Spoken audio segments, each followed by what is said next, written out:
Okay, guys. Hey, here we go yet again. But this time we have Belynda is in the house, Charmaine and Kent, and Alana. She'll be here in a little bit, possibly. Okay, guys. But anyways, thank you guys all for coming to this live. Thank you, Belynda, of course, for joining us tonight on this live again. Thank you so much. Thank you for having me.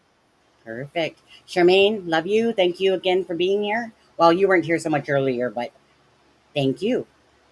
I was in and out earlier. Little bit. You were mostly in chat though. And Kent, thank you again for being here tonight. Um, you guys, we're gonna pretty much get right into it right away. I just want to say hi, Bree Bree's in the house. Thank you guys again for all your love and support with Jack and Lily. We are Jack and Lily's voices, and that's exactly what we're doing. And of course, we got, let's see here, 186 people in the house at the moment. If you guys, of course, could hit that like and share button, please do it for Jack and Lily first and foremost. And yes, thank you guys for all your love. Shout outs to everyone right away. Seawood, thank you for becoming a member. I seen that. And oh, I think that there was one more here. Oh, Carla Wheeler, thank you very much as well. And I'll get that one. There we go. Okay. So what we're going to do, guys, is this. Um, because there's four of us, whenever there's too many people, me and Charmaine, Kent is going to be talking with Belynda at the start here. And of course, I wanted to show you guys again, just quickly. If you guys didn't see my video, there's my Lily and Jack bracelets. Okay. Love. Don't you love it, Belynda? Yes, I do. There's my keychains. Hold on, hold on. There's my keychains I got. So thank you, Alana and Bree and everyone that's helping out with the fundraiser. I do need to buy another decal that I'm going to put on that mirror that's right there that says "Live, Love, and Laugh." I was trying to stick it on this mug here, but it was kind of a little bit, just a little bit too small, just a little bit. But anyways, that would be my Lily and Jack mug there for the decal. Okay, guys. So I just wanted to say that I love them. I got them, Lily and Jack, regardless of the situation. They'll always be part of my heart and my life in following this case. And of course, I'll never forget Belynda and her love and care to talking with this channel and to myself and just really wanting to be a voice for Jack and Lily. And that's what we are here for, the murdered and the missing. And in this case, it's Jack and Lily who are missing.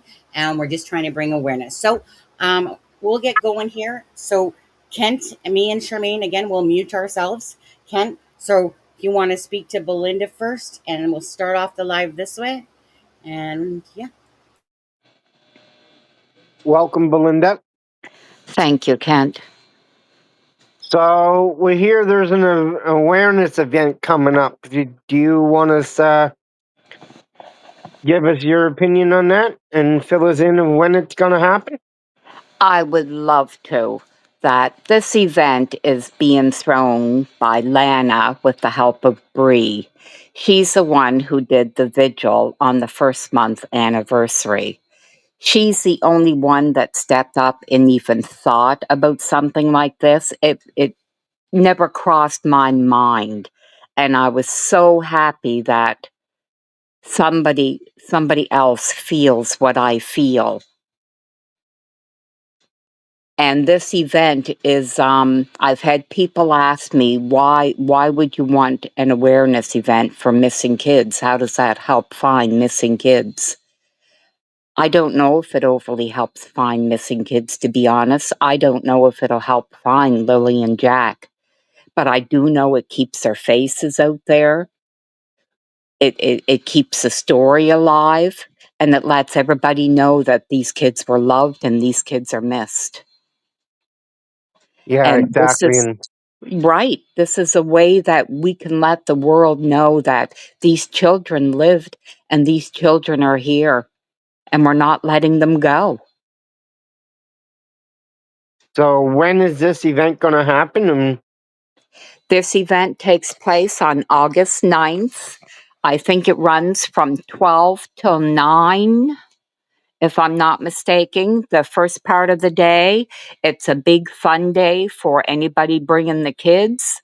That Lily and Jack love school, and I think this is a great way for the children that went to the school with them, for the community where it's being held, that they can have a fun day instead of all this negativity that we're getting, that this is a day where the whole community can come together. We have social media, yes, and it puts their faces out there everywhere, yes. We have the news talking during the statements that the RCMP give, but we are local people, we are communities, we are provinces. Canada doesn't get to share news. This is our way of letting as many people know as possible. Yeah, no, it's for sure. It's going to be an interesting day, and like you say, it's all about keeping the story out there. And so, one of the big questions that around fundraising events like this, people will ask, "Well, what are you raising money for?" Yes, I've had those questions come to me. And while, as Sonny just showed, the bracelets, the decals, the keychains, the sweatshirts, the t-shirts, all the flyers, the continuous flyers, that they all cost a fair bit of money. You can get so many donated, but the rest adds up. This money helps to fund to pay for that. It will also help to pay for the event itself. And we want to raise money for the search and rescue. I had no idea before my grandchildren went missing just how much it takes for search and rescue to do what they do. And I think they should be at the forefront of this too. That Yeah, they were, definitely. yeah, they were in the woods and I was in the woods. And to know that they were there day and night, that my heart goes out to them all. And all those people come as strictly volunteers. They're the ground search and rescue group from across the province. Um, they may get some grants from the municipal governments and stuff, but it's all their fundraising efforts that they do, Right? which allow them to give people meals and travel and whatnot because Yeah. they're taking their time off of work and putting their Yes. hearts in 24 hours a day. Like you say, you were the one on the site when. Yeah. And same as we want to put buddy benches at the school for the children. That I think it's a wonderful idea that when Lana brought it up to me, it's like, oh my God, yes. Yes. That I know I had lost a niece and my brother years ago and they planted trees in her honor at her school. And this was just a beautiful idea to have benches for children to sit, children that need friends, children that just need a place they belong. That And we all know who this is for. Obviously, it's for Jack and Lily, and hoping that we can keep them in our hearts and in your own heart. uh, Um, why do you feel? And I want your own personal feelings behind this. Why do you feel it's so important not just to have a fundraiser, but for everyone to support Lana and Bree as the coordinators for this upcoming event? these women are totally awesome. I have never seen two women to work so hard in organizing, trying to get supplies, trying to get vendors. Day and night, she is on the phone with me. What do you think of this idea? What do you think of that idea? Do you think we should do this?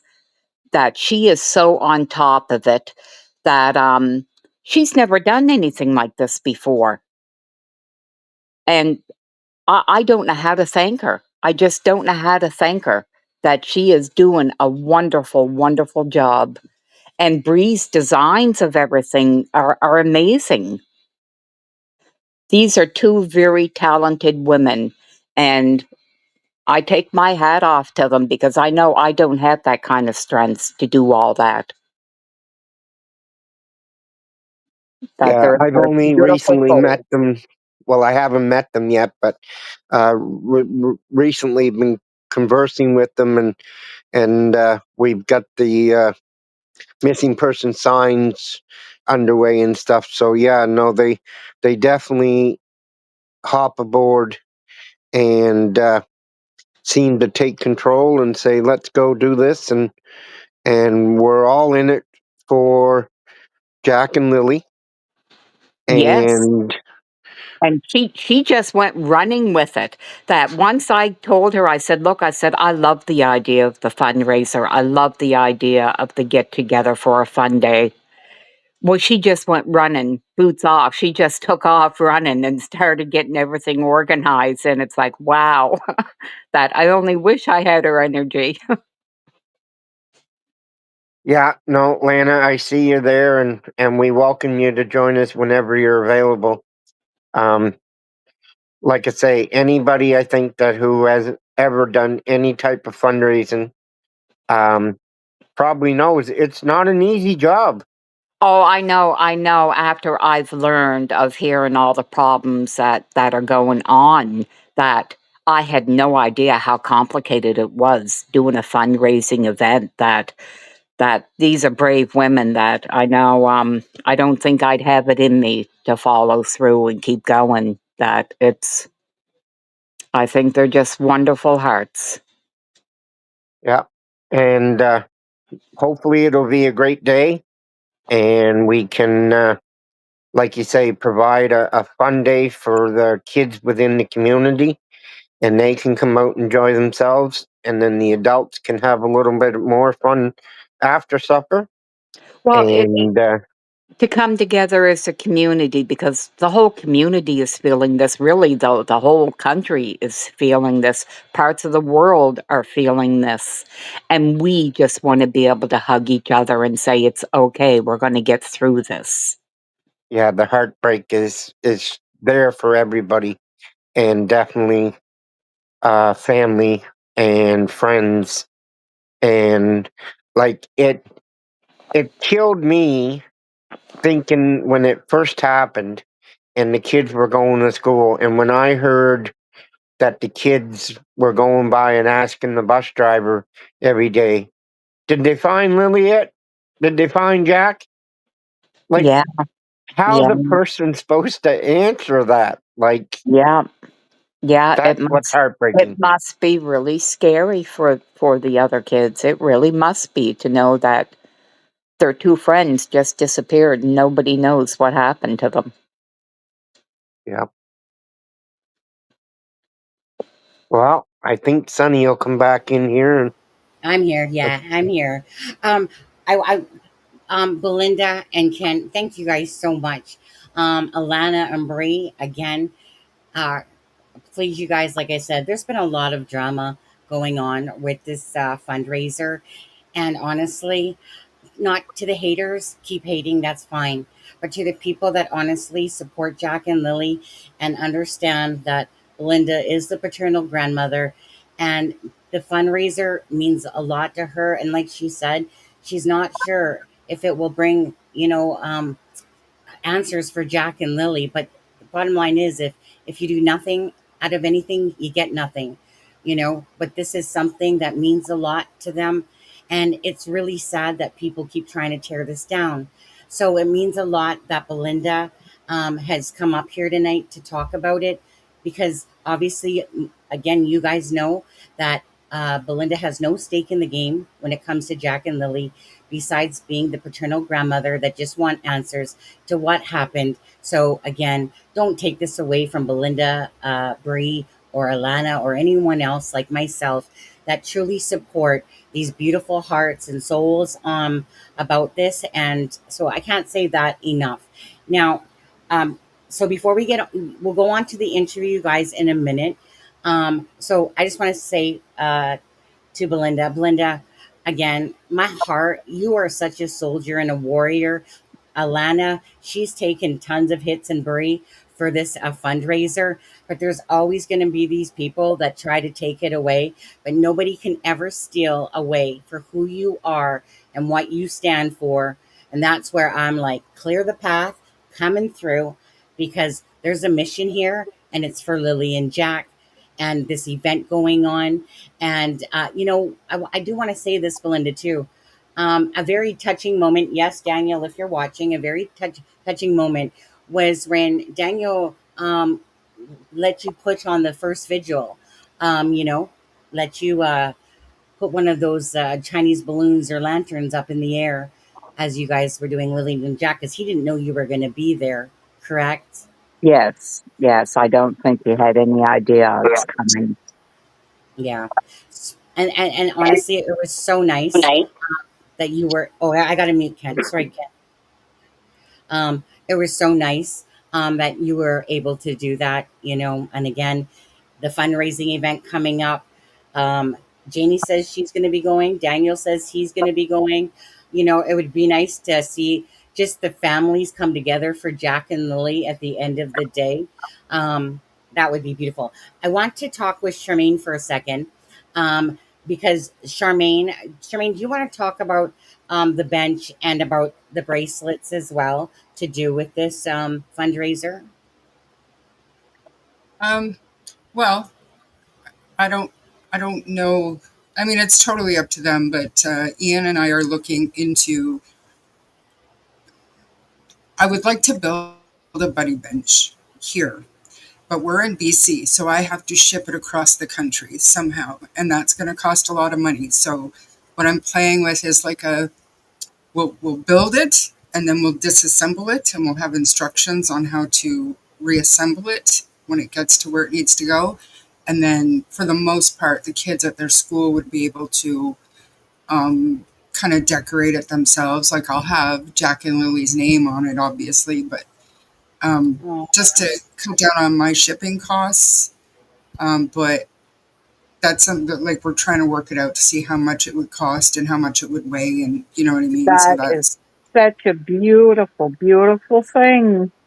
isn't it? Yes. Don't even make me cry. Yeah, it is. looking Can at you? the just looking at the cost of those actual buddy benches. They just, and no shade on the companies that do them, but there's no need for it to be that expensive.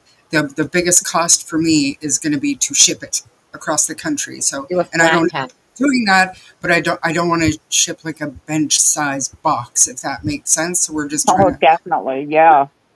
It's juggling called those ideas. Oh, you could even try putting out and asking the public if anybody is traveling from your location.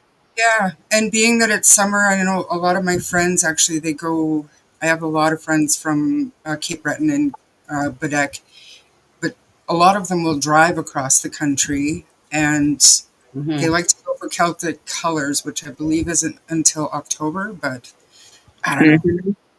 Like I said, right now it's an idea in talks. We have all the material because we're building a house, so it's not. Ian is the house builder and the cabinet builder, and he's very talented. And I mean, I would put a nail or two in just to say that I did something. I know. You know what I mean? But like I said, that's an idea in the making. And then when I get the bracelets that I've ordered, I don't really need to wear 6 of them, so I'm just going to do one of those raffles or whatever closer. Like when I get them, I'll ask anybody that wants to be put in the draw just to like email me your name, and I'm gonna put it on one of them spinny things, and we'll do it. I don't know if Sunny's gonna want to do them all in one night or if we'll spread it out Oh, throughout a that's couple beautiful.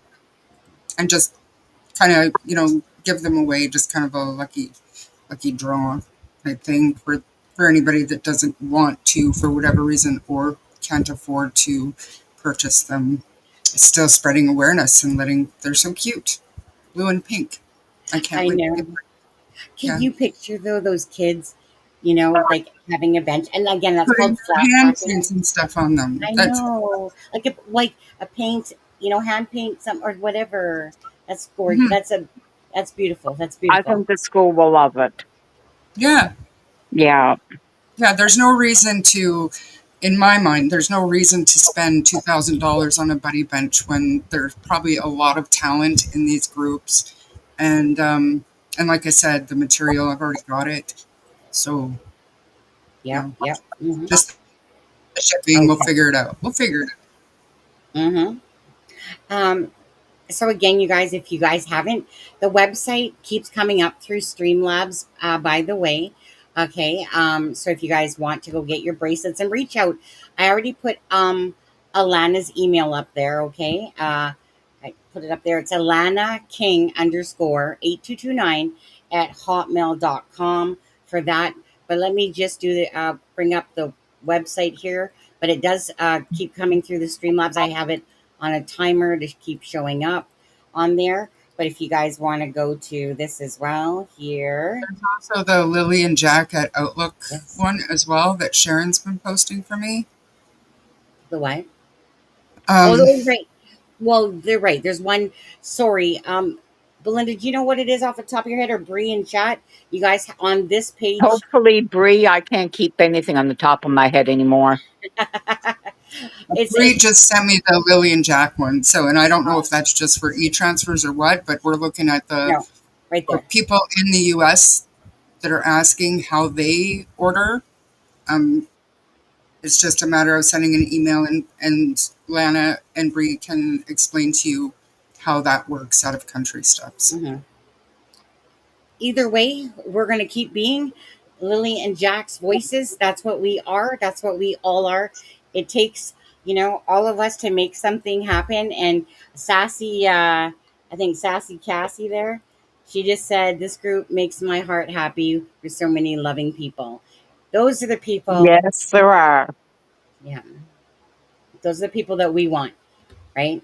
We want the people that truly are caring about this case, caring that there's some really good people. I know that there's Shanna and Daphne that's been constantly working on a timeline, for this case and to have a Oh, better understanding. there is so many people So working, many. trying to help figure this whole thing out that it's, Yeah. Oh, yeah. um, Yeah, we'll get there. Like at the end of the day, right, Belinda? We know that we can only we can only take the information coming to us and try to understand it. The RCMP is going to be the ones that are going to determine the outcome of this case with the evidence or whatever. Like I said, evidence, digital, Cellbrite information. They're going to be the ones to make any sort of arrest. We're not going to accuse anybody of any wrongdoing. It always has to be setting your opinion, speculation. But other than that, again, we can only build the timeline as much as we're being told. yes, Mhm. and that's confusing in itself. It is. It is. That's why Charmaine showed her Tylenol bottle. Yes, Alana says Lily and Jack 2025 outlook.com. Oh, that way all the orders in one spot for documents. Okay. All right. So reach out, have any questions and stuff like that. Um, I don't, they don't have, they're not using PayPal. Um, Again, oh, I see what you're saying. You're in the United States and on, right? That's for the benches. Again, you can donate to the GoFundMe on that one, Anon, because Anon donated $50 towards the benches about a week ago. Yes, Um, thank you, Anon. So YouTube takes 30%. So I said I'll cover the 30% that they take off of Anon's $50. But Anon, you can use the GoFundMe and then you email Alana at that email, the Outlook at Lily and Jack 2025, and then let her know that that donation is coming from you. Simple as that. Or you can put it on the GoFundMe that it's Lily and Jack for the benches as well. Okay. So thank you again to everyone that is being Lily's and Jack's voice. First and foremost, it will always be about them. Now, before we move on to the interview that came out today, and as Belynda is talking about it, did Belynda, Charmaine, or Kent have anything to say? Kent, you are unmuted. Well, they were wanting you to drop the GoFundMe link there, Lana, if you're looking at the chat. Um, like I say, I just want to invite everybody out, Oh, whether yes. you can come for 5 minutes or you stay the 5 or 6 hours. Um, I think it'll be an interesting time for everyone to meet one another, and we'll all be in the one place for the same cause. And yeah, so I think it'll be good afternoon. I do too. I do Yeah. too. Remember, it's Jack and Lily, and it's for the kids. So, Kent, I expect you to jump into that. What is it called? One of those little fun park things or whatever they're having there. No, I we're I having a don't think mocktail for him. I don't think I will be jumping into anything. I I know. just did a bouncy castle last weekend, Kent. I mean, there's Yeah. no excuse. People can roll you in and dump you. Yeah, well, that's what it would be. Roll me in and roll me out. You can email me. Whoops, I forgot to put it outside. My email, Missy, is at criming shame. Charmaine, can you put yours out there as well? Shame@gmail.com. I'll put that up there myself. And yeah, so um, hopefully it can bridge some gaps between the family members, and do it for Jack and Lily. That's what it's all about. Just, even if it's for the day, just bridge some of those gaps if there's stuff going on with the family and stuff like that. Jack and Lily. Jack and Lily.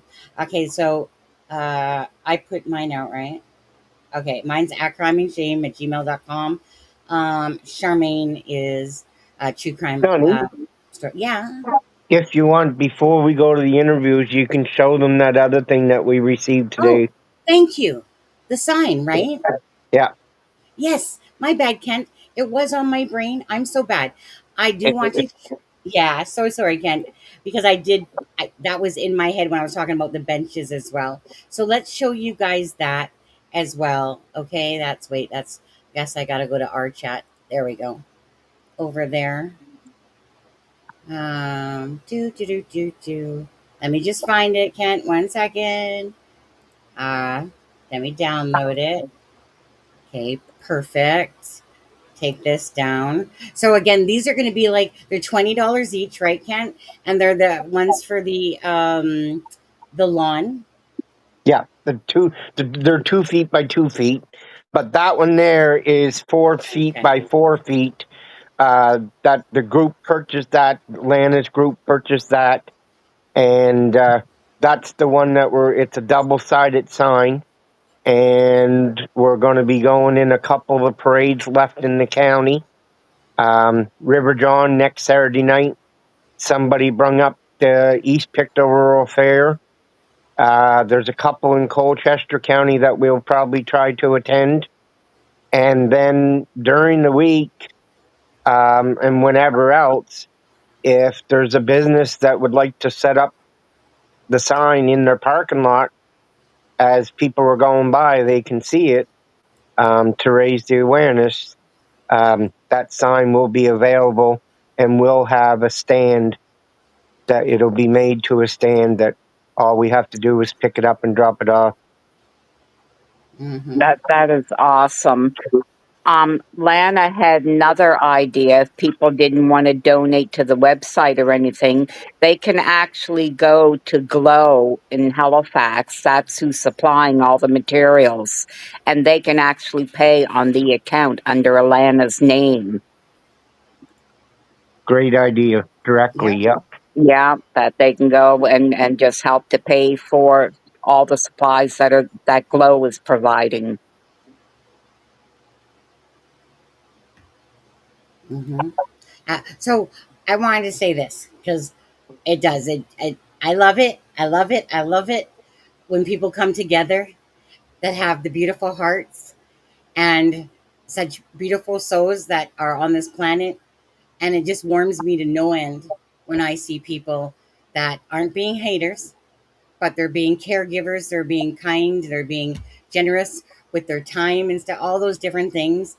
I just want to say it always melts my heart when people work together to accomplish something. And this is about Jack and Lily. That's how it will remain. Will be their voices, and that will be through awareness, through channels, through creator content. It will be awareness through the fundraiser. But I just want to say Thank you for everyone that's been doing stuff in this case. That even if you haven't say been acknowledged, because some people I don't know behind the scenes. I know that there's tons of people helping out behind the scenes of Bree and Alana and all that stuff. So that will be my last word on that. I love it. I love it when people just work nicely together. Right, Belinda? Well, yeah. I mean, we're not police. We can't do what the police can do, but we Yeah. can do this for Lily and Jack. This is something we can do. Mhm. Absolutely. Anybody else have anything to say, Charmaine or Kent, before we head into the next part? No, Okay. not Okay. yet. Okay, not yet. All right. So you guys, now we're gonna show the interview. Okay, we're gonna go through the interview, and again, once the interview is done, then we're gonna let. So I'm gonna do the interview, and then the small clip, the one that has Darren in it as well, and then Belinda's gonna talk, right? Because obviously, again, she has spoken with Malay, and she has messages from that day of the second. Spoken with Daniel. She was there on the search on the next day, right? It was the next day on the 3rd of May. Yes. 3rd, 5th, and 18th. Are those Yes. correct dates? Okay, Yes. perfect. Okay, guys, so we're going to go through it all. And then any discrepancies that Belinda hears or remembers differently, we'll walk through those. Because the whole point of this is being truthful and having no stake in the game, but to tell the truth for Jack and Lily. And we'll just play that out. So just give me a second. I saw that. One second. I have the video. Okay, so we'll go back to the beginning. It was 8 minutes, and we'll take us off screen, by the way, and we'll share screen. Okay, one second. We'll make it bigger. I'll put on closed captioning for people so that they can see it as well. I'll take us off the screen, and don't forget, and then we'll mute our mics, all of us, as it's playing and everything. Okay. Okay.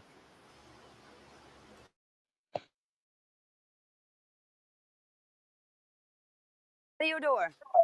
That Jack and Lily would. That Jack and Lily came out of.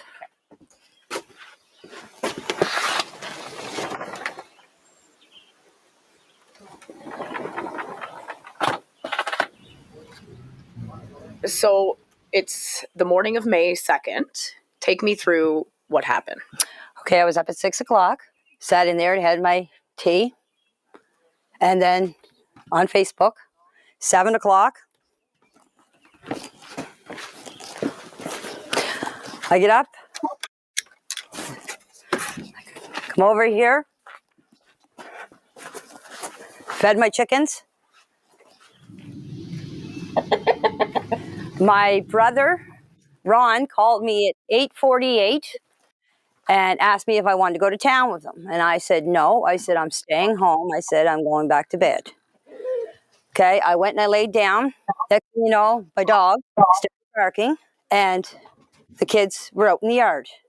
Now, you can see there's 2 swings where the kids play. My bedroom is right there. I heard the kids. This is where the kids' swings are. This is where they always play. And so that's where. That's where I heard them. And I can hear everything in that trailer. If 2 kids get out of a fence, and Jack and Lily are all the time yelling, especially Lily, come on, Jackie, come on, Jackie, let's go, Jackie, let's go, Jackie. It's all I hear out here. When the kids get out of the fence and come out through here, I would have heard them yelling, come on, Jackie, let's go, Jackie, let's go. I didn't hear anything. The next thing I heard is I heard Daniel yelling. He was yelling for Jack and Lily.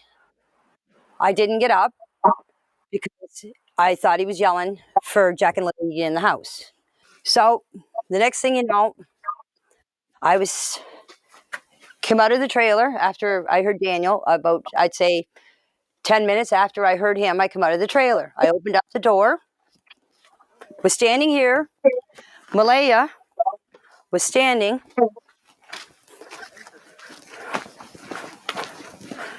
right here with Meadow on her hip. And I come out and I said, what's up? She said, Jack and Lily are missing. I said, how long? She said, about 20 minutes. I closed the door, got my boots on, came out here, ran up in the woods. Just right up here. The kids have a little fort that they made out of sticks and fir branches. And that's where they go. You can see them and hear them. We went for walks in the woods. I had to practically carry Jack through the woods because there was no way that he was walking through all that tree falls and bushes. I did this whole area. There's an old road up back. When I got up to the top of the hill, I met Daniel. And I said to him, I said, did you find them? He said, no. He said, you coming with me? I said, no. I said, I'm going to search this area. Because when she told me the kids were missing, you automatically think they went into the woods. That was my first instinct. Mm-hmm. So I went up and I did this whole area, this whole wooded area, right up to the top of the dirt road, came back down here and came back down the side of the road, came back down here and came back up the same spot.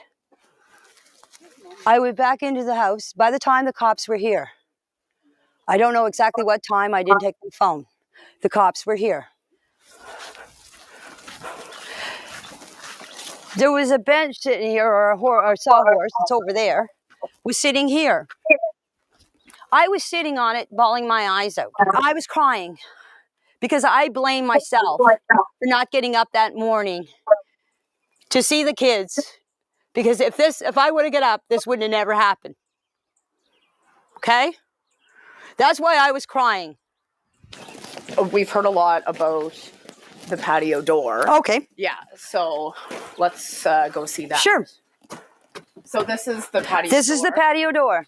That Jack and Lily would have... That Jack and Lily came out of.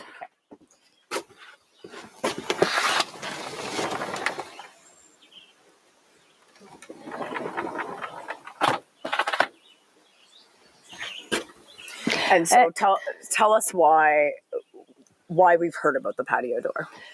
Because everybody's saying on Facebook, on YouTube, on TikTok that the patio door makes a noise.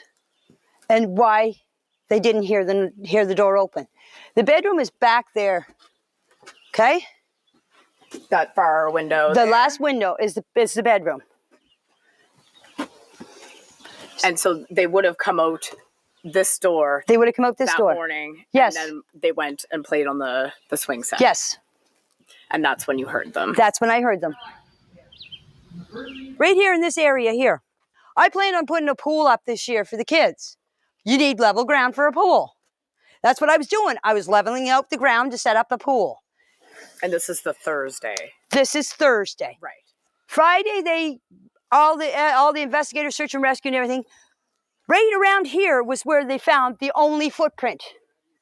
This is where the boot... This is where I was raking that night. That's where the boot print was found. In the mud where I was raking. I thought there was two boot prints. There was supposed to be a footprint found away up on the pipeline. Right. Malaya sent me the picture of it. That's all I know. There was a footprint found. Okay. But I'm telling you, the footprint was here. The only one that they can confirm that was Lily and Jack's was right here. So it was child size. Yes. A man, one of the investigators came in here and was measuring it all. Mm-hmm. I'm not here to lie. The reason why I wanted you guys to come here and do the interview here is to show you exactly where everything took place. Mm-hmm. Mm-hmm. And to show people that this is what happened. All the stuff that people, all the rumors and accusations about us murdering the kids and burying them on the property, this place has been searched thoroughly. The well has been checked, the septic tank. All the barns were searched. My RV was searched 3 times. The trailer was searched. This whole place was searched. If they want to come back and search again, they're more than welcome. You've talked about drones flying over your property. You've talked about cars driving down the road and slowing down. What's that been like? I'm scared to go out sometimes in my own property. I mostly stay around back here. And if I do go out front for anything, I usually have my head down because I don't want people to see who I am. That is me myself. It's not because I'm hiding from anybody. I don't like to be on camera. I don't like my picture taken. I'm just a quiet person that just wants to be left alone, and I mind my own business. I'm just a hermit. Do you feel as if the finger has been pointed towards you and Daniel? Yes, I do. Because I live on the property. Come on. Do you think your son had anything to do with the disappearance of Jack and Lily? No, I don't believe Daniel had anything to do with the disappearance of Jack and Lily.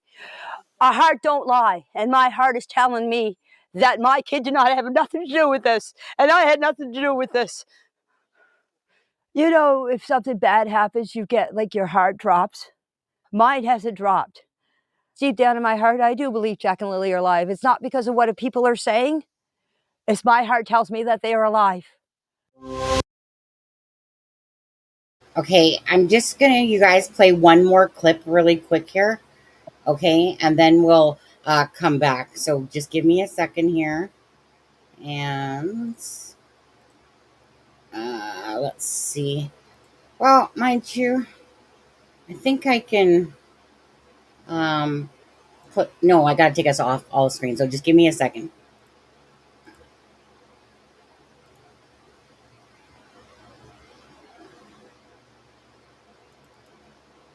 And Ontario are now involved.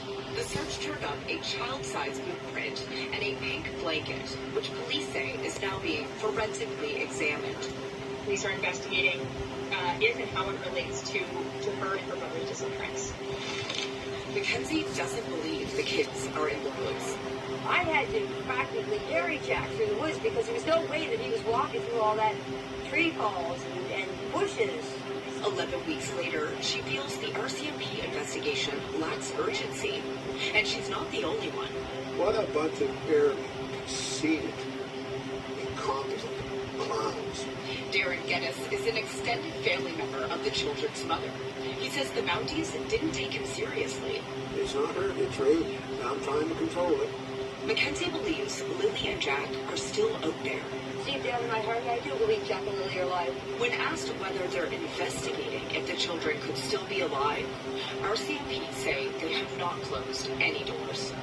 Allie Thompson, CBC News, Lansdowne Station, Nova Scotia.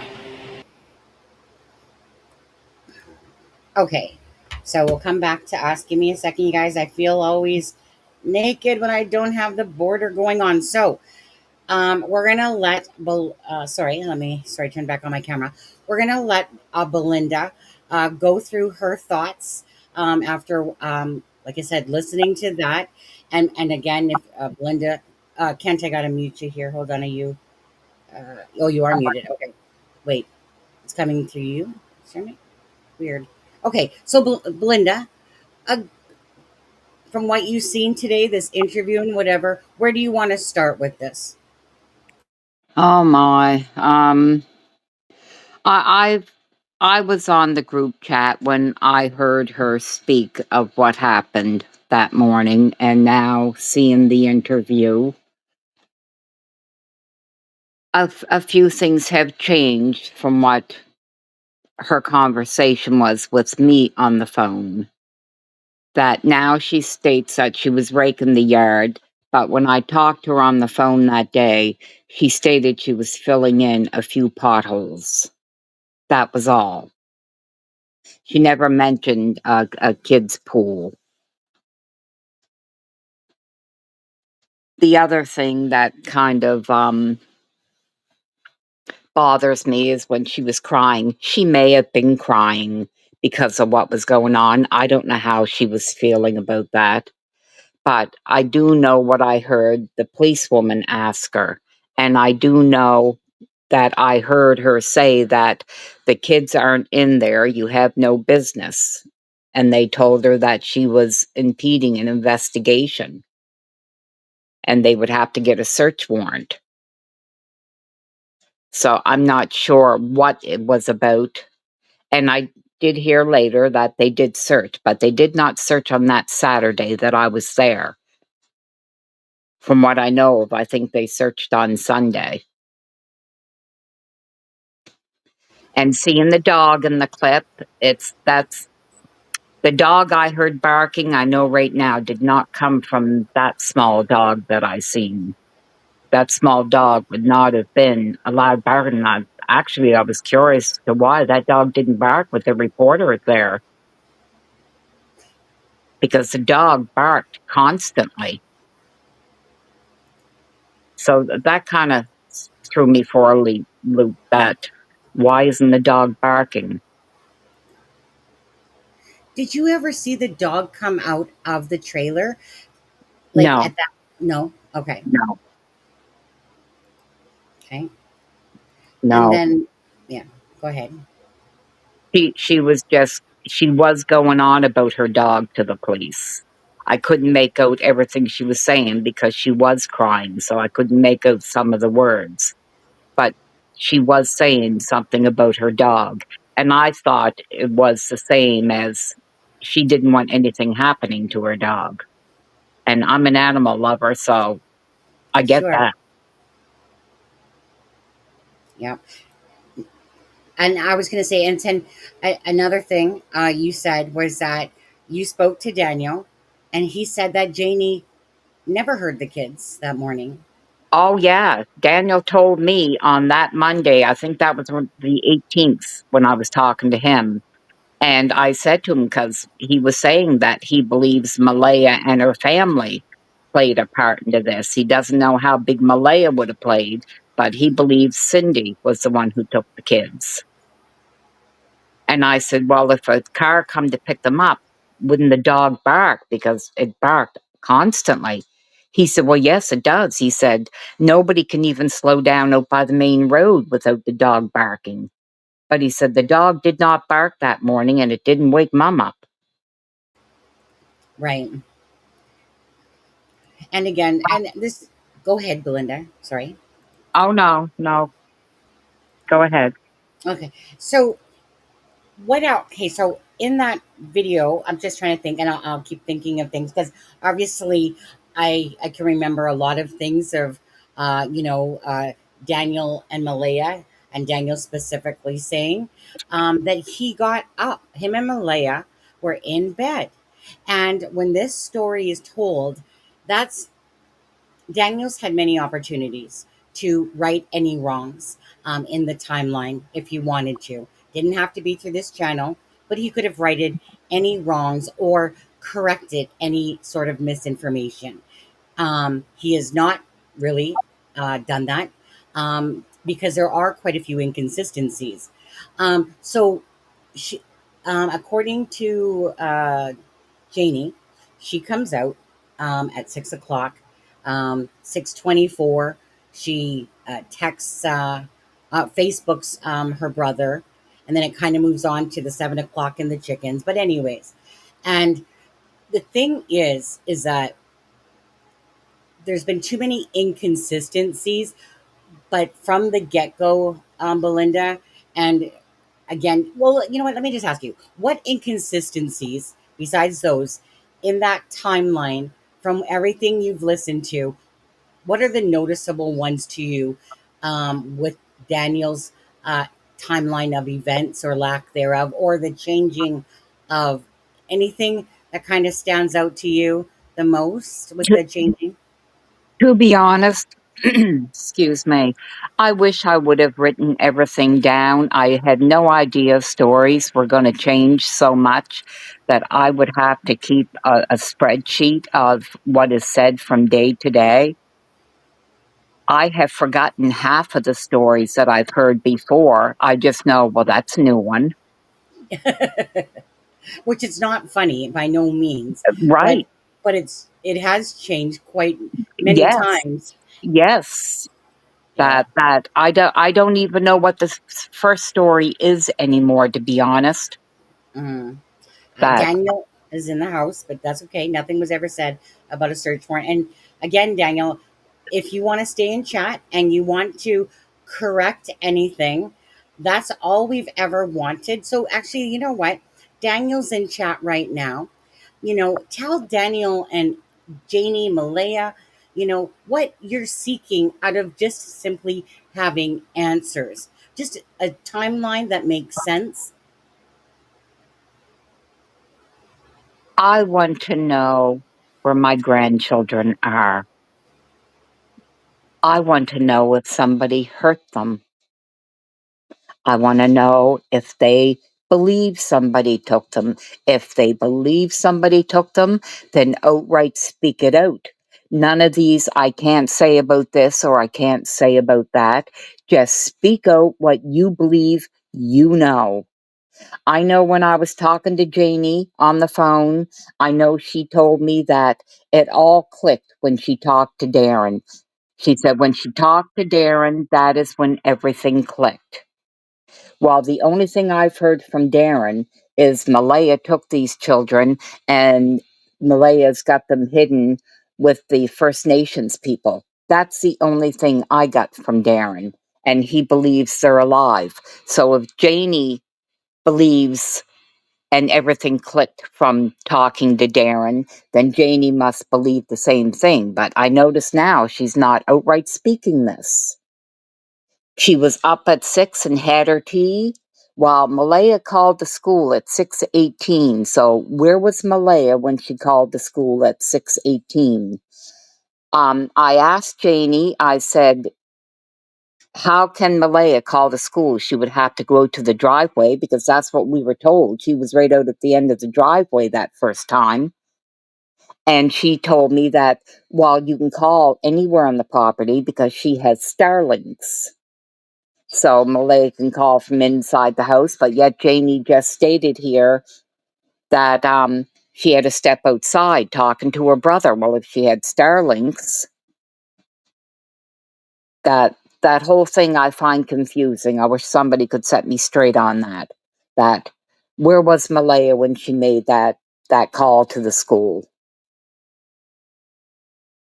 Yeah, absolutely. So again, Daniel, you don't owe us nothing, right, for the information, but you can certainly, and I promise, Daniel, if you reach out to Belynda and give her the actual information, I promise you, okay, I am a person of my word.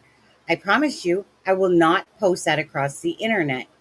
All we've, all Belynda and myself as a channel from following this, just simply want answers for Jack and Lily. And if there's a timeline to be said, because you say a lot of things, so if again, if truly, you're here for Jack and Lily, then be here for the grandmother of Jack and Lily that needs these answers to help her understand what truly happened. So, and I promise you that Linda, you can have a conversation and it will not get posted across the internet. Okay, all your messages. I promise you that. Or, you know, however you want to do it. Is there okay? So, is there anything between? Yeah. Okay. So we know that there was a lot of footage, of course, edited. We get that, but Belinda didn't hear that. She didn't hear that stuff. We didn't hear that stuff. That's exactly what the news does. The difference between news, and Daniel knows this, the difference between news and telling your story, kind of like what your mother did in the group chat on voice messaging. We were able to hear her voice, regardless if anyone say disbelieved her or believed her. We were able to hear her voice, put tone to it, and she was able to basically, she said, take a ton of bricks off her shoulders from 2 months of, having, whether it is guilt, even though she shouldn't have guilt at all, because she wasn't the one in charge of looking after Lily and Jack. But definitely, obviously, they're going to cut, edit, clip out, and they're not going to say everything. But I'm asking you to speak to Belynda. Let Belynda know some of these time frames that you can do. And again, I'm not going to be splashing them all over the thing. Talk with Kent. And so, Belynda, was there something else that came up to your mind as I've been talking? Well, I know on the conversations into the chat group, his mom went on again about she didn't understand why I didn't go to court to fight for my grandkids because she was in court fighting for hers. And I thought about that. It never crossed my mind before I heard her say it. I had a good relationship with Malaya. She brought the kids by for visits. The first 6 months, 6 to 7 months that she was with Daniel and they were staying at Patty's, I was still dropping by to see the kids, and she was still talking with me. Once she moved down to his place, that's when I never saw the kids anymore. So it was almost 2 years. But we still communicated for their birthdays and that. I would send money or gifts to Patty's place for them, and she would always text a little thank you to me. That to take her to court to fight to see them, I just figured she needed time with her new family to get things situated. I didn't think I'd have to haul her to court. I don't know anybody that does that, to be honest. I know she has to do it because she's battling CPS right now. But it never once dawned on me to haul Malaya to court to see my grandkids. I assumed I would get to see them in the end. I just wanted to know they were happy. And some of the pictures that I'd seen her post to note, they looked to be happy. So I thought, well, you mightn't get to see them, but hey, they're living a good life. Well, I seem to have been very wrong on that one. Mm-hmm. Okay. Okay. You know what? So, Belynda, give a second here. Kent, hold on. I'm going to go to Charmaine. Charmaine had some things that she wanted to say, and if it prompts anything else, Belynda, for you, because obviously it's hard to think sometimes, or think of other things that. So we'll go to Charmaine next, okay? Yes. Um, Thank you, Belynda. That's kind of exactly why I'm going to pretend I didn't see that. That's exactly what I've been telling people when they were kind of sticking up for Janie and why she would say something like that. So, you have no idea what the relationship was like. You have no idea what's in her head. I, for one, wouldn't think to take somebody to court for grandparents' rights. However, Lord love my daughter if she ever tried to stop me. But I mean, do you know what I mean? It wouldn't even cross my mind. So I said it probably didn't even cross her mind. So thank you for confirming what I suspected your reasons were, because most normal families, people break up all the time. Most normal families don't jump to court as a grandma thinking, I'm going to have to do this to see my kid, unless there's some kind of a history or background there to make you think you're never going to see your grandkids again. So I'll just leave that at that. Like I said, for Lily's birthday, she contacted me and she told me that she was going to bring the kids by for a visit, that she'd be in touch and she'd drop by for a visit with them. Yeah, so sad. And I wanted to kind of passive aggressively, I guess, talk directly to Daniel. I didn't know if you were going to be here or not. But I figured you'd watch a replay, and Janie too, and anybody else that's involved. When this whole thing started, I think it was about week 2 when I reached out to you to, just show you some support, and you decided to talk to me. And I was compassionate, and I was on your side, and I was supportive. And it stayed that way. And the following days after our live, things on the internet got crazy. People were accusing me of faking that entire conversation. I had messages from somebody called Pictou and a couple others that were Facebook messaging me. And I started to hear from other people that it was you, Daniel, that was spreading it around Facebook that this conversation was fake. So that started to change my opinion because I didn't know what to believe, because you weren't answering me anymore. So I just started paying attention and talking things through with Sunny and with Kent. And I started paying really close attention to the things that you were saying on the news and the things that you were posting in these chats. And I would like to say really quickly here, I think I'm the only creator that's been on YouTube that has been out here asking Daniel to stop talking in these YouTube chat rooms because your screenshots are being taken everywhere and twisted. So in my defense, I've been asking you to stop doing this, but you keep on doing it. And I know, Daniel, that you're not stupid. I do. I know that you're not stupid. And you know that there are things that you said in the beginning that have changed. And I know that you know that. And I'm hoping that you understand that the evolution of my whole opinion is based strictly on the things that you have either said on the news or typed in these group chats. And I think that if you use your voice, sit down with Kent one-on-one, talk to Belynda one-on-one, use your own channel. I'm not asking you to talk to me or Sunny or anybody else that's been bashing you out here, but you use your voice and you go through those inconsistencies and clear them up. That's how fine that balance is for a lot of us with you, Daniel. We just need to know what actually happened. And if you got confused, you got confused. I'm getting confused, you know? I mean, and I'm not the one talking. So use your voice to clear up those inconsistencies. And if you want to see the public opinion sway, that's all this is about, Daniel.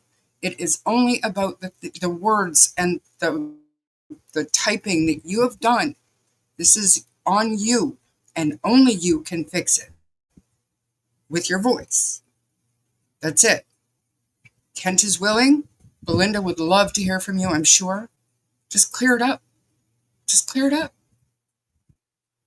That's basically what I wanted to say. Like this, my opinion didn't come out of nowhere.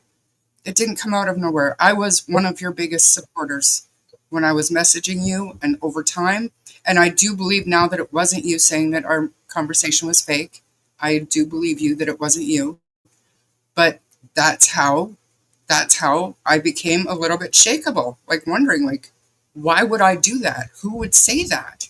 So I just wanted to get that message to you that the balance for public opinion or, you know, it's so fine right now. It's teetering so much right now. All you have to do is use your voice, not your typing words, but your voice to clear up the specific information that you have put out that is inconsistent with other information that you have put out.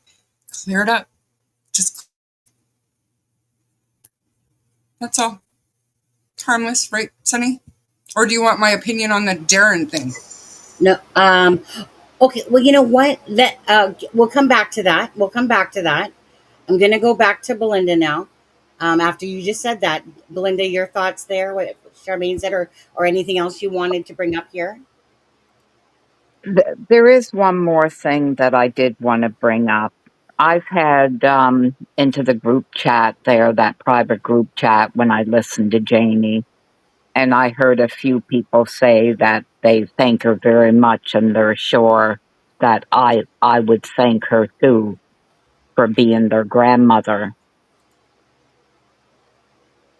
And I'd have to say it really struck a chord in me that it's really, really hard to put into words. It's okay. I see Jamie's pain. I believe her pain is real. Her world has been tipped over. I see that. I know that.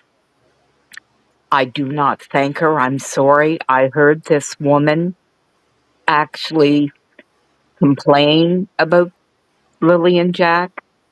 I heard this woman say that she didn't need pictures of them because they were living there. I heard this woman say that she doesn't know anything that goes on over in that trailer. She minds her own business. Well, I know CPS was investigating. I've been shown pictures of Jack with black eyes. There's pictures of him with marks on his chin. CPS doesn't come because of learning disabilities. That much I do know. So CPS was there for something else. So no, I do not think Janie, I'm sorry, but I don't. Thank you. I knew about that. I'm glad you spoke up about that. Um, I because just found out about that. I found out about that a couple days ago. oh, you know, I'll be honest, Belinda. Up until you just brought it up, it's the only reason why I remembered that I had heard about that. But to me, I like it was just something I remember hearing. Someone put it somewhere, and I want to say it was something to do with a family member, but it wasn't one of those things, and I kind of forgot about it up until you just reminded me now, and I'm so sorry. And you saw pictures? Yeah, I was shown pictures. Well, you know what? This is about truth for Jack and Lily. That's what this is about. It's not sugarcoating anything at all. It's about truth for Jack and Lily. That's what we care about. Okay, we're not here to try to, like I said, hurt people's feelings on purpose. The sad part is I heard those same words from Darren. When he stated Patty called him because she was worried that Jack was being abused. And Darren stated he didn't want to get involved. That if Malaya reached out because the police wouldn't do anything or if she needed to leave, that then he would get involved. But he wasn't getting involved into people's personal lives. It's like, this is a 4-year-old little boy. That was hard to absorb when he said that, to be honest. Patty asked Darren to go get Malaya out, and Darren said that on a live, um, because of the abusive relationship. Um, and he said basically what happens in the home. I'm not part of it, and you know what? That's one of those things that always strikes a chord with me because if nobody says anything, imagine that what like okay, I'll tell you a quick story. So imagine in Coquitlam here when this girl was walking down one of the paths near the bridge and she was screaming. Nobody paid any attention to it and she was murdered, okay? Everyone thought it was just somebody making a noise. So when I hear that, because I've been in an 11-year abusive relationship, and then my second marriage with my ex husband, Steve, he was getting he was definitely verbally abusive, but he started getting physically towards the end there. And that's when I was like, no, no, no, no, no, no. So when I hear that as a female, that when Darren was talking about that, and he said that, well, you know what, it's not my business. Well, Patty asked you, you're part of the family, and Patty asked you to go help Malaya. Or when somebody says it's none of my business, wouldn't you feel guilty if something truly that had happened to Malaya and you were Right. asked to be right? You know, so just saying, that really kind of bugged me when I did hear him talk like that. I get it that people do that and they say things like that, but again, if you see something, say something. If you can do something, do something. Patty asked you, to go basically help get her out of there. But anyways, go on, Belinda there. No, I'm going to listen to you guys for a little bit. Okay, well let's let Kent talk next. Says, poor guy, he's not used to being muted this long. One sec there, Kent, your turn. I'm just sitting back and listening. Uh, it's disturbing when you hear Belynda say the things that she just said. Um,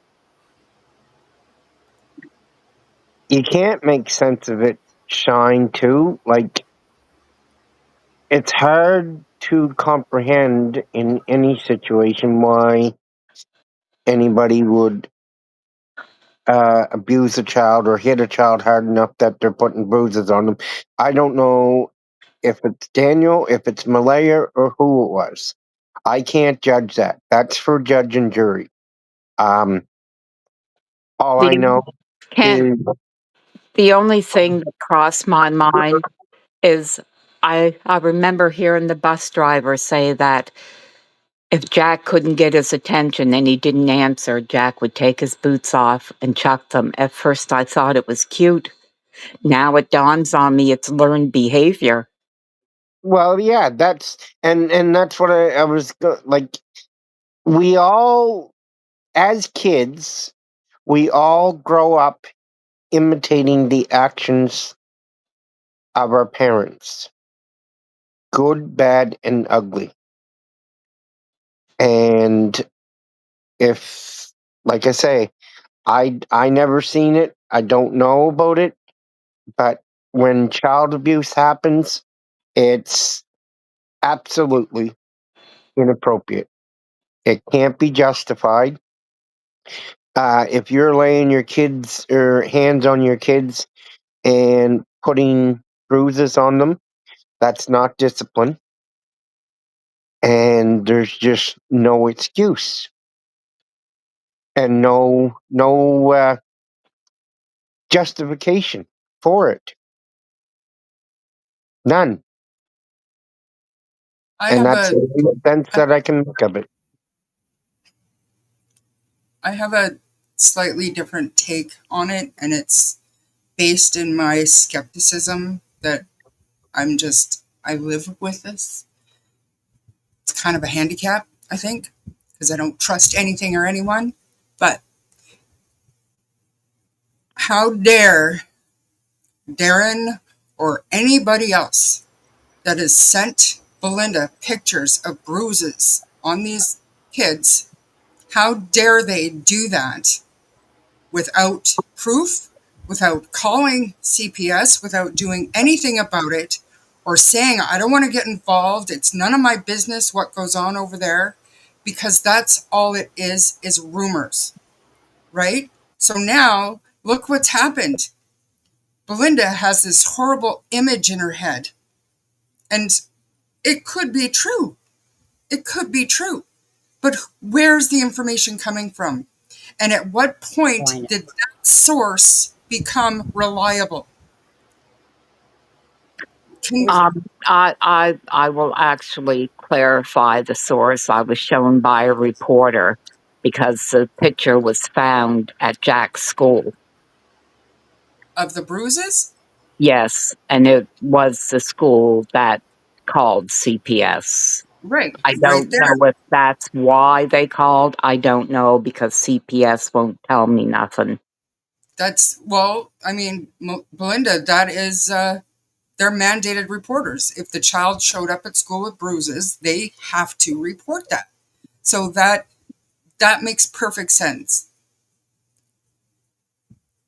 But again, I go back to all these people. It's none of my business what goes on over there. I didn't want to get involved. Now you have 2 kids missing. How many more cases, how many more times is it going to take for people to understand it is your business? Fuck me. Sorry. I need a break.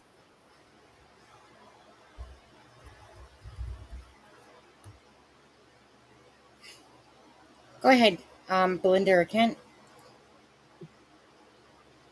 Well, they are mandated reporters, and like I say,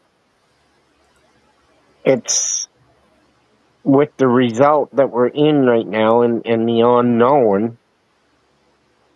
I can just imagine what Belynda thinks about, and with Sunny saying that she's not able to sleep. Well, I can see and understand why.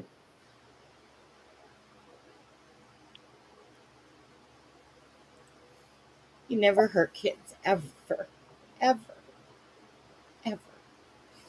I get mad at the lying. It's the lying. They don't deserve it. They deserve so much more. These people were looking after them, Daniel and Malaya. I don't And that know what happened. I just want to know what happened.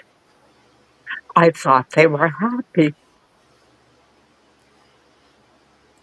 I'm so sorry, Belinda, for Daniel's ignorance there, Daniel, about bringing up Cody into this. We're not talking about Cody. Cody, he was already talked to 3 times. He's been cleared. We're talking about you and Malaya that were looking after Jack and Lily. You If I deflect. thought talking about me and my life or talking about my son and his life would bring any light onto this, I would say whatever anybody wanted to hear. But we played no part in this. I wish we did. Mhm.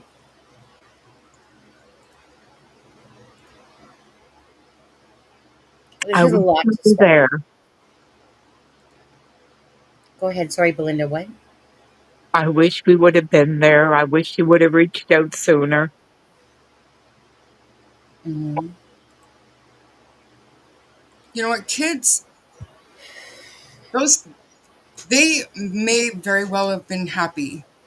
And unfortunately, when there's dysfunction in a house and their main supporter, their constant, their mother is there, and things are happening under their mother's watch and their stepdad's watch, it becomes normal. It becomes the way it becomes just part of their life.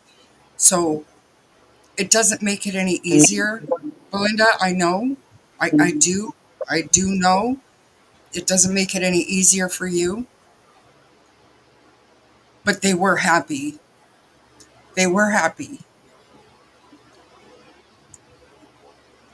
And that takes a lot. To get me emotional like this, that takes a lot. So don't think they weren't happy. That was just the saddest normal that those kids lived. And yes, I'm saying past tense, Daniel.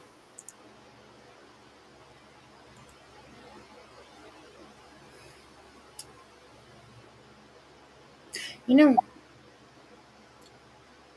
we're just gonna take a moment break and we're gonna play, if you don't mind, the tribute awareness video of Jack and Lily, because it's honestly it's very important that people that really want to find answers for Jack and Lily, that they remember that they are 2 children that are missing. And anyone that has a heartbeat understands if it was your children, grandchildren, whichever, how much children mean. So give me a minute. Is it okay, Belinda, if I play the tribute? Yeah, what's a few more tears? You know what? Thing is that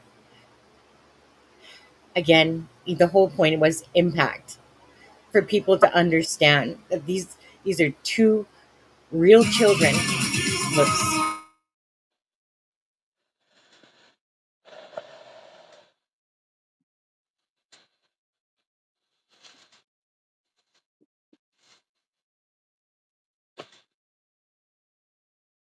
Sorry, Kelly. Thank you so much.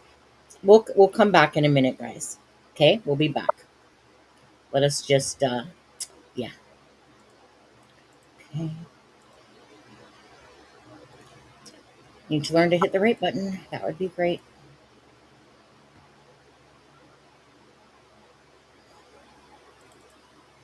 Sunny from It's a Crime and Shame. And someone had sent me this beautiful song called Come Home, Jack and Lily. And I wanted to do Belynda and I wanted to do Alana King and all you guys out there. This beautiful little video to attach to it. Thank you so much for the person who wrote the poem. Thank you for fighting for Jack and Lily's army. Please hit the like and the share. Thank you so much.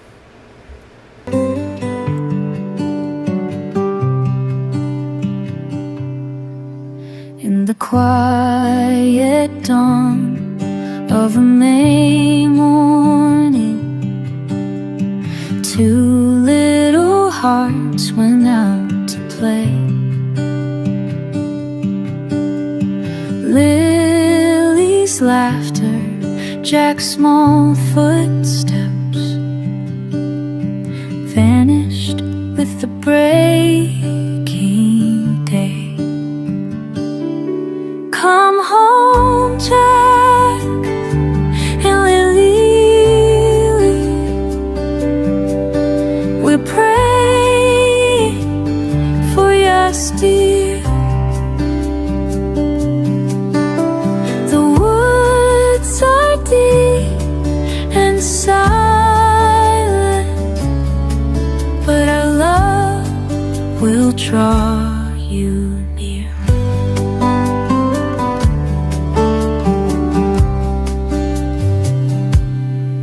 Through forest paths and endless trees, searchers called your names aloud.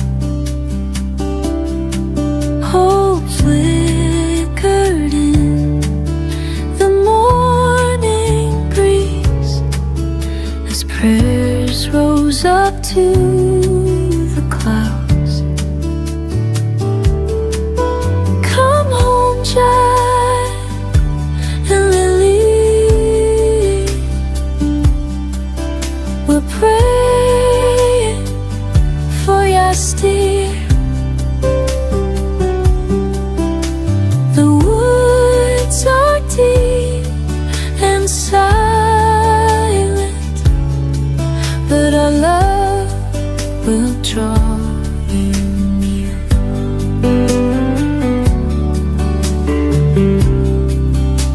The sun sets over Pictou County,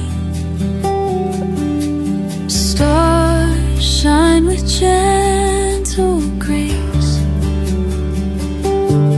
The community holds a vigil, longing for your embrace. Come home, Jack and Lily, we're praying for you still. The woods are deep and silent, but our love will draw you near.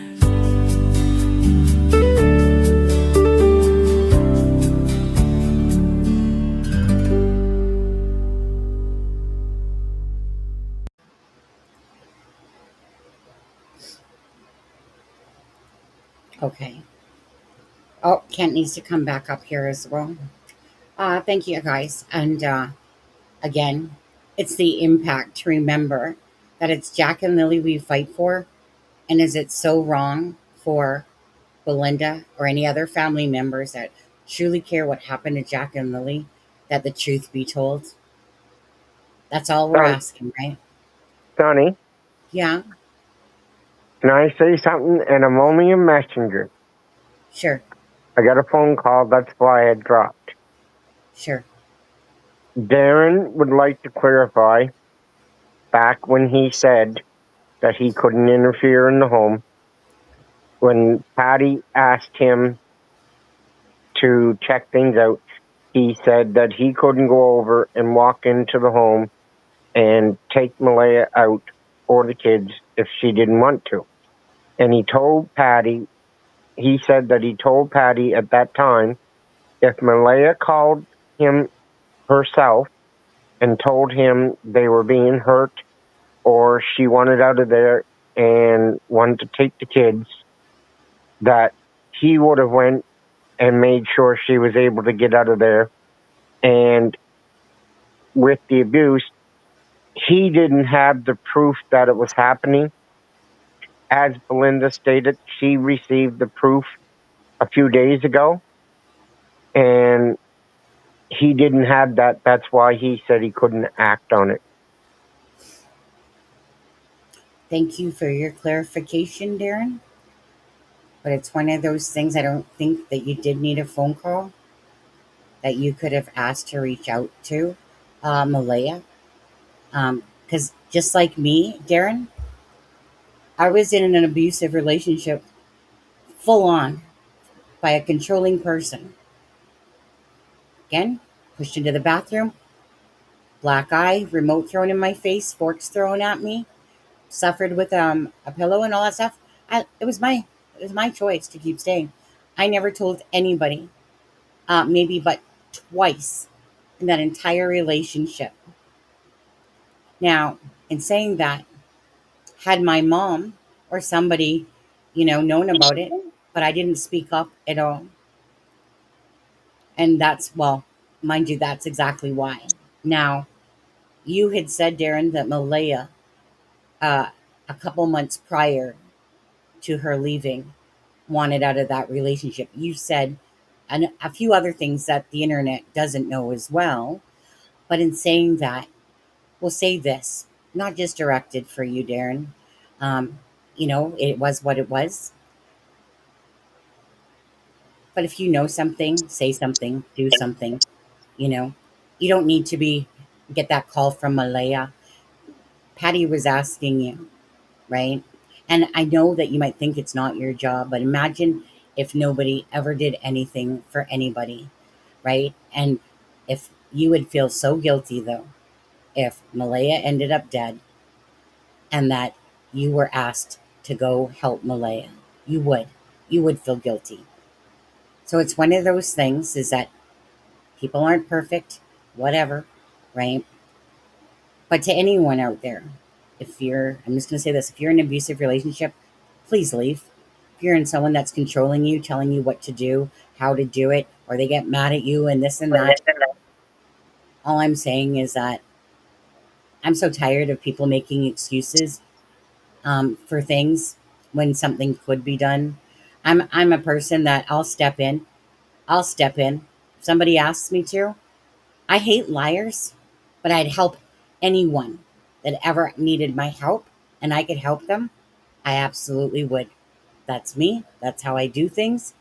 I don't even have to know you, but I'll always step in if I can and do something. But, anyways, I'll leave that I at was just that. going to say that if, a lot of women, and as well as I do, Sunny, that you feel like you can't leave for whatever reason, just ask for help.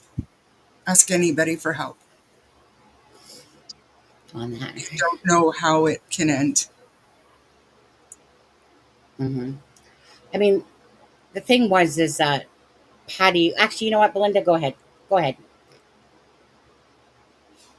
If you I, got I can't talk at this time. that, okay. Absolutely. Take a moment. Take a moment. Hi, Nova. How are you? He has no problem doing everything he has done to prove Daniel is so innocent. Why couldn't he have put that effort into Malaya, Lily, and Jack? Okay, fair enough. Fair enough. Right? Now, I'm not here to shit on Darren in that way. At the end of the day, it is what it is. But again, these are two missing children. This is what it boils down to. There's two missing children out there now, Jack and Lily. The truth is not being told. This isn't Darren's fault. This is Daniel and Malaya who have been in care of those children, knowing that CPS had already been, it's their watch. It's not Janie's fault, if the guilt, like Belynda, everyone, I'm sure anyone in that family is saying, including Durwood, well, maybe I should have done something. Maybe I should have been there. Janie thinking, well, you know what, if I would have just come out that morning, this wouldn't be happening today. What I do ask you is this, Janie. I think there's a lot of truth in what you're saying. I do. I have a grandma that's passed away. She was a feisty fucker too. Okay, I get that. She was a very vocal personality. I can understand that you've probably been put through the ringer with the media and everybody else, but it's still, it boils down to this is about Jack and Lily and finding answers for Jack and Lily. I want to say this as well. Your son, Daniel, that you're watching, again, you tried to deflect back on Cody instead of just taking a higher ground. You wanted to push the Cody narrative.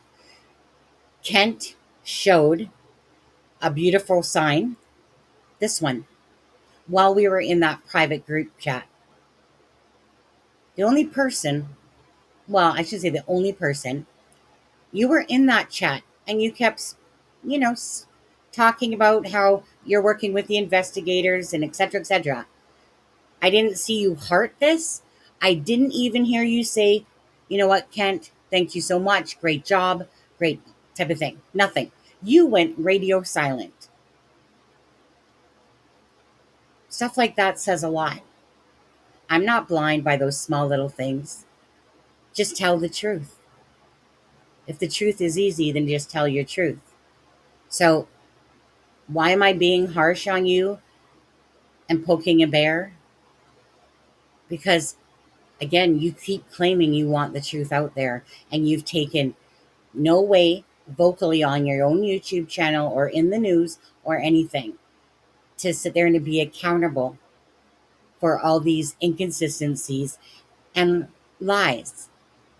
Some of them are just downright lies. You could clear that up, like Charmaine was saying earlier. You choose not to. I don't need to twist your arm. It's not my, you know, guilt or whatever that's going on that can't seem to speak publicly. I'm just here to be a voice for Lily and Jack. But in no way, shape, or form am I ever going to sit there and stand up for someone that clearly has lied.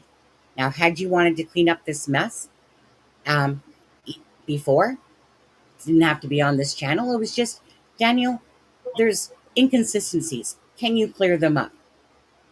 Maybe you should perhaps stop lying to your mother. Tell her the truth. And Jenny does have some inconsistencies, but I feel that she does have a lot of pain and anguish for many different reasons.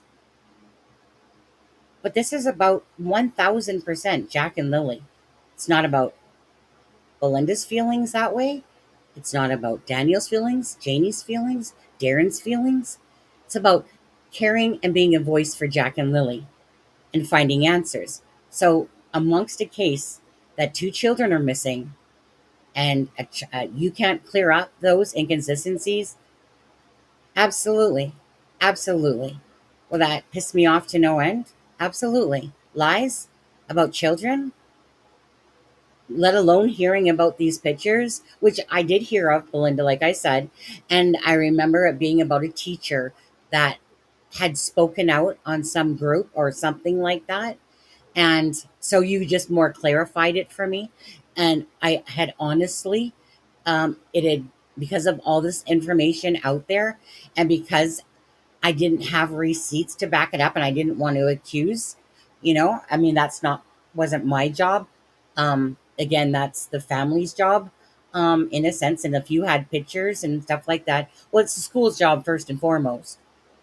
But it's Daniel and Malaya's job to tell the truth, right? Um, Clear things up. Anyway. And I don't know who all is on board with the theory that the kids are being hidden, not on the First Nations land or anything like that, even out in the bush. Who is ever in the family who believes that? Why aren't you looking for those kids then? Why aren't you using your social media? Why aren't you hanging posters? And don't give me no bullshit about staplers. They have been gone for 11 weeks. Why aren't you looking for them if they're alive out there? And I don't care who you think has them.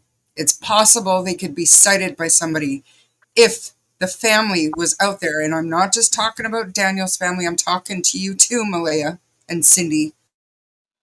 Why aren't you looking for your kids? If they're alive and somebody took them, why aren't you looking for them? Why aren't you pleading for them to be returned?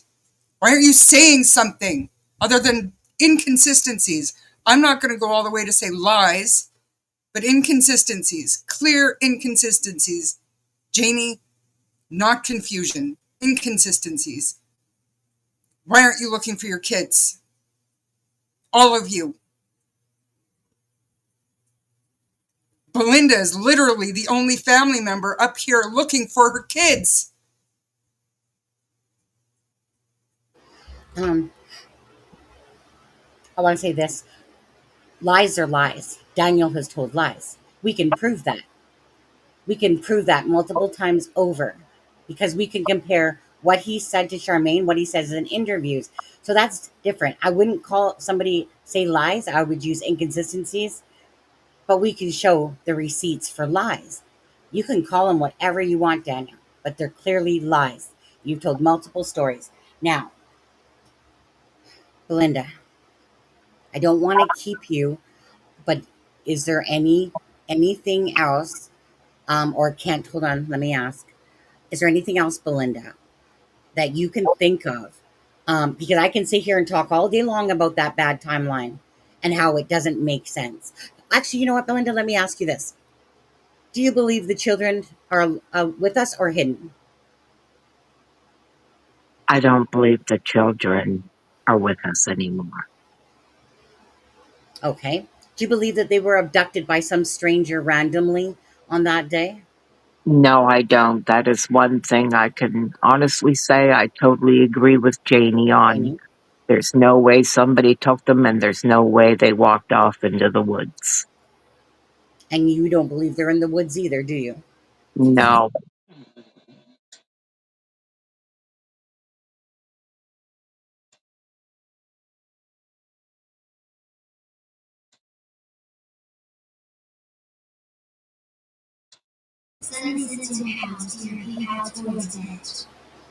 Okay. Thank you, Chris. But I do want to say this, please. Super chats, they take 10% off. Please send any money either to the GoFundMe or however, um, Alana. So anything to do with the benches and stuff like that. I don't want it to be my responsibility for super chats coming in. Please take no offense, Chris, but I just want to make that clear because I don't want to keep having these super chats that take 30% from YouTube off you guys when this money can be sent directly to the GoFundMe, Lana. So anyone that wants to reach out with regards to bench money and stuff like that, to help out with that or to help out with any sort of money towards the shipment of Charmaine's idea with the bench as well. Okay, so that is, let's see here. Sharon, can you put that back up? I think it was Jack and Lily 2025 at gmail.com, was it? I think it was gmail.com. I'm getting mixed up between her Hotmail. It should be gmail.com. But if No, somebody could just put, it's not. It's Outlook. It's Outlook. see, I was wrong already on there. So if somebody can put that back up there, I just want to make sure because I don't want to be responsible.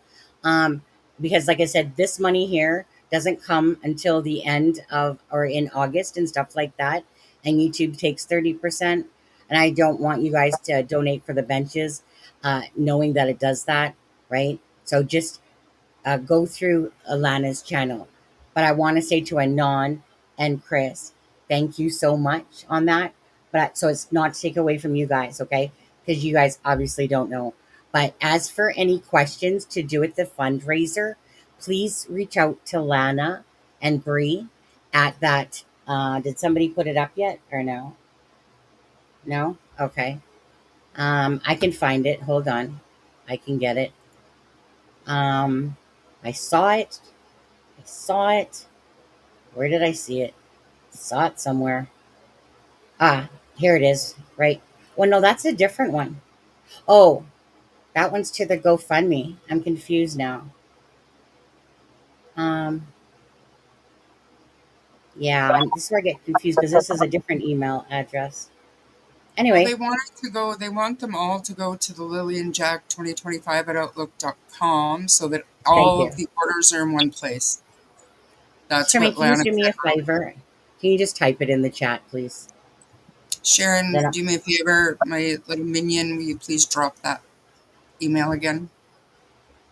well, I asked, but I don't know if she saw or heard or if she's She still here. did a couple minutes ago, Oh, but there she is. She did. There we go. Thanks, Sharon. Right there, you guys. Okay. So anything towards the benches, anything towards the whole fundraiser. Okay. You talk to Bree. You talk to Alana. Okay. All right. Perfect.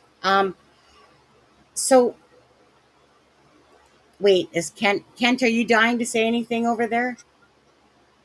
No, I'm One. uh, I'm gonna drop off here and I'll stay in the chat. But Yeah, I know it's hard for you, buddy. Um, did you need to drop off as well, Belinda? Because I don't want to keep you if you've Yeah, outdone yourself. Do you if you want to? don't mind, yes. Okay, well, you know what? Thank you for your thoughts. Uh, Prayers to Lily and Jack, of course. Thank you for again being the warrior and soldier that you are. You sat there and gave Lana and Bree credit for their strength for doing that. I thank you for your strength for fighting always for Jack and Lily because that's what matters.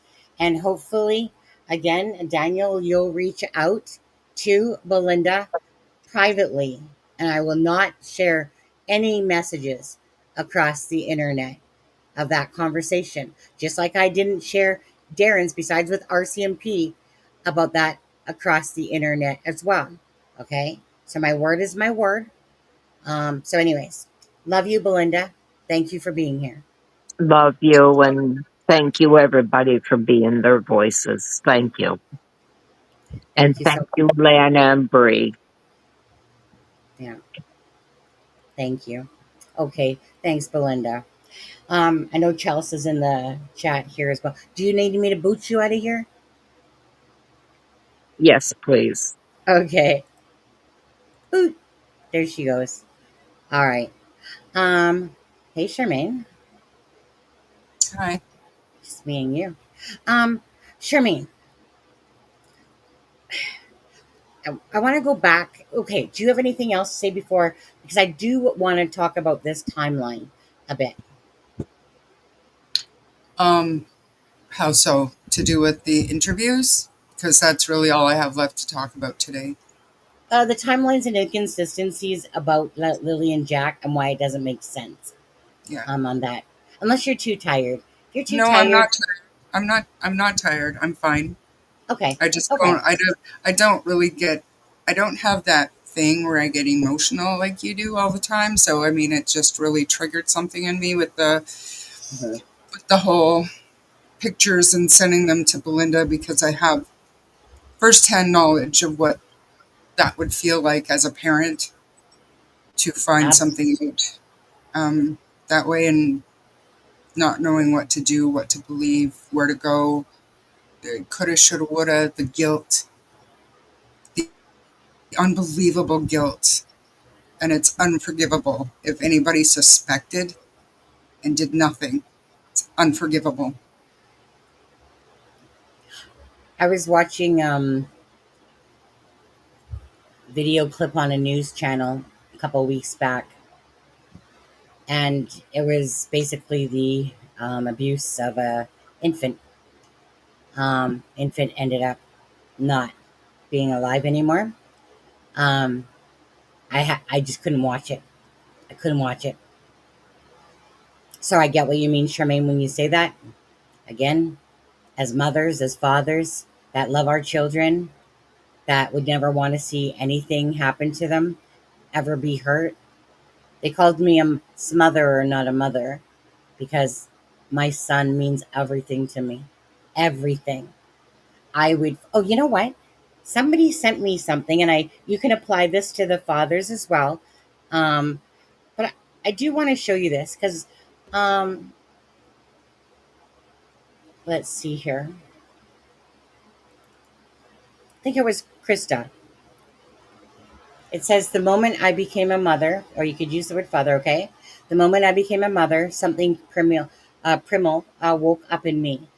There is no level of crazy I wouldn't reach, no law I wouldn't break, no soul I wouldn't haunt if it meant keeping my child safe. I'd go to war, burn bridges, flip tables, smile in a mugshot if it came to that.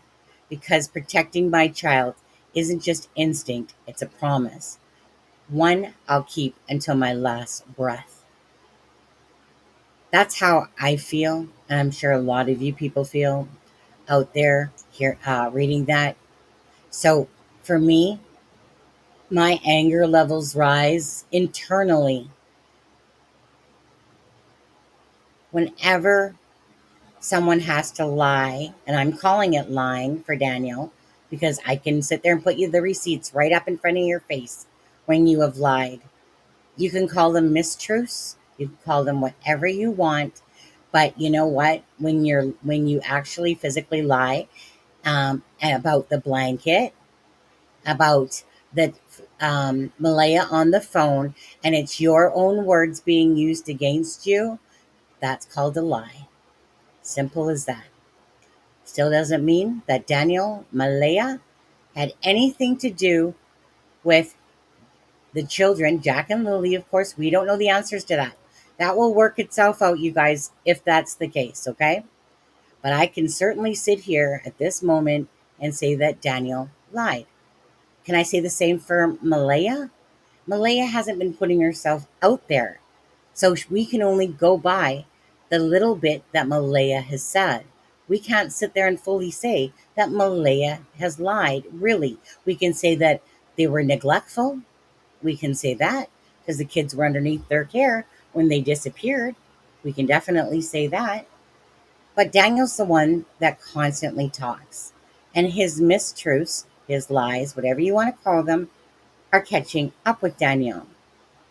It's so disheartening, and I was so disappointed, Daniel, that Belynda was talking to you, and all she asked you for was the truth. And all you could say back to her, Daniel, was, yeah, what was her life like basically with Cody and the kids? As if you took her, like you said, out of this bad situation and just wanted to take care of her, right? That's how you saw it. But you didn't have to say that. And you could have said so much more and made it about Jack and Lily instead of about yourself deflecting back on Cody and Belynda. So that just kind of keeps telling me a lot about who you are as a person, that obviously you can't handle telling the truth or just being honest and upfront, and that you take criticism and you twist it around to blame other people. That's my insight and a lot more on how you're handling this situation. It's only my personal opinion, and you don't have to take it worth nothing at all. But you know what? Again, you're projecting that out there. You're doing this to yourself. I'm not forcing you to. You're the one projecting that. But, anyways, what I wanted to talk about, Charmaine, was the timeline. And I can see her and play the clip when Daniel says, actually, how much time do you got? All Do you have night. 20 minutes? My Okay. reason Let for me, staying awake is at work. So okay. Perfect. 6 o'clock, you guys, stay with us. Okay. I want to get into this timeline, and I want you to realize that this timeline does not make sense at all. And it's been twisted so many times. But I want you guys to hear this clip if you don't mind. I seen Shayna and Daphne post it. Um, and I've listened to a clip like this from the same CBC. And so let me just quickly find it. 1 second. It's okay. Wait, this one is. Oh wait, yeah, 19 minutes. Hold on. Can you hear that, Charmaine, or no? no, No. Okay. but One Chris sec. posts a good comment One. here. Yeah. I Let me, don't know if you're okay with reading it, but I am. wait. 1 second. Oh, I can download it. One sec. Go ahead, Charmaine. As Chris said to Daniel, I don't know if he's still here, but he makes a good point that kids didn't go missing with Cody. It's true. It's a good Well, point. they didn't. Just in response to your comment to Belynda, kind of relevant. That's how you respond to a That's what I, question. right. So I seen that comment about 20 minutes ago or so, or whenever Daniel said that, and that's what it was. Daniel said that, and then right after that, someone said that they didn't go missing when they were with Cody. So why would you bring him up? Because he's too busy thinking about the great life, in my opinion, that he gave Malaya versus the shitty one that he was trying to pinpoint out to Belynda, while your son was all this stuff to Malaya. It says a lot. It does. And somebody else had said that both Daniel and Janie have said many times how much they don't like our channel. And Why do they keep that's their coming? right, but they keep coming back. So I'm sorry, I can't remember, but they thought maybe they were baiting us. But I have to ask, like, what are they trying to catch? Because all we keep catching is more inconsistencies. And somebody else said I would block Daniel from chatting. If I keep saying it, Daniel should stop chatting for sure. I don't know that Sonny would do that, because any information is better than no information. But I mean, look, does it tick me off that Malaya isn't talking? Absolutely. Is it suspicious? Of course it is. But here's the thing. We don't have much to talk about with her other than the fact that she's not talking. And in my opinion, it would make it a lot easier for the RCMP to investigate and possibly even clear her of involvement if she's not out there spreading a bunch of different stories and theories that they have to track down. So, in my humble opinion, although I hate it, I think that whoever's given her advice is giving her smart advice. I really do. Probably. One sec. Actually, Charmaine, talk for another minute, please. I just need to go go to the bathroom. Be right back. Okay, and I mean, I would like to point out, and I'm not defending Daniel here. I've already said my piece to Daniel, and I meant every word of it. But there's, I guess the assumption that the abuse comes from the male in the relationship, and that's not always the way it is. So put that out there, but I would ask everybody here not to take it out of here that Daniel was abusing the kids, and we know that for a fact. Belynda knows that those kids had bruises on them, and now we can deduce from that a mandated reporter at the school called CPS. That's all that we know, right? We don't know who is responsible for it or how bad it was. And like I said, I'm not making excuses, but I'm just saying you shouldn't run from here with that story because we have no idea. RCMP need to work harder to find them. Again, pretty much everybody in the country, but particularly in Nova Scotia, has every right and reason to distrust the RCMP. They really do. The RCMP have earned that from you all. They really have. But I'm going to, just like the people that believe Malaya took the kids and is hiding them and is just scared to come forward and end all of this, I'm going to stick behind the RCMP and believe that they are taking their time to collect the evidence that they need. They're not going to press charges for something like neglect because it wouldn't keep them long enough. We don't pressure look at that Russell Williams interview with Jim Smith. That guy was a class act. He did it perfectly, but at no time was he pressuring him. He was presenting him with evidence, with actual physical evidence that Russell Williams could not contest. They don't have that here. So we don't have an investigation where they can pull out all of this hard physical evidence that Daniel or Malaya can't contest and say, now, just didn't they don't have that kind of ammo for pressure. So for me, I trust that the RCMP are methodically going through everything. They're following up all of these ludicrous narratives and theories and tips. They're doing everything. The only thing I don't understand is about the cadaver dogs. I don't understand that. That's never going to make sense to me. But maybe they have, and they're just not About telling what? anybody. About which? The cadaver dogs. Yeah, the cadaver dogs. I would love to make sense out of that as well.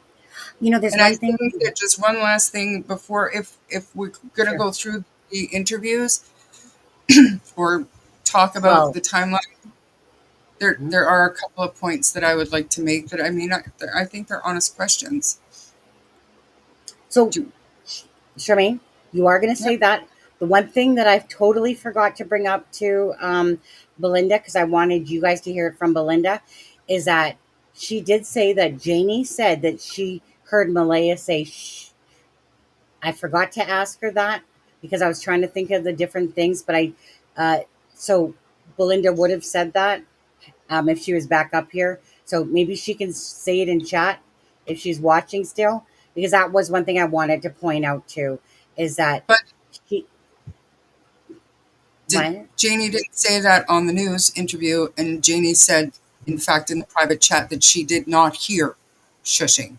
Right, but she told Belynda that because Belynda said, no, Janie, we had a conversation, they had a conversation. So I just wanted to put that out there because as I was going to the washroom in my thinking tank, I was like, ugh. But Belynda, she's in chat. She can literally say it for herself as well. Maybe she's outside in her garden at the moment. Very rough, that information that she said she found out a couple of days ago. And then to have to say it.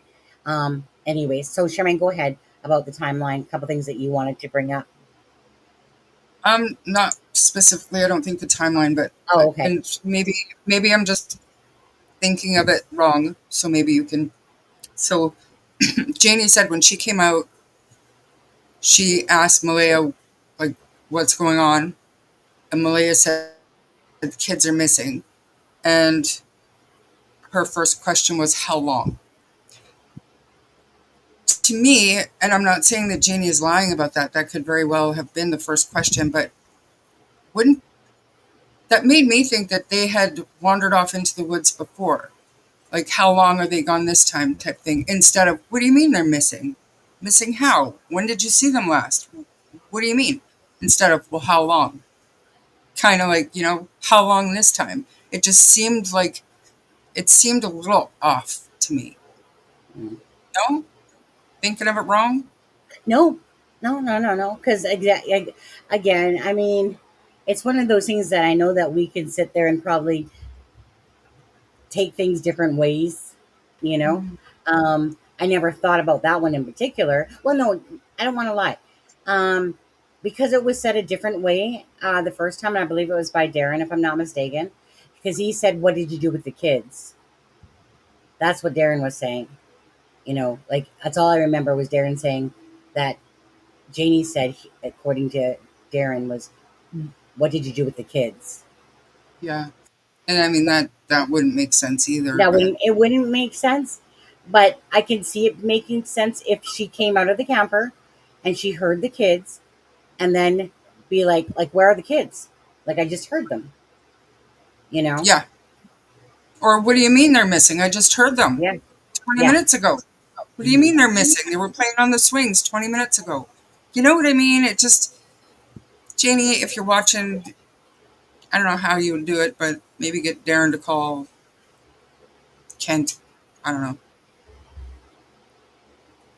Yeah. Because I'm sure that's not accurate.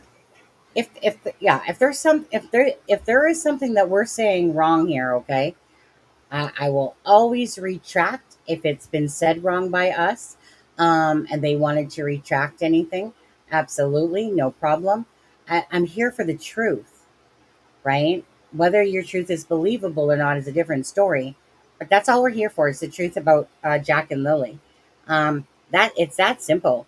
The fight for the truth. That shouldn't have been hard at any point. What this should have been was that family members from all, Belynda comes to the search, the Brookside comes, the Mackenzie, the Martells, and everyone's doing what they can to continue to help talk about the truth, to bring out the truth.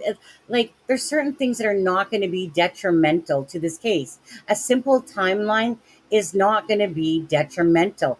Well, I mean, I say that. The RCMP might think of it differently, but for the most part, there's Daniel saying a lot of stuff about timelines and Janie and stuff like that. But honestly, it should have really even got to this point that it's just been that you can't even put a proper timeline together for something that shouldn't have been hard in the first place. Ask yourself, why is this happening? Because it's lies. Lies are being told. Mistruths are being told, whatever you want to call them. That's what's going on here. Now, again, like, for instance, Janie could be telling her truth for a timeline. She might be, she might not be. I think that I feel like a lot of Janie's stuff is truthful, and then I feel like there's parts there that are not. Simple as that. Or that Daniel, and this is just in my opinion, it's her son. We'll never no matter what, we can't forget that, is that it's her son. So whether Daniel implemented some of this truth into his mother or whichever, but I'll tell you, we'll come back to this stuff. After I want to play this clipping that's like 19 minutes long. Go ahead. Belynda wants to know what your question was, so she's in chat now. Here. Chelsea. Hi, Chelsea. Belynda, the question is that I totally forgot to ask you. You said that when you were talking with Janie on the phone, that she told you that she heard Malaya hush the kids. And Janie said that she didn't do that, and she never said it in the interview today. She just said that she heard the kids near the swing set. So I just want you to clarify yourself, because you're the one that had the conversation. And I forgot to ask you. I meant to add, that was an important one. Well, the truth is important. Let's put it that way. So, I'll just, like, Belynda can answer that. But other than that, I want to play this video file.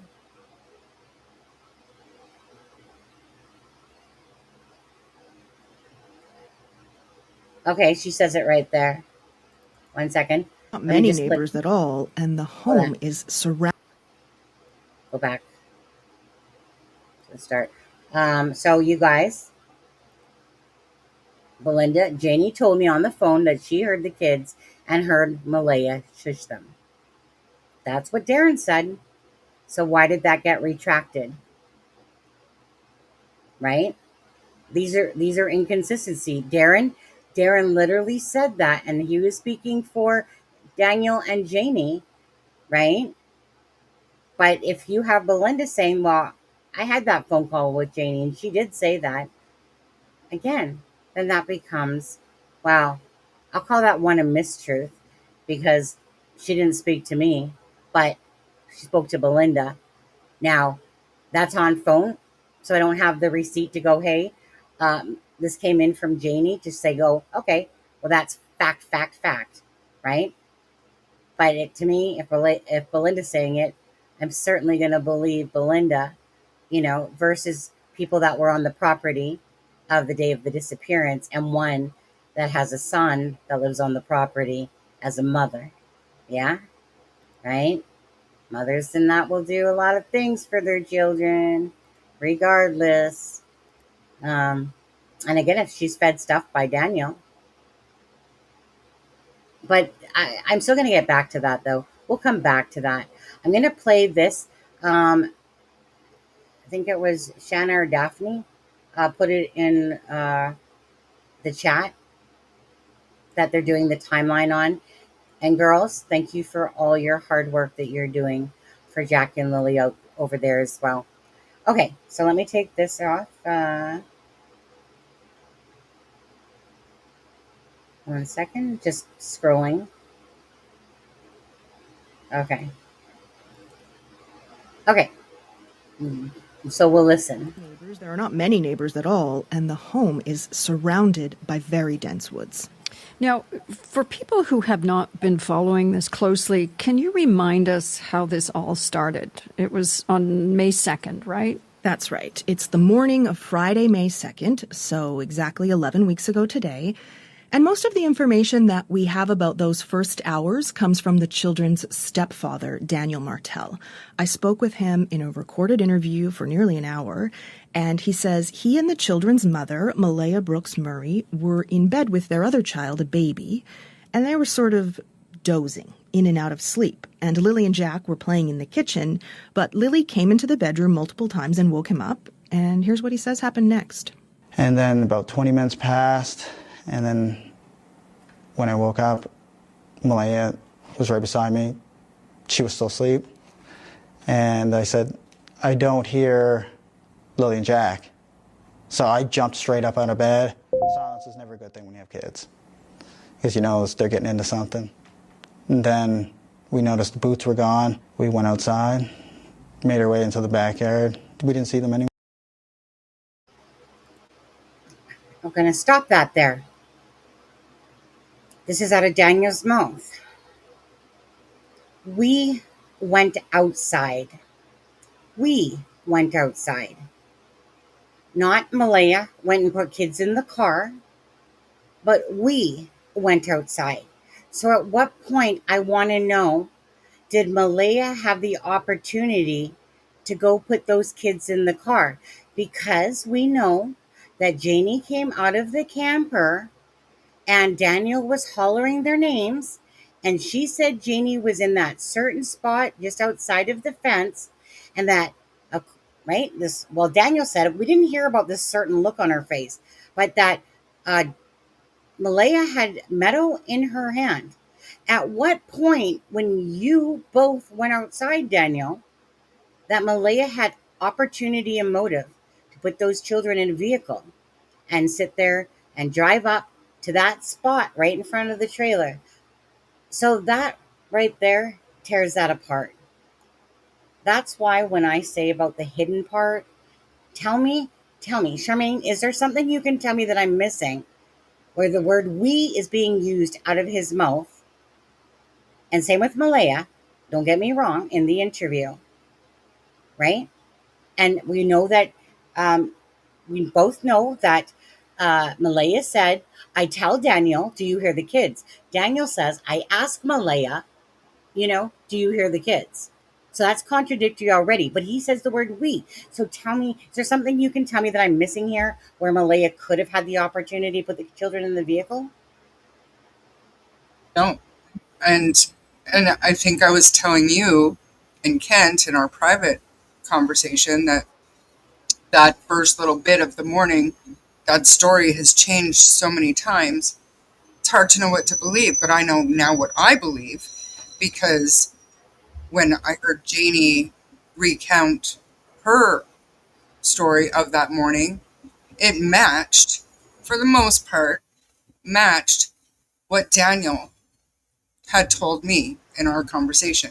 So even though, there might not be, exact matches, that's the closest. So that's what I'm going with, that Janie woke up and came out because Daniel was calling for the kids and Malaya was standing there. At no time was there a spot for Malaya to be a witnessed close to the road, even with Meadow on her hip, because that wasn't added until much, much later. Enter Durwood. Right, exactly. Enter Darren, and who's listening to the storyline. And I think that, again, that is a combination of Daniel, mistruths, lies, whatever you want to call them. Janie has her truths there somewhere. So this narrative's getting pushed about Malaya hiding the children. But just in that piece alone, there's nothing at all that can even show that Malaya, out of their own words, and I'm using their own words, let me make clear on this. I will use their own words against them all day long when the truth isn't being told, because I'm not here for their bullshit. I'm here for the truth. And if their words don't match up to what was said and how it was projected later on, absolutely I'm going to point that out. And I'm going to point out every single one of them until maybe one day the truth really comes out, because we cannot rely on any of these individuals to tell us the actual truth. And let's just say hypothetically that we can't count Darren in there because he's just taking their words and whatever and adding whatever he's done. Okay. So, I mean, he wasn't there when the children went missing and stuff like that. Whoops. He's not there. But at the, I can't even remember what I was going to say there actually.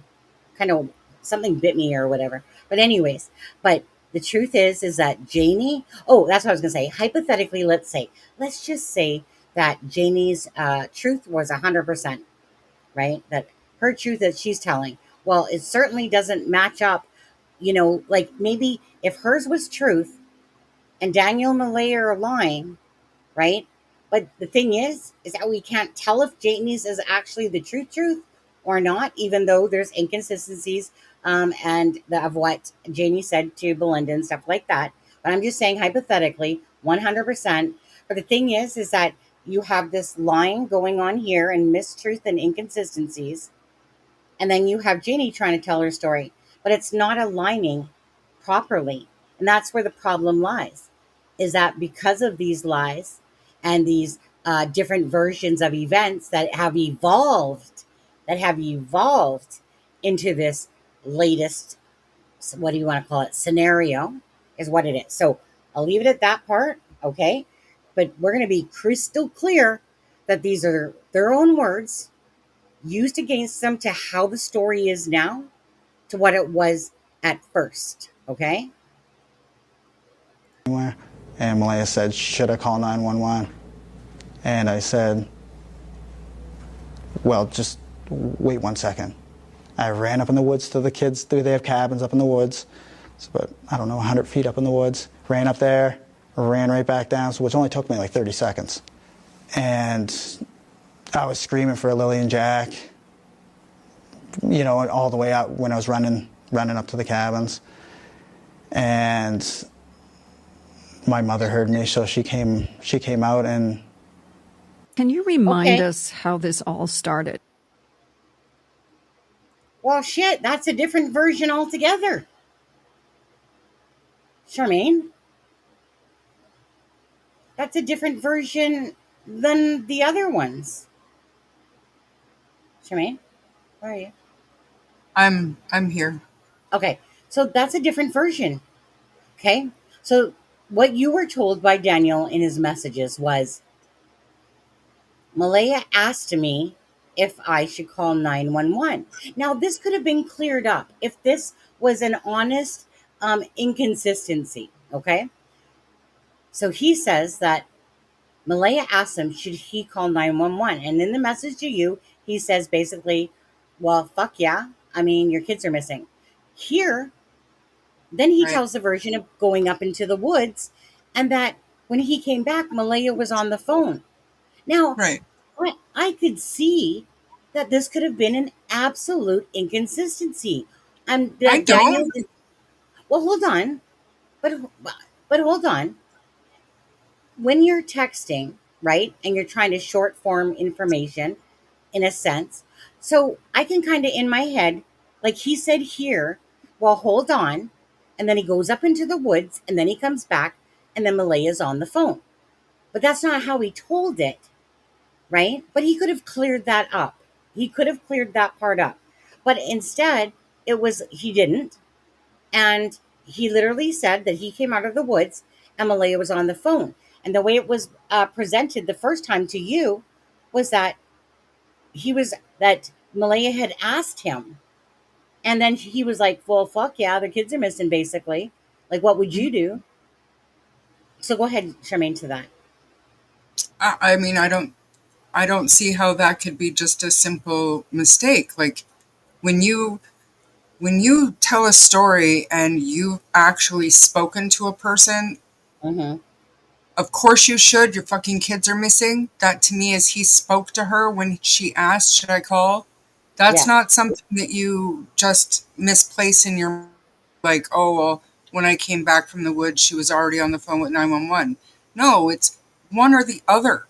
Which is it? There is no crossover there. There's no, oh, I forgot I said that to her because it was such a stupid question. No, you would remember that. Well, right. And that's where it was. Like, so, however he said it there, but at no point did he say, well, I told Malaya, like, fuck yeah, call the police, whatever. So in this version, it's like, well, hold on a second, you know, because obviously he's probably not going to say to the lawyer, well, I said, fuck yeah, or whatever. But anyways, um, so regardless, inconsistency, that's like, I've never heard this particular version up until right now, which is a different version. Totally. It was on May 2nd, right? That's right. It's the morning of Friday, May 2nd, so exactly 11 weeks ago today. And most of the information that we have about those first hours comes from the children's stepfather, Daniel Martell. I spoke with him in a recorded interview for nearly an hour, and he says he and the children's mother, Malaya Brooks Murray, were in bed with their other child, a baby, and they were sort of dozing in and out of sleep. And Lily and Jack were playing in the kitchen, but Lily came into the bedroom multiple times and woke him up. And here's what he says happened next. And then about 20 minutes passed, and then when I woke up, Malaya was right beside me. She was still asleep. And I said, I don't hear Lily and Jack. So I jumped straight up out of bed. Silence is never a good thing when you have kids, because you know they're getting into something. And then we noticed the boots were gone. We went outside, made our way into the backyard. We didn't see them anywhere. And Malaya said, should I call 911? And I said, well, just wait 1 second. I ran up in the woods to the kids. They have cabins up in the woods. It's about, 100 feet up in the woods. Ran up there, ran right back down, which only took me like 30 seconds.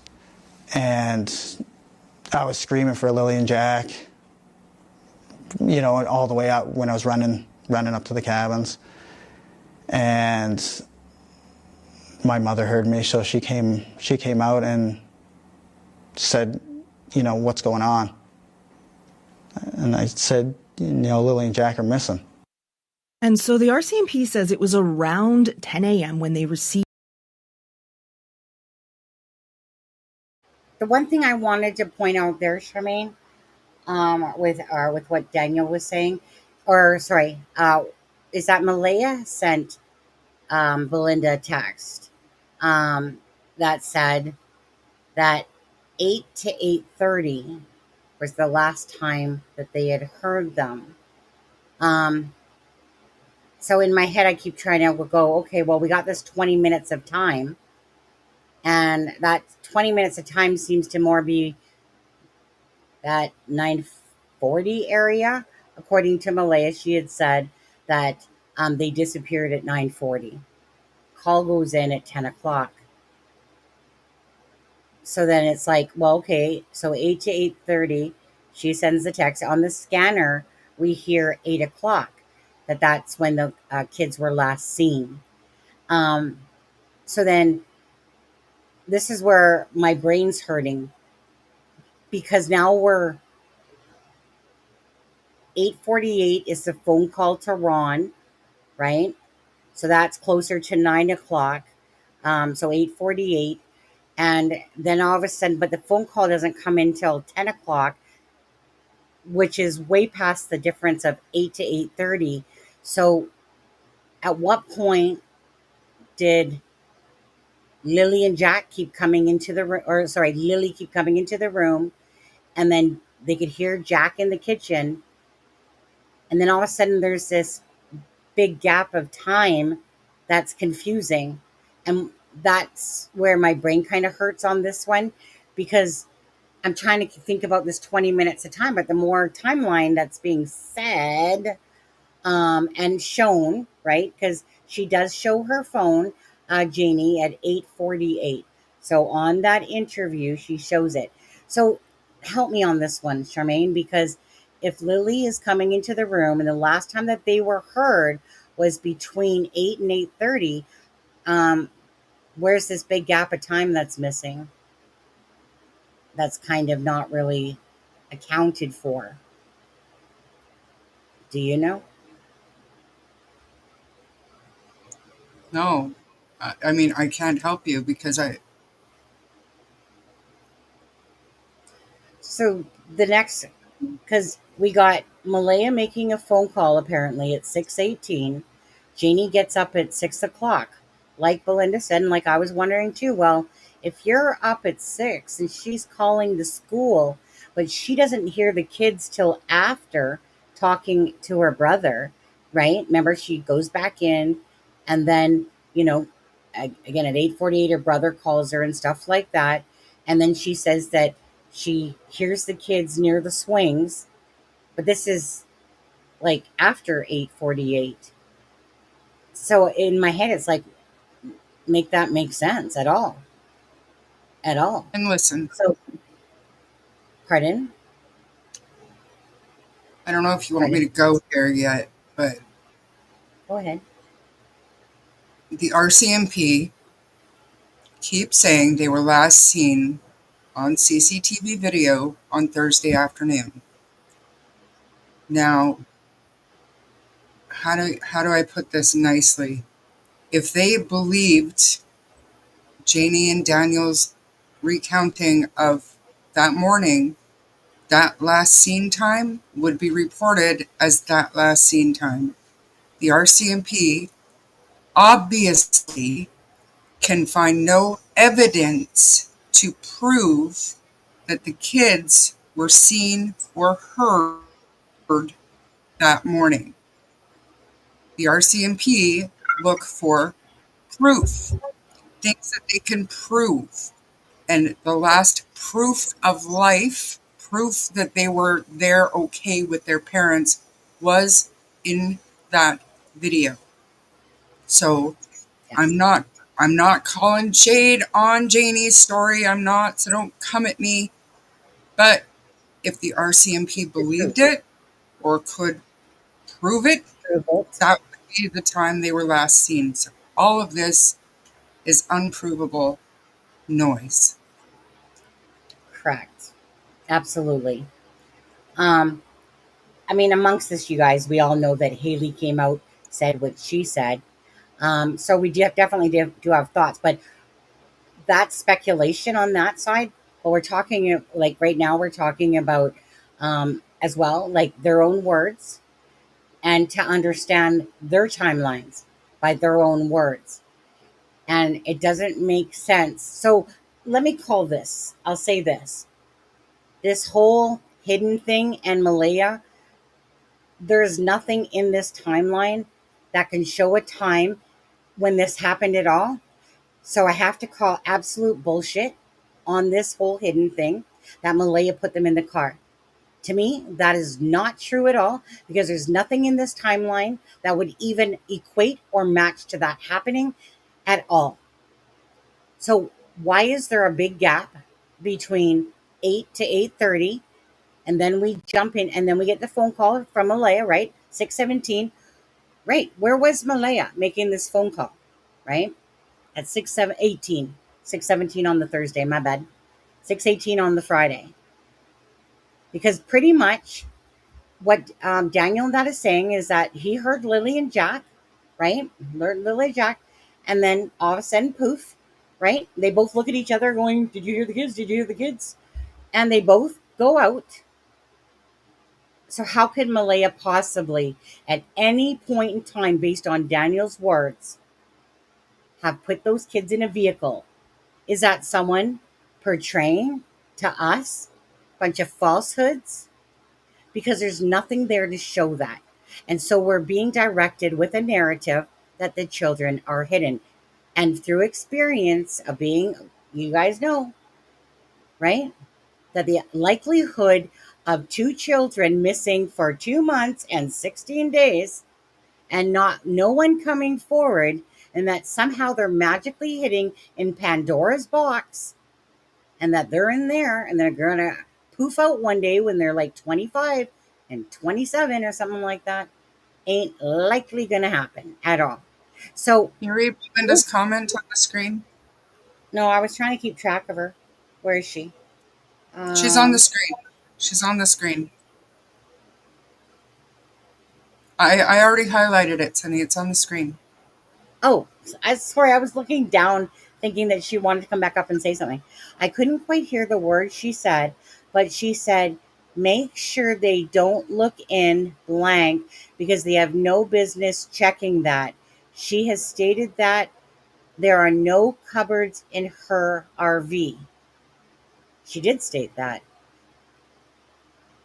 Make sure they don't look in the blank. And that's where people are asking about what was in the cupboard. Because they have no business checking that. She stated that there are no cupboards. She did state that. So what did that mean? Don't know.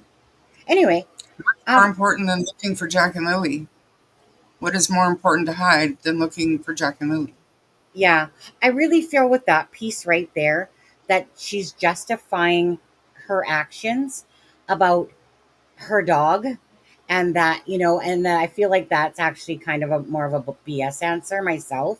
I just feel like it's someone that has had time to think about what they could say to that scenario about it, and try to make it seem like, look, I was just really, if you're an animal lover, then you guys would know that, animals get stressed out and this and that, whatever she was saying there, right? And it's like, no, no, no, no. It's as simple as this. 2 children are missing named Jack and Lily, right? And again, Jenny, you can think I'm attacking you or not. No, no, no. This is about truth, okay? So if it doesn't make sense, we're going to talk about it. And so normally, a normal thinking person that has 2 children missing would say, you know what? Let me go get my dog, and you can look away in the camper. Not get told that you're going to impede an investigation, right? Anyone with 2 missing children, you're so concerned, and you're making it sound like this was about your dog. But I personally feel like that was just like a bullshit answer, that was an excuse, that you wanted to justify the truth there of why you didn't perhaps let them in. Now, can't tell you what that's about, but a normal person with 2 missing children, why would you have put up a block road and act like your dog somehow, I guess to you perhaps, is more important than human lives of 2 children that are missing? Because if there's nothing to hide, it would have been, let me go get my dog, right? Because my dog will be snippy and stressed out, and then you guys can look away. Not get told that you're impeding an investigation. That's how I see that personally. Could be wrong, but that was just my take on it. When anyone hears someone say that you're impeding an investigation and yet 2 children are missing, nobody's going to take that the right way at all. When it comes to 2 missing children, they're going to definitely look at shade. But anyways, that's just my thoughts about that personally. Okay. Received the 911 call. They won't say exactly what time. Now, we just heard Martell mentioning his mother. What have we learned from her? Well, as you mentioned earlier, she was there the day Lily and Jack went missing. She's never spoken publicly until this interview with my colleague. Her name is Janie McKenzie, and she had basically given Martell and his young family the mobile home and was living in the RV parked next to the house. She says she very much thought of Lily and Jack as her grandchildren, says they called her Granny, and have been part of her family for 2 years. She describes them as 2 very different children. Jack's the one that if he didn't want to do something, he didn't do it. And he was a curious boy. He stayed out here, and that's all he did was look for bugs and worms. And Lily, she was always running around, screaming and hollering. And I observed those kids for 2 years. They were part of my life for 2 years. What does Janie say about what happened that day? Well, she says that morning her brother called her at 8:48 local time. She has the timestamp on her phone. She says she spoke with him and then went back to bed. But then she heard her dog barking and she heard Lily and Jack. She didn't see them, but says she heard them. And she says it was around 10 minutes after that call with her brother, so around 9 a.m. now, that she heard her son yelling for Lily and Jack. Now, she didn't go outside immediately, but when she did a short time later, she saw Malaya, the children's mother, standing there with the baby, and it was her who told Janie that Lily and Jack were missing and had been for about 20 minutes. And she says, ever since then, baseless. Didn't Daniel just admit to the fact that he said that they were missing? Call me crazy. Pretty sure Daniel Absolutely. said that. Right? You did. Another one of those things. I told Daniel, I asked Malaya, because Daniel says, because then he's the one that said that they were missing. Again, at what point, you guys, the reason why I keep stressing this, it's because you tell me at one point in time that Malaya put these children into a car based upon this storyline. Can somebody please tell me at what point Malaya put these children into a car, or is this just, what do we call? What's the word for it, Charmaine? When you're trying to deflect a different narrative than the truth? That word. Diversion. I had the word red in my head for something. Red. What's the word? Too tired for that. So, at what point? So, if there's nothing there that can show that Malaya, based on their own words, right, that they went out, Daniel, right? So, again, I just keep feeling that, and this is my own speculation on this one. My feeling is that Daniel knows that there's been mistruths or lies or whatever you want to call it being told. And I don't feel like he's capable of facing a YouTuber directly on the heat to ask him these questions to clear up. I feel like he's hiding behind a wall. He's being very inconsistent in his stories. And that's my own speculation, but I'm what I call what I see. And I see someone that has an opportunity to correct any misinformation that we are saying. He doesn't, right? He could do that himself. He could sit back on a messenger. He said multiple times prior when I just always asked Daniel nicely, Daniel, go ahead, come on up here. Asked him many times. He avoids it like the plague. And then he'll make an excuse and say he's saving his interviews for the news only. But yet he wants to claim that he's telling the truth. I'm sorry, but it's your inconsistencies that have caused so much of this BS with the timeline because of what he said. But he's the one that just said in here about that he said about them missing. And now all of a sudden it was like, well, Malaya says that they're missing. But tell me a point at all, anytime possible, right? Janie made a point of saying that when she was asked a direct question in the chat about would you be able to hear a car pull up in front of her camper trailer, she said, well, if it's a new car, probably not. And all I'm thinking about is, you're kidding me. That crunchy sound of tires going over rocks and gravel, and your dog wouldn't bark like severely when they hear a vehicle coming up, the one that sits in the window most of the time. But anyways, so you're going to tell me that no, that it must be a stealth car that pulls up there, that you wouldn't be able to hear, Janie, any vehicle. But you said, which is way down at the end of the driveway. Well, if they were at the end of the driveway, definitely not. I could see that. I could absolutely see that myself, Janie. If it was at the end of the driveway and somebody pulled off to the side, I can agree with that. Dogs, they got ears like no tomorrow. But we're talking about at what point then, Janie, if you heard the kids around 9 o'clock, 10:01, right, is when the phone call comes in to the 911 and you heard the kids around 9 o'clock, what point did they disappear then? At what point did they disappear? And at what point did Malaya just happen to put the kids in a vehicle as she came outside, according to Daniel's version, together with her? It doesn't make sense. That's why we keep saying that the story with Daniel and Malaya seems very scripted.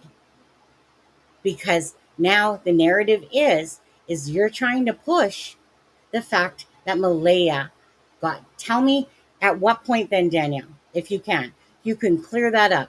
Tell me what time that Malaya could have done this miraculous, put them in the vehicle, have Meadow on her hip while she's out there with you, and Janie hears the kids around 9 o'clock, and yet there's this 20-minute window. This 20-minute window. Odd, right? Kids were outside playing at 9 o'clock. And then the reason why she came out of her camper was because she heard you, Daniel, yelling. And at what point, I also would like to know, Daniel, myself, that you immediately got into a vehicle, that she immediately called 911. Because none of this sounds immediately to me either. But those are your words. But no, you didn't go up immediately because you said, hold on a sec. Before you call 911, let me just run up there to the woods, 30 seconds, come back. And then Malaya's on the phone, so immediately maybe. But you immediately went into the vehicle because that's what you said. So you didn't say, well, I went up in the woods first and then I got in a vehicle. You've said too many different versions. So how can anyone take what you're saying when you immediately, not a couple minutes later, not a minute later, but you immediately, and she immediately did this. You got an asshole opinion there, Lucid Dreams? Okay. Do you have anything to say to that part, Charmaine, or no?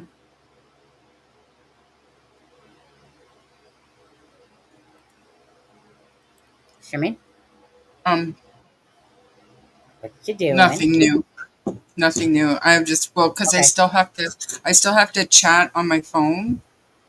So I was answering Ben. Oh, okay. Well, I'll play some more. Stories have been swirling about her family. All the rumors and accusations.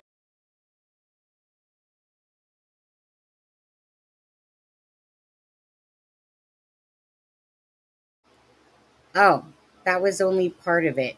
Hold on a second.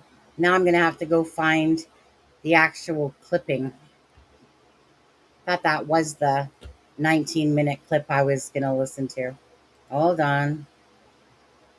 Let me just go back to this for a second. Boom, boom, boom, boom. Oh, okay, that's the 3:19.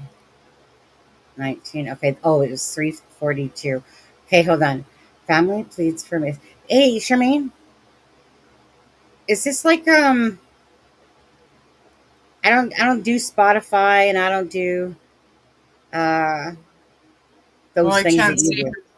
What are you? Is this Spotify? Like, what is this? I don't even know what this is. I'm not really sure. Shanna or Daphne. Hold on. No, that one's okay. Hold on. I don't know what Spotify looks like. It's usually Spotify is like green. Like my Spotify is green and black. Yeah. This looks like it could be I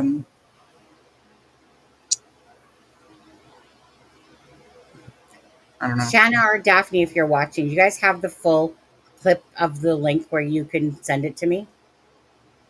Because for some reason when I was watching it, I was like, oh, I was thinking it was 19 minutes that I was listening to on there. I don't know. Neither of them are answering me at this moment. Um, 1 second. What is this, you guys? Good night, Darlene. Right. It's CBC. But do you have the actual link for it? by chance? Lost family on there? Let's see here. I don't think that that's proven that she asked for, like, where did that information come from? Consider the source, and if it's reliable, Give I'll me a look second. into it. Other than that, it's just more noise. There's no proof that that happened. She didn't think to take her own toothbrush. I don't know that she would think to grab the kids' birth certificates and nothing else other than a toy for each of them. And again, that's another thing that we heard from the Mackenzie side of things. So it's unfortunate that nobody from Malaya's side is speaking up. And if my feeling is correct that she's been cleared, and because she hasn't been running around blabbing, maybe it's time you talk, Malaya. In any way, shape, or form, get your lawyer to release a statement. Anything.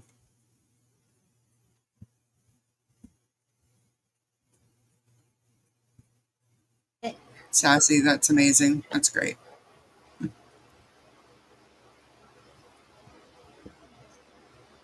I found it, guys. Don't worry about it. Thank you guys so much. Okay.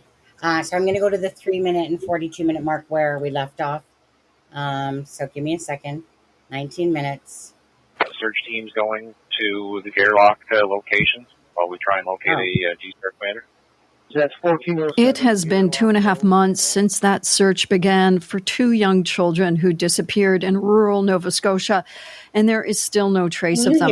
6-year-old Lily and 4-year-old Jack Sullivan were reported missing from their home by their mother and stepfather. A massive search ensued. A lot of area to cover. We're out in the sticks here. You're very familiar. We can hear the video, yeah. Dense woods for 10 days.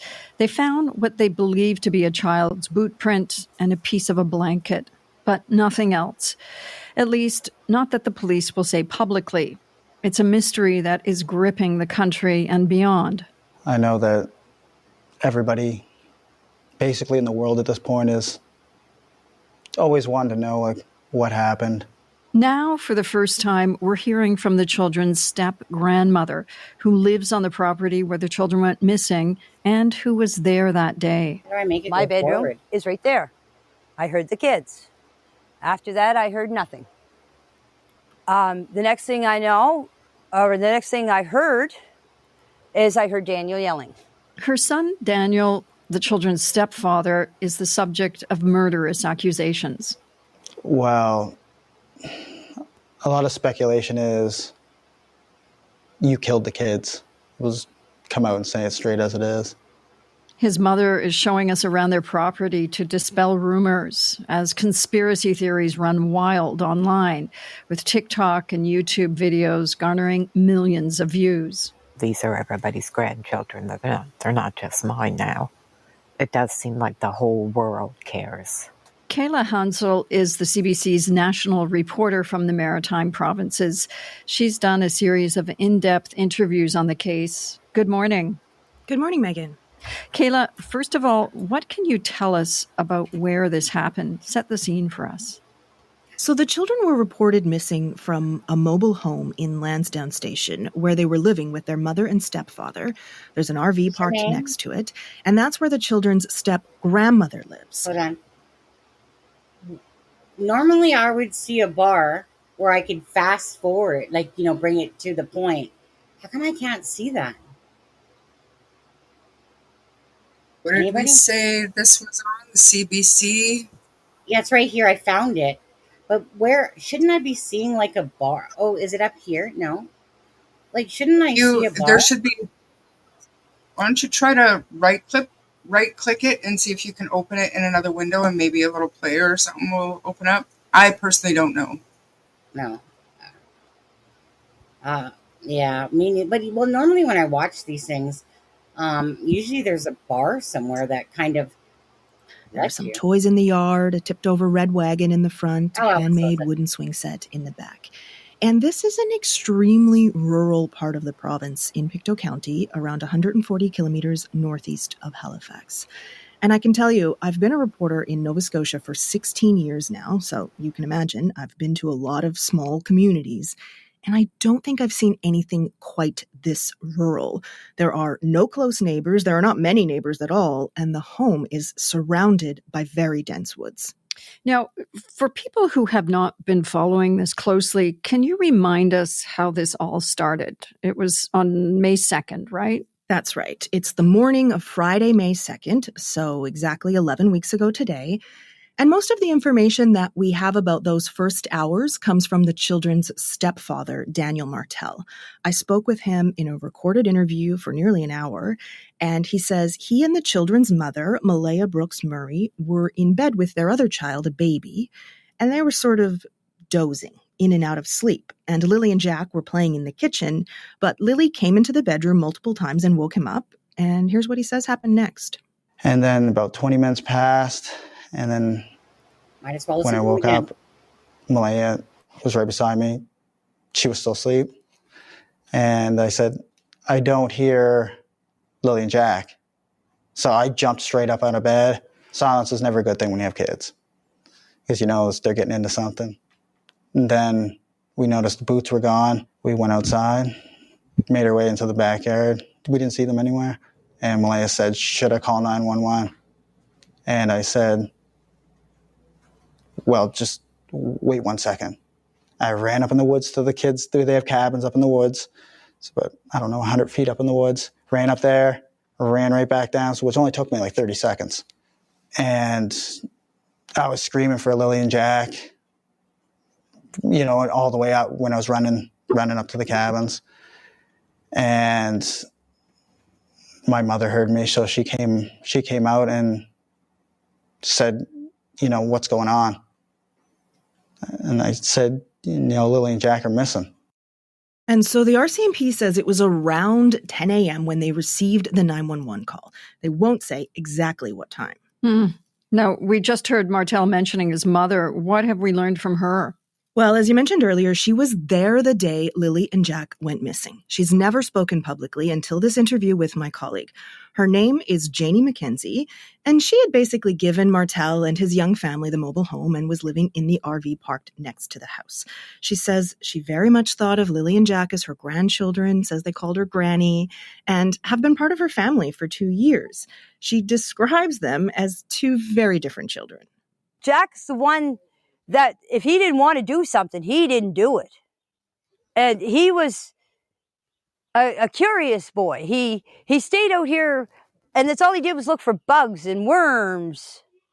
And Lily, she was always running around, screaming and hollering. And I observed those kids for 2 years. They were part of my life for 2 years.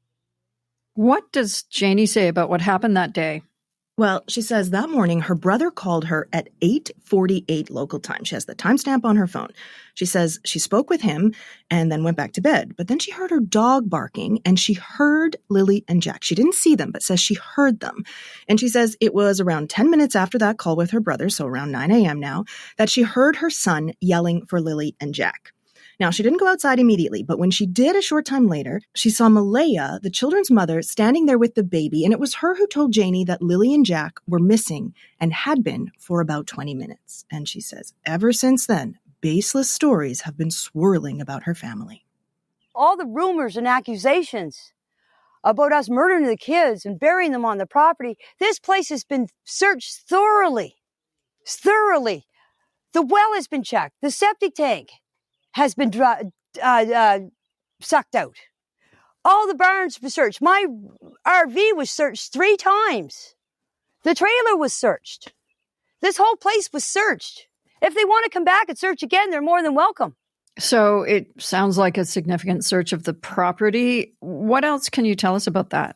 Well, yes, it has certainly been significant. The initial search was 6 days. The 6-year-old is the girl, I believe, and she's wearing pink. The 4-year-old is wearing some blue dinosaur boots.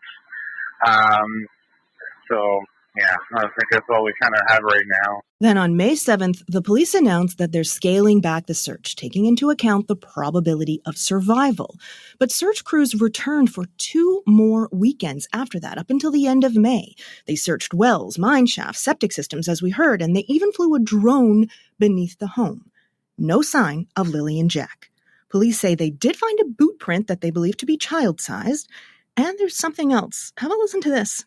Families brought us to a location there, not far away, that there's a piece of a blanket, which the mother says she believes it belongs to her daughter. It's just off the road here. And just this week, police told us they are now conducting a forensic examination of that blanket. And what kind of conditions were the searchers dealing with as they're trying to, locate traces of the children? It's a good question, Megan, because you may remember 3 years ago, there was a really damaging storm that crashed through the Atlantic provinces, post-tropical storm Fiona. And this area where Lily and Jack lived was among the hardest hit areas of Nova Scotia. So there is still a lot of debris, downed trees, massive trees, and just overall very thick brush throughout this search area. So they're literally pushing through all of this stuff just to get in. So I asked the search manager, Amy Hansen, to take me into the woods so I could really get a sense of it. This is actually fairly mild compared to some of the areas. Mild? It looks like such a mess. It does look like a mess, and you got the thorn bushes and the deadfalls, but there's places that are actually a lot worse. In total, crews searched through all of that for 10 days and 12,000 hours. 12,000. Hansen says that's basically unheard of in this province. She's been involved with search and rescue for 22 years and says it's the biggest search she's ever been involved in. A lot of the commentary online about this case is that kids don't just disappear, that if the children were in the woods, they would have been found. What does Amy Hansen think? Yes, I have heard that so often. So I did ask her what she thinks, especially given her experience. And she says she does believe they're in the woods. From everything I've seen, yes. I have not been told anything to lead me to any other conclusion at this point. Why can't you find them? They're small. They'd be hiding. They would have crawled underneath something probably when they got tired. They could have gone further than what we searched. There's all kinds of scenarios, unfortunately. Okay, so the search manager thinks they're in the woods. Stop that there. Okay. Again, I think it was Carla, I would love for you to tell me a time that Janie heard the kids around 9 o'clock. And Daniel was there too. I want you to tell me though, Carla, because I'm trying to make sense. At what point could Malaya's friends have possibly pulled up and Malaya handed those kids over? That's what I'm trying to make sense. Like, tell me a time that Malaya could have done that, considering that Malaya and Daniel have both said that they were sleeping. They couldn't hear the kids. They went outside, right? Daniel's calling the names, Lily, Jack, and his mom Janie comes out of the camper and sees Malaya right in front of the trailer, but she's already heard the kids and Daniel's there too with her. So I want you to tell me a time that you could possibly tell me, because it's impossible. So if you could tell me a time, Carla, and I'm not trying to pick on you, but you just finished saying that you believe that Malaya's friends came and helped her out. How is that even plausible? It's not. There's not one thing that the family has said to make that storyline plausible at all. Not one thing. So it's impossible for that to have happened based on their own words. So that's what posing my question to you. If you're going to make that comment, tell me a time that you think that Malaya herself could have handed these kids off, considering Janie heard them at around 9 o'clock when Daniel was outside with her. right? Thank you, Anon. Thank you very much for, again, for anyone that really wants to support that bench and stuff like that. Another one. Again, more benches with Jack and Lily, the better. And if that's going Um, towards the, go ahead. well, just Anon had asked me a question, and I haven't priced out the material because we have material. We're building Oh, the okay. house. So we haven't priced out the cost of that. Like, I mean, I'm sure Ian would be able to figure it out, but it's just when I threw it at him the other day, he was like, "Yeah, I'm sure we have the wood." So we didn't price it out. I don't know. The Yeah, the point being, again, thank you, Charmaine. The point being, you guys, we are going off of their words only when it comes to a timeline. At what point, right? That Janie, so like I said, I mean, there's some inconsistencies with Belynda and Janie there, but she says she heard the kids, her brother, which is on the interview. You guys can see the time of her brother, 8:48, and you can see a couple other calls after that. I'm Now, sorry, I forgot. I'm sorry, guys, I forgot. Janie asks if at some point tonight you can show the screenshot of her phone. oh, Janie asked that. I can do that. Yeah, Absolutely. I can do that right now quickly. I forgot. Image file.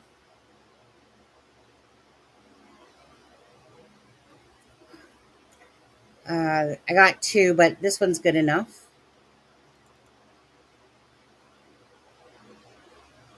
Okay. So you guys can see there's May 2nd. There's whatever calls up there, not sure. 2 minutes and 59 seconds, like Janie says. That she talked to a 8:48. Okay.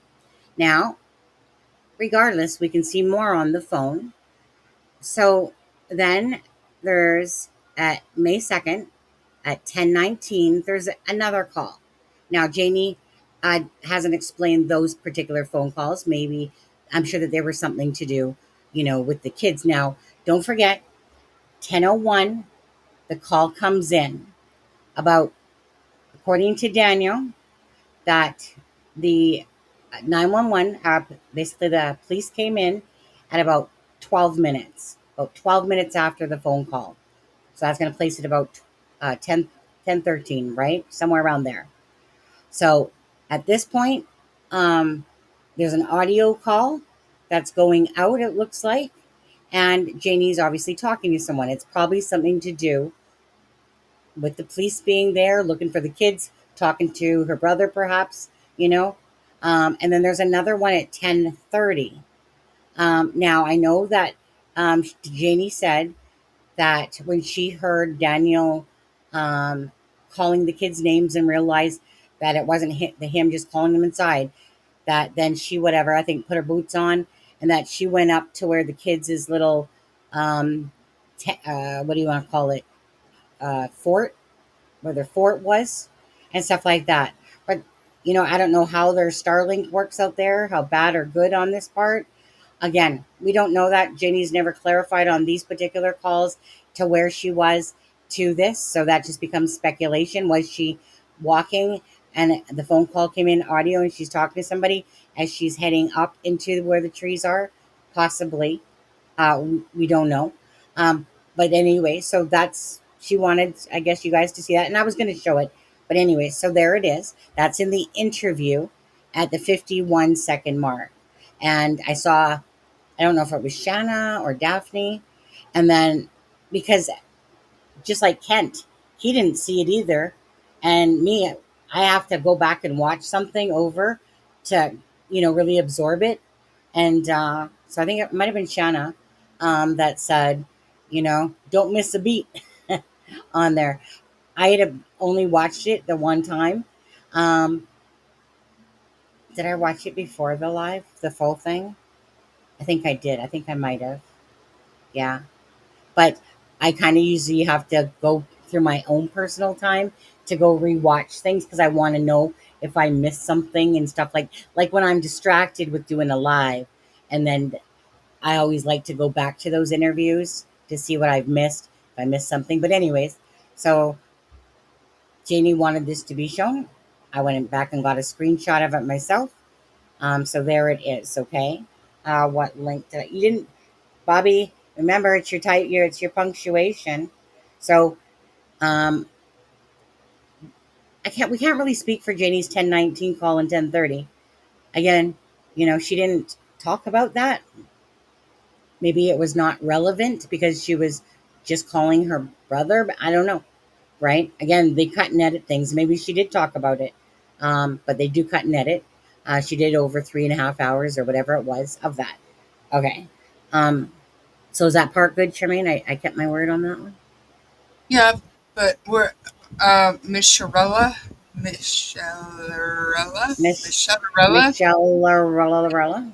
I really don't know. When did Janie say she didn't have her phone with her when looking for Jack and Lily? Because she did also say that Malaya called her. She missed the call because she was talking to a lady and a kid on a quad. And then Malaya called her again and she answered it. So, like, when did she say she didn't have her phone? So I don't remember that, but I do remember her recounting missing a call from... Yeah, we can definitely go listen to that interview again. It's 8 minutes and 39 seconds. We can definitely go listen to that again, right? I just want to finish playing out the sorry, let me take this off the screen. This one here at the stage, and let's see here, play. Which at this advanced point would be a terrible outcome. But I gather not everybody agrees. Certainly not. In fact, many people we've spoken with have a different theory about what happened to these children. In some cases, that's based on information they have, and in some cases, just a feeling. But their step-grandmother, Janie McKenzie, says she is sure those kids are not in those woods. I've observed those kids for 2 years. We went for walks in the woods. I had to practically carry Jack through the woods because there was no way that he was walking through all that tree falls and bushes. So, assuming they're not in the woods, what are the other theories of what happened to them? Megan, I have heard so many ideas about that. And, we're not going to wade into all the conspiracy theories here, but this is part of why various family members have been dealing with accusations. Martell, the children's stepfather, certainly acknowledges this is all very mysterious and just sounds kind of odd to a lot of people. He says he knows the public suspects him. He says the police did too at the start, but he doesn't think they do anymore. He says he immediately handed over his phone, showed them his banking info, his GPS history, and... Why's everybody got their hands up? Am I missing something there? No, I think I must have missed it too. I didn't even notice. Maybe they're just waving at each other, Sonny. You guys waving at each other?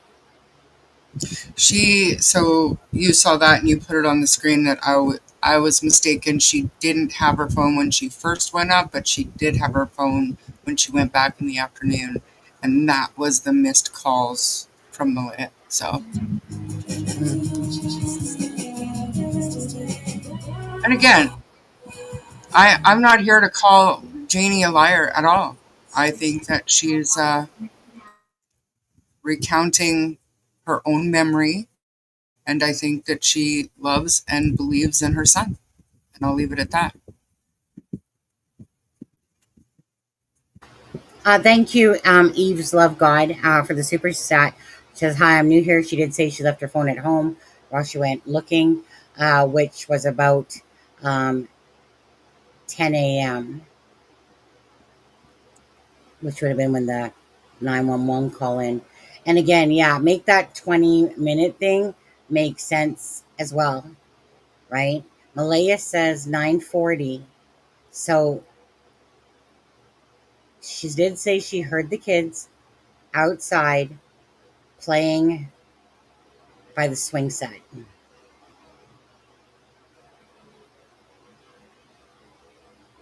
There's this huge gap of time that's being unaccounted for. Because let's say the kids, she said she went back to sleep. after talking with her brother that she went back to lay down and that she doesn't know what time. And this is what bugs me, is that you should be able to give somewhat of a estimated good time of when you went outside, considering you keep talking about 6 o'clock this, 6:24 this, 8:48 this, 7 o'clock the chickens, Yeah, but and then those are timestamps on phone calls and stuff that she can verify. Like going from her own memory, to me, there's not enough of a gap of time for Malaya to sneak off, put the kids in the no, car, and then sneak back and look guilty. There's just not no. between everything else. Well, that is a point in itself. Absolutely, that did not happen. That literally, by their own time, by their own words, couldn't have happened. No. So if that didn't happen, right? If it couldn't have happened, but with the timeline there, what I'm saying is that, so were the kids out on the swings for a good 40 minutes? Did Daniel and Malaya wake up at what time then? 9:35 to realize that they were gone. 9:20. Wait, but I'm gonna have to look at the timeline that Shannon that made. But anyways, um, at no point in any of this timeline that they have produced themselves, at no point could Malaya have put those children in the car. So that's where we go back to next. Is it a narrative being portrayed to us to cover up the truth? And we're being diverted to think that these children were put in a car by Malaya, which is impossible by their own timeline, by Janie's. So Janie's timeline isn't really matching theirs, because chances are she's trying to tell the truth. But by the same token, it's messing with the non hidden timeline of Daniel. But if we believe that Janie heard the kids, we saw the phone call at 8:48, right? I think she's very much trying to be as truthful as she can to what she remembers, with maybe some slight added stuff in there from Daniel. So, because of their own timeline, Daniel, 20 minutes, phone call, 911, all that stuff by their own words. Last scene, 8 o'clock in the next room. Lily comes in and out. Jack is in the kitchen playing. And they were just what? Snuck out that door. And how long were they playing out in the backyard? And at what point did Malaya slip by Daniel, who's in the bed, and they both say it? Or are they both of them trying to cover up the truth? Absolutely is what I think, in my opinion, that there's truth there, because they're both trying to tell that BS story that they both got up at the same time. And, well, hold on. Let me think about that for a sec. Yeah, 9:48. I'm going to have to think about that one for a sec. Either way, both of them are telling each different things on this one. And is it Daniel that's really trying to manipulate our thoughts again? That man has no shame in his game. He doesn't matter how much I tear him down, and outright call him a liar, because he obviously is, and there's receipts, or say mistruths. That man has no shame in coming into this live and still spewing his crap to me. He I doesn't have. feel Go ahead. I feel like he makes his rounds trying to. He makes his rounds. Like I kind of said to you earlier, I feel like Daniel's you know what, fuck her, I'll show her. I'm going to prove to her I'm not lying kind of person. So the more you go at him as like a pit bull, the more he wants to bite back. But at some point, he's either going to have to clear it up or go away. Yeah. One or the other. I mean, I'm not going anywhere. I'm just here for Jack and Lily, Daniel. And at this point, like I said, I told you, I'm not here to play your games. I'm wiser, I'm older. I'll just claim that I'm smarter, in my opinion. Um, but what you're doing is the opposite of what somebody would be doing if they were telling the truth. You're trying to put a narrative out there, not only about Malaya, about her being this really unkempt person that doesn't take care of the kids and all that stuff. We have a CPS that Belynda spoke about black eye on Jack and different things, and you said it was behavioral problems. And Belynda saying she's seen the pictures. Where's the truth between you and Malaya? I have a big idea of exactly what happened to Jack and Lily.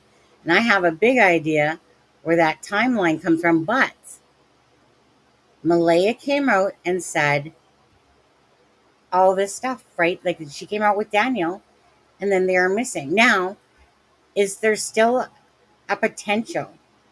I don't want to take away for sure that there is a potential still. Even though the RCMP say no, that there's no abduction, there's still a potential that that was a possibility. But you keep blowing it out of the water by directing it by your own narrative that Malaya took these children. And your own timelines are blowing your crap out of the water, is what's going on here. And I think that there's a very big reason why Malaya is not speaking, like Kent said. There's only a couple options. Either they're hidden or she knows the true answer. Well, we can't prove at any point in your timeline that Malaya put those kids in a vehicle. So what's the second option?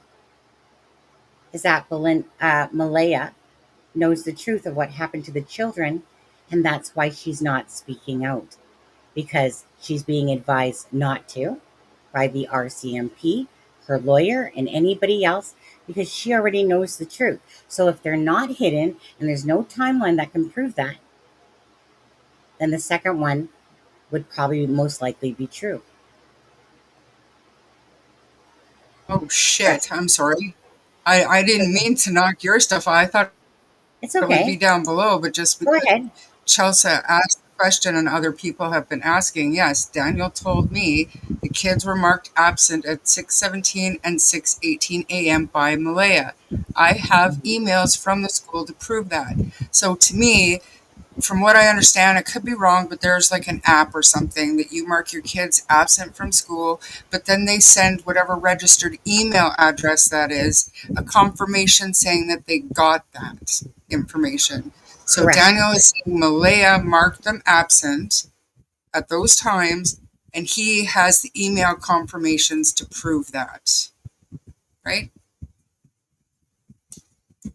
So that should clear it up. I'm so sorry. I didn't mean to take your stuff. No. Don't apologize whatsoever to that. And I have no idea how to take it off. It's okay. No, I can take it off. Remove, just like that, like magic. See, Daniel, it's like magic. Okay. And Belynda had said, Daniel said she called the school. She called the school, and that's exactly it, Charmaine. You call, you get an email confirmation back to the email. And so again, so we can, according to their own words, including Janie's, we can take any idea of Malaya handing those kids over anytime before basically 9 a.m., right? And after 9 a.m., Daniel's with Malaya, right? Searching for the kids. Can't find them. So any idea from that 6 o'clock? Because that's what I was trying to figure out for a long time, was at what point could Malaya have handed off these children? But their own words blow that theory out, because if Mama, Janie, is telling the truth, right? Because she's got nothing to hide, so she's just trying to tell the truth, let's just say. So on her own record, because she knows she'd be in a lot of freaking doo-doo sitting there lying about the timeline. But hey, is that a risk she's willing to take for her son to do that? depends how you take Janie. I take her as someone that actually is trying to tell the truth, but it's not meshing with Daniel's timeline. And Darren's, we can just leave out of it because Darren is going off of a time slot that he's been told by, say, Janie and Daniel, and thinking like, okay, well, this must make sense that Malaya's side's not talking. What's going on here? I've talked to Cindy. Weirdness is going on. Go ahead. But that's another thing that I don't understand, because Janie was asked like numerous times about what she thought about Darren, and she said he got some of her information wrong. But then when Darren told her information, everything just clicked. Well, I thought he was getting his information from. So I mean, what information was Darren giving you, Janie, that made everything click to you? Like, what he told us, you were his source. That's the only reason why I listened to him after a while, honestly. So, but now that's clearly not the case, because you've said it took Darren talking to you to make everything click. So where's he getting the information from? And I kind of feel like with that a little bit, Charmaine, and I'd have to rethink about it.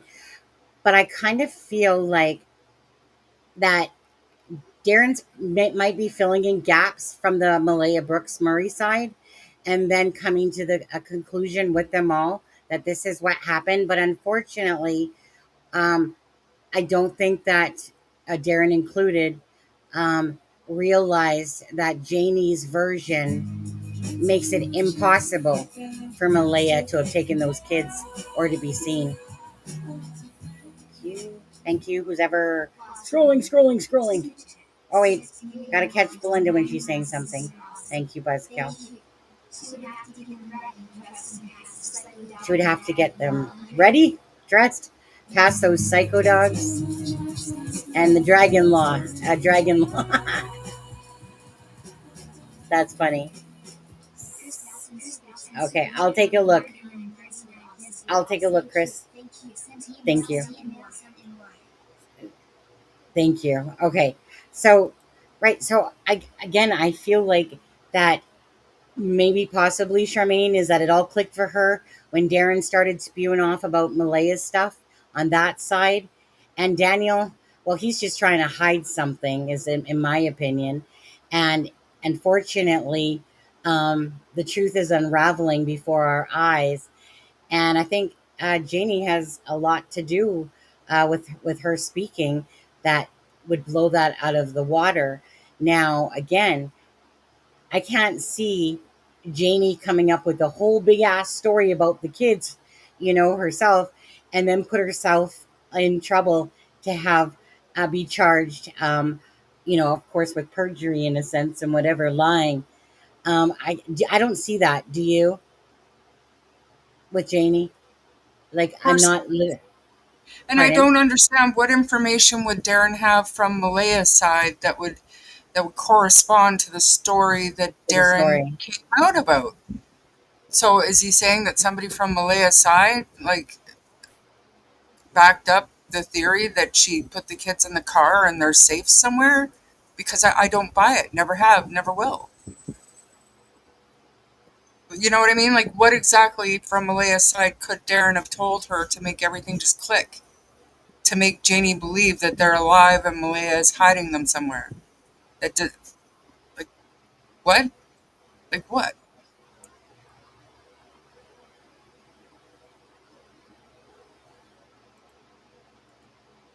One sec, Charmaine.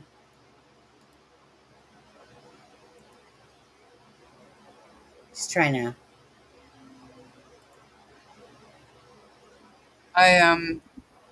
Cindy said Daniel did make a comment way back. In the beginning, that he. Yeah, but that wasn't way back in the very beginning. That.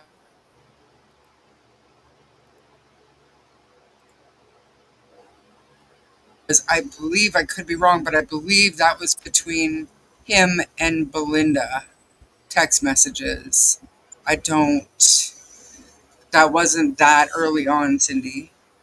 Because that was another one that I was like, wait a minute, that's not what he told me. I remember that one clearly. In fact, I'm sure I've got it written down here so I wouldn't forget it. I have to take my dog to go pee, so I'll have to be gone for like 10 minutes. Are you going to play something? Yeah, I'll go back. I don't have to leave like right this second, but he's staring at me. It's just a matter of time before he starts barking. Yeah, no problem.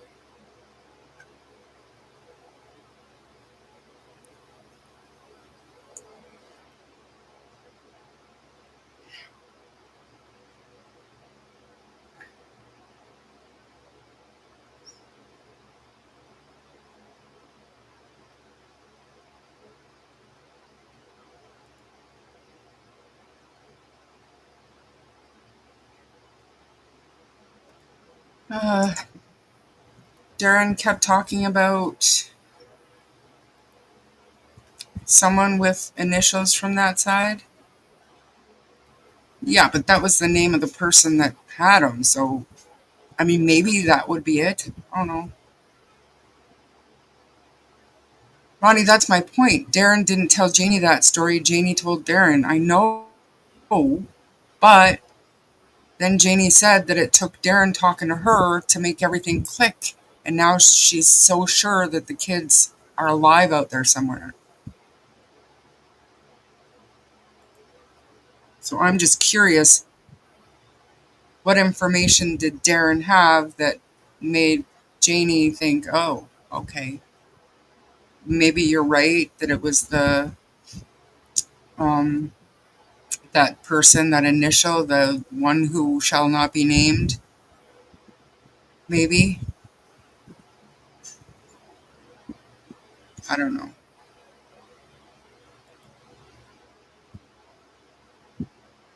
To the person that sent me this email, got me a little confused, not gonna lie. Was there something I was supposed to do more than show this resource page? That's what I'm confused about.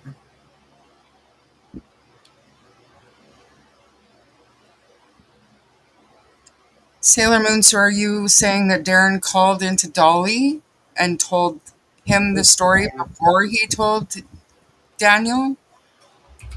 Because that's incredible. Why would you do that? If you know the family and you're trying to help, why would you call into a YouTube show and tell them and then tell Daniel? I don't, I mean, it wouldn't surprise me, but I don't remember. I trust you, but that's odd. I just emailed you back. Oh, sorry. It's all right. I'm just reading comments. It was Durwood that said Malia went to the end of the driveway because she couldn't get service, and she called the kids out of school. Yes, it was.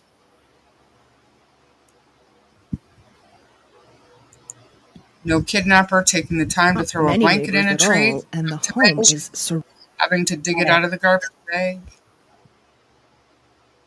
I mean, continue, Sonny. I'm going to take the dog for a pee and myself for a pee. I will be back ASAP. Okay. So I just sent off an email. I wasn't sure if like you wanted me to click on something on that page. Is that what it was for? Okay, well, I'm going to drop the link again, okay? I'm going to drop the link.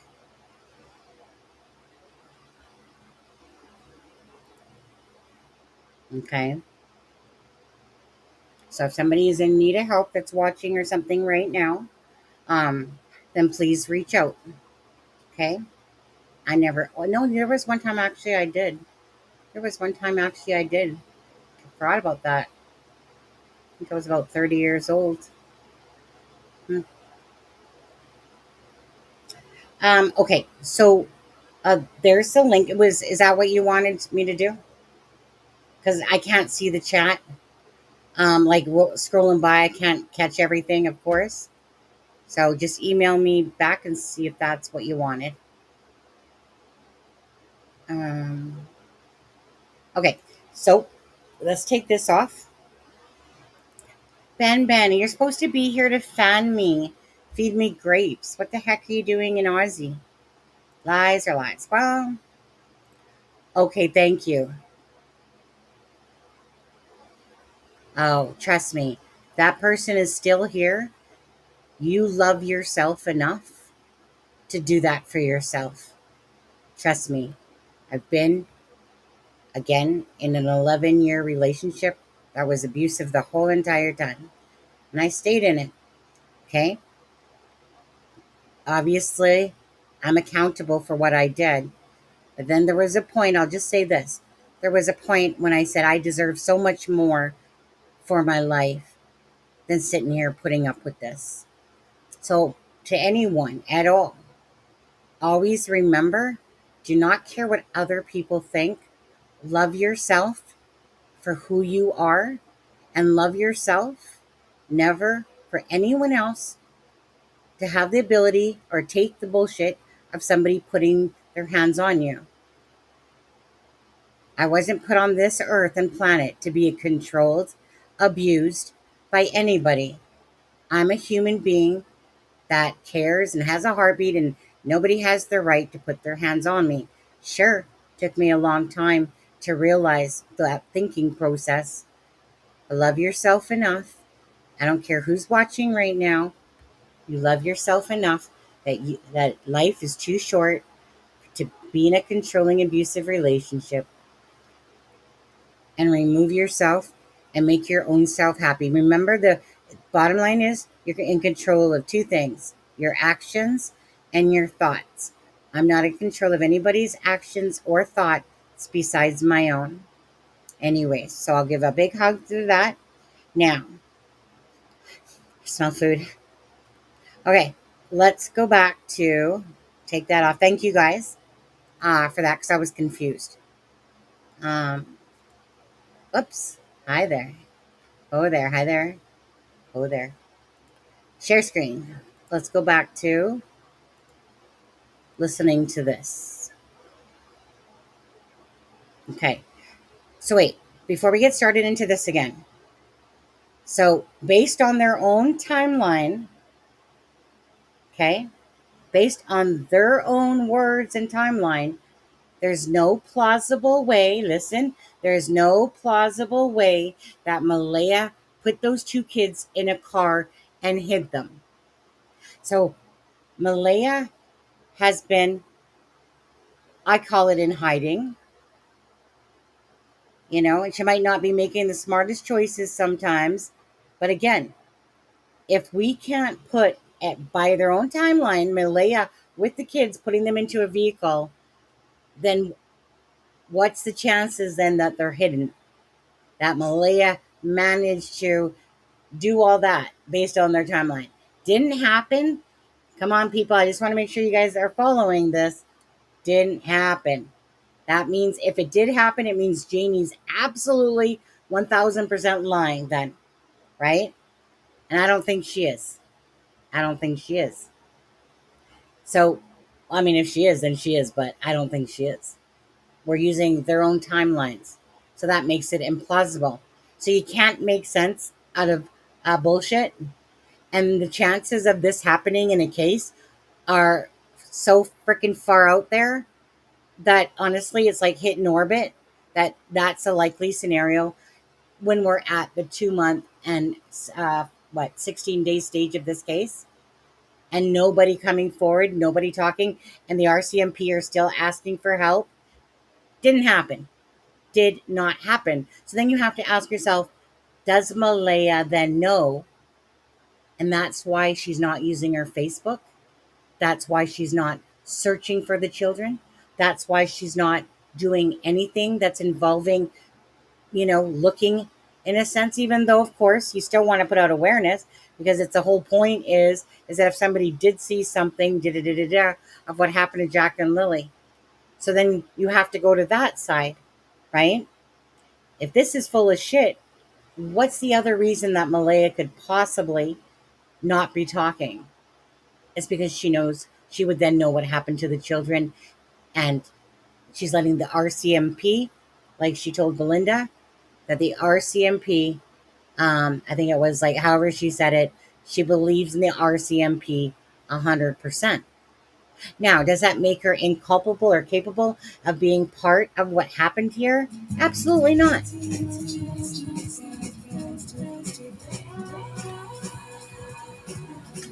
A lot like Summer Wells. A lot like Summer Wells. Yeah. Uh,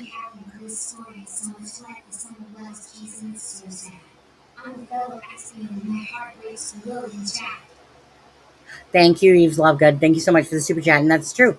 A lot of people associate this case with Summer Wells. Sebastian Rogers, same idea. There's plenty of these cases, people. Plenty of these cases. Thank you so much. We're going to listen to a little bit more. For anyone that's trying to question the timeline, right? I know I repeat myself sometimes about this stuff, but it's because I want you to fully absorb that there's not one spot in their timeline that Malaya could have handed off those children at zero. This percent, right? Unless Janie's just a full-blown liar. And I don't think that's true. I seen Belynda say something. Who's your mama? Who's your daddy? Who's your? Now you remind me of Delphi, the Hoosier store. Hoosier. Belynda said something. Oh, there she said. New Brunswick and Ontario are providing resources. Thank you. Okay. Like I said, you guys, we're just here for Jack and Lily's sake. And just, again, if family members are going to talk, well, then you better start talking the truth then. Because we're going to blow stories apart when they don't make sense. That's the joy of, when people speak, that they have to have their, be able to back up what they're saying. Right? So now that, and I'll still give Darren credit for this, he stirred a pot of worms, right? He opened a can of whoop ass, is what he did. And again, whether, oh, none. Okay, hold on. We'll say who got those. So that's going to rickroll 5 times. So hold on. You know what? We kind of could probably use a little bit of a breather for a minute. Okay, so let's see who got those. Renee got one. Grenell got one. Country, Who's Your Mama received one. Country Bumpkins and Jennifer Lee. So if anyone's in the chat that's listening to that, make sure you thank Anon. That was very sweet of you, Anon. You're just in a good old giving mood today, aren't you? Thank you for caring so much about the channel, about Jack and Lily, donating to the benches and stuff like that. Just obviously, sometimes people don't have the ability to do these things, but you do have the ability to hit that like and share button. So thank you guys. And congrats to the people that now can use the emojis and don't have to suffer through the 2 minutes. Go ahead, Charmaine. Talk for a minute.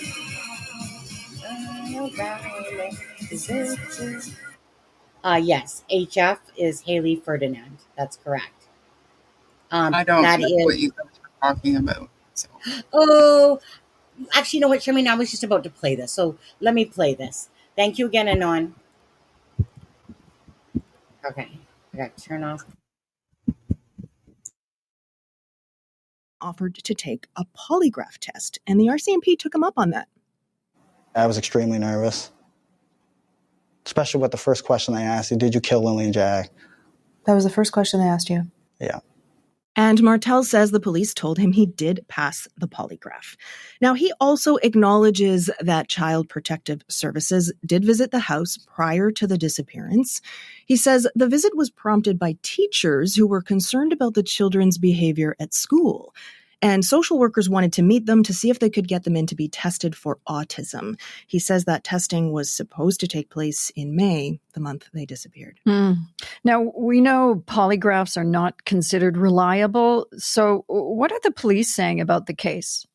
Well, they're being pretty tight-lipped. We know they have now interviewed more than 60 people in relation to this case.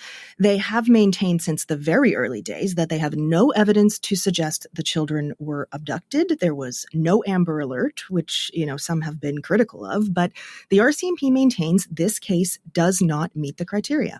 Hello. Hi, Kayla. How you doing? Good. Nice to see you. Nice to meet you. Thanks for making the time. Thank you. I had a chance to speak with Corporal Guillaume Tremblay. He's not an investigating officer, but he speaks for the force in Nova Scotia, and he did acknowledge how unique this case is. It's quite rare that in my career I've never seen two missing children go at the same time. Was anything found in any of these searches that was deemed to be of significance? Even if you can't tell me what it was, anything of significance? So I can tell you that the investigation is ongoing and that we haven't found any evidence to show that there was an abduction of the children. So you don't think they were abducted, but you can't find them. How do two young children just vanish? That's a great question, Kayla. And we are asking for the public for tips and information. And the police did release a short update just a couple of days ago to say they're reviewing 5,000 video files. The force has received more than 600 tips, some that have taken them elsewhere in the country. The Nova Scotia Major Crime Unit is now being assisted by RCMP in New Brunswick and Ontario. But the RCMP says the only confirmed sighting of Jack and Lily was the day before they disappeared in Nova Scotia. And I understand the Nova Scotia government is also offering a reward for information. That's right. The government is offering a reward for up to $150,000 for information leading to Lily and Jack being found. The province announced the award about a month and a half after the children disappeared. It's a bit unusual insofar as this is a reward typically used to bring to light information that can lead to arrests and convictions in specific unsolved major crimes, mostly homicides. And of course, we don't know if a crime has even been committed here, with the police maintaining there is no evidence to suggest the children have been abducted. But the Justice Minister says the program can include missing people and also cited the global attention on this case when she announced that reward money. So quite unusual. We've heard from the children's stepfather and his mother. What can you tell us about what the children's mother is saying? Well, not much. We have not been able to speak with her at all during the past 2.5 months, which of course is her choice. We do know she left the home in Lansdowne Station the day after Lily and Jack disappeared to be with her mother in another part of the province. But Martell says she is no longer with her mother. Her mother has told CBC News the RCMP told them not to speak with news reporters. The RCMP said it just advised people to be mindful of the information they share. And Janie McKenzie is pleading with the children's mother to speak publicly. I can't make it come out, but please, if you have a heart for these kids, please come out and tell us what happened or what you think happened. Shed some light on this. Wow. So that's a pretty emotional plea. What about the children's biological father? Have you been able to speak with him? I haven't been able to speak with him directly, but we have learned his story because we've been able to speak with his mother, Belynda Gray, the children's grandmother.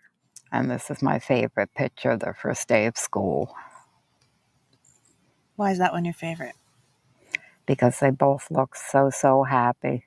And I got to spend a bit of time with her. We sat in her yard, a beautiful yard with hummingbird feeders all around. She spends quite a bit of time there. It's how she's been managing this terrible situation. And she was happy to show me photos of Lily and Jack and share her memories. She'd always dress up in my hat and my glasses when she come. She was a little mini-me. She wanted to be just like you. Wanted to be just like me. Jack is a very sober little boy, very intent. And while we were there sitting in the yard, she also talked about how there have been all kinds of rumors circulating about how her son is supposedly out west and in jail. And she says he's never been out west. He's never been in jail. CBC News has confirmed he has no criminal record, and he's currently living with her. Now, she acknowledges that he hasn't seen the children in 3 years. She maintained a relationship for some time, seeing the children a couple of times a month, but she says that changed when their mother met Martell, and she hadn't seen them for nearly 2 years before they went missing. Kayla, did Belynda Gray say how she found out Lily and Jack went missing? Yes, she says she was out and about when she got a call from another family member asking if she had heard the news. And then in the middle of the night, a couple of police cars pulled into her driveway, the lights waking her up. She knew why they were there, of course. And they first wanted to make sure the kids weren't at her house. The officers then came back a few days later to take pictures of the vehicles in their yard. And then they went back a third time and formally questioned both Gray and her son, which she says she was fine with, but her son was a bit upset. But she says the police have since had contact again to tell her son they aren't looking his way anymore and that everything is fine there. So now she says she just has a message for the public. Just bring them home or let us know where to find them. I just want them to be found. At this point, I don't even care who did what. I just want to know that they're home. Kayla, you've been a reporter for almost 20 years, and I know you've covered a lot of court cases and crime. What stands out for you about this case? Well, I think there is more public interest in this story than almost any other story I've covered, to be honest. It's the kind of story where everywhere I go, even socially, this is what everyone wants to talk to me about. Family members from outside of Nova Scotia are texting me, asking if I have any updates.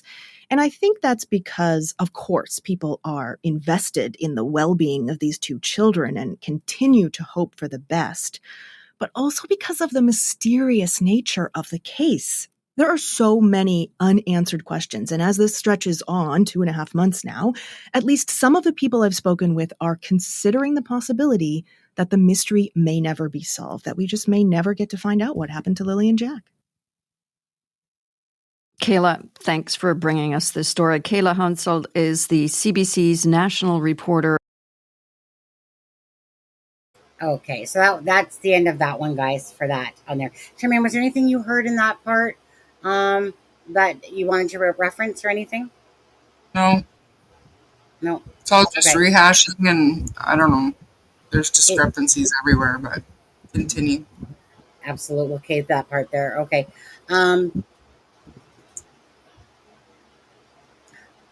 Oh, Michelle just gifted 5. Thank you guys for everyone who's staying here and staying with us live. And that one that was on the other one. Michelle just gifted 5 memberships. Thank you so much, Michelle Smith. And let's see who got those. Let's see. Wait, no, I gotta wait for it to scroll down. Hold on, it's taking it. Michelle gifted 5. So Brandy got one. If you are, I'm gonna let you down. So Brandy got one. Brandy Wad, Hams, Lisa S, Justice for Mama, and Forget Me Not, and Law's Family all received a membership because of Michelle. I do love membership gifting because it supports the channel. Again, I do it out of love and care about the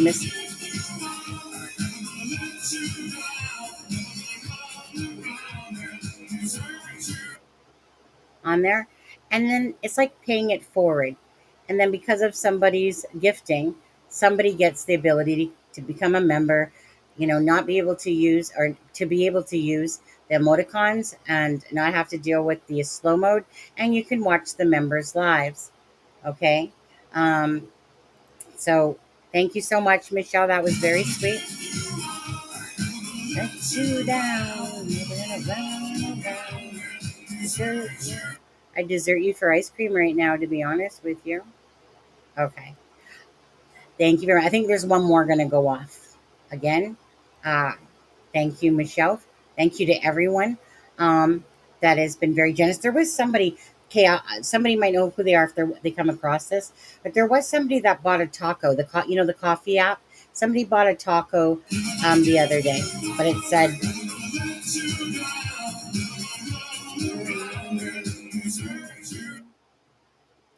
so somebody had gifted a taco as well, but it just said Someone, it just said the word someone gifted you, right? Sometimes someone will put their name. Again, thank you guys for the support and love of the channel. We're here just to get the truth for Jack and Lily. That's it, right? That's all I care about in any case. Sebastian Rogers case that we had followed. Okay, one more. I believe Charmaine last year was by far the top gifter of memberships last year, eh, Charmaine? She was Yeah, very I was much. on a kick. Yeah. Well, you were trying to help me out, to be honest. Yeah. Uh, yeah, because it was over. Well, it would have been over a year and half ago. But anyways, so Charmaine, I had one request at Christmas time. I said if anyone did wish to donate, I would have loved it for my husband not to have had to pay a car payment.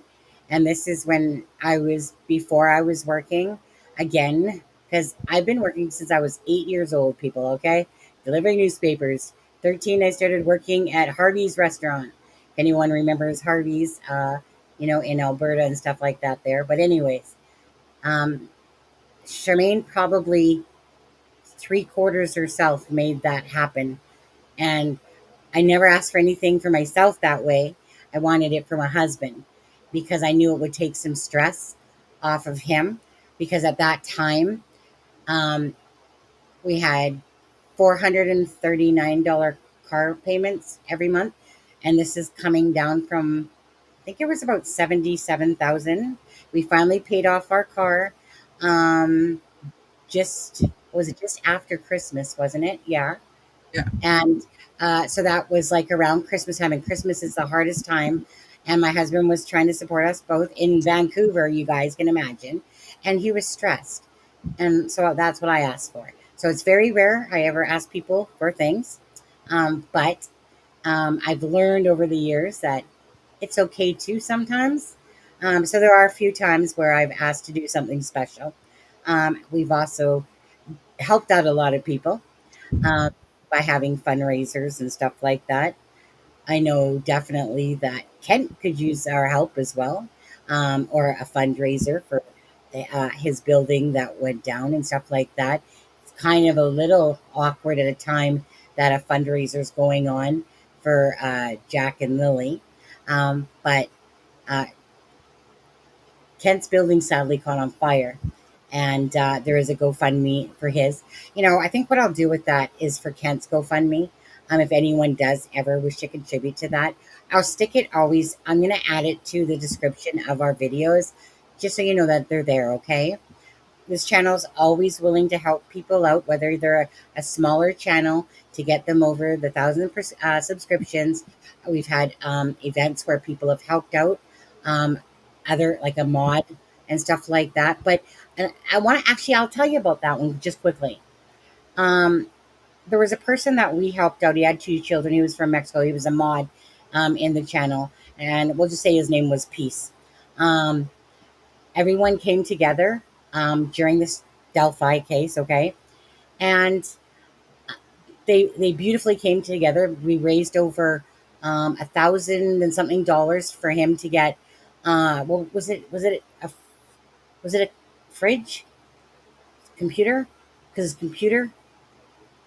Shoot, sorry guys, my memory's going blank on me. But anyways, I'll say this to Alana and to Bree and to even to Belynda, to anyone else that's listening. This one person in particular tried to go around to everybody and tear me down. Why? I'll tell you. I want to tell you a quick little story here. The reason why this person did this is because I had said to this person, who's a freaking psycho, by the way, that I will try to help people to help him. And so I said that to him. What happened was Peace's daughter reached out to me and said, look, I'm reaching out to you. My dad doesn't know I'm reaching out to you. Can you please help him out? So I told this other person, look, this little girl reached out to me. I really need to help him right now. But, I will do one for you after. So this person that would have never have gained even close to probably $50, to be honest with you, he thought that that money that we raised for peace, that he would have gotten somehow. So instead of him understanding, he went around and tried to trash me with everything and every power he could to say that it was a scam, to do this, okay? I let him play his game because I knew the truth, but it was so pathetic that someone literally spent a good month or two just trying to trash me. I got people messaging me saying, hey, do you know this guy named Michael? Oh, yeah, Psycho? Yeah, I know him. So Psycho couldn't put his own selfishness aside for this little girl that asked me to reach out. It's not that I wasn't going to do it. I just said, let's postpone it till next week. But that was the thanks I got for trying to help him originally because he thought that all that was his. Craziness, craziness, craziness when it comes to the internet and what people will do to you. My thing is this, for the most part, it's what I do. The more you add fuel to a fire, the more awareness that becomes of it and the more drama that happens. So he tried doing that, but I knew exactly what the fundraiser was for. I didn't have to justify myself to anyone. Anyone that knew me knew that exactly that was in the live that raised it. And it was his own greed that, of course, thinking that he would have got over $1,000, which he wouldn't have, you guys. But anyways, this stuff happens all the time, okay? So I do want to quickly say to Lana and Bree, and because they're the ones that are mainly, of course, doing all this, I'm so sorry that there are people out there that will try to tear you down at every possible path that they can have because they're not you. They don't have those same caring hearts, and they just want to attack, cause a lot of lies along the way, telling a bunch of lies in order to tear good people down. So all I can say is this is from experience that you guys just, it hurts like a bitch when people do that, but ignore it. You know who you are, you know your value, you know your worth, and you ignore that trash that's trying to do that. And just remember why you're doing something and who you're doing it for, and that nobody could ever steal the pure hearts away that are out there. People try all the time. Trust me, they try. So get your iron shield up because people will always do this. But it's up to people to recognize that don't feed into it. Just keep going strong and chin up and just know who you are and why you're doing something. And that's good enough. The true hearts, the true caring people in this case will value all your efforts. The ones that are trying to tear you down won't. And they'll keep trying to tear you down. So that's my little bit of advice on that one. And again, that's just from experience. And it's hurtful. It is, you know. But anyways, the last thing I'm going to do, Charmaine, is I just want to play Janie's video one more time and have a few talks about it and then be done with the live. Are you good with that? Yeah. All good. Okay. Okay. So let's bring that up again.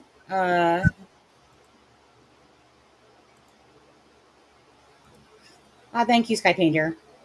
You know, I've I've taken a lot. I've taken a lot of personal abuse from people throughout my 5 years on It's a Crime and Shame. You guys wonder why I don't put up with bullshit here. It's because when you sit there and literally have people always trying to tear you down, knowing that the goodness in your heart is why you're doing things, yeah, it's upsetting. But they don't know me and they make me stronger. Every time that somebody tries to take me down or tear me down, it just only makes me stronger. And it makes me always realize that I control this channel. They don't control the channel. If they want to whine and say things and nasty things, again, I don't need their subscription, and I don't want them in this room. If they're not part of the good-hearted people that really care about Jack and Lily or any case we follow, then they don't deserve to be in here. They deserve to watch or go ahead and create another account and come in when people just need to be a lot kinder to each other, right? Especially in the environment that we're in. So don't think that I'm getting upset and being this mean person to these people. You know, I see ignorance. I'm going to block it. Sorry. You don't deserve to be in here with us good people. Thank you so much. Have a nice day. Get the heck out. Get the heck out of Dodge. All right. Okay, so let's watch this again, guys. And again, if Janie's timeline's true, or at least, the portion about the kids, why would somebody why would Janie fabricate a whole big storyline? Like, honestly, is it Daniel making us believe in something that's not true, and why he's pushing so hard to go into the channels and twist what he says? Those words are on Daniel, right? Daniel can represent himself like the big boy he is, and he could tell us why those things were said, right? Make it make sense. Make it make sense that your narrative is that Malaya sit there and put those kids in a vehicle. Tell me how that makes sense according to your own words, Daniel. But thank you to your mother. I can't see this woman lying about that whole scenario. And so if I were you, Janie, I'd kind of maybe reconsider what your son has told you, to be honest. Right?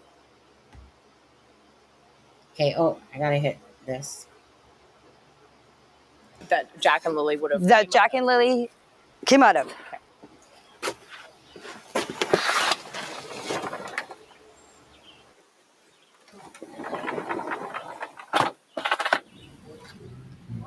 So it's the morning of May 2nd. Take me through what happened. Okay, I was up at 6 o'clock, sat in there and had my tea. And then on Facebook, 7 o'clock, I get up, come over here,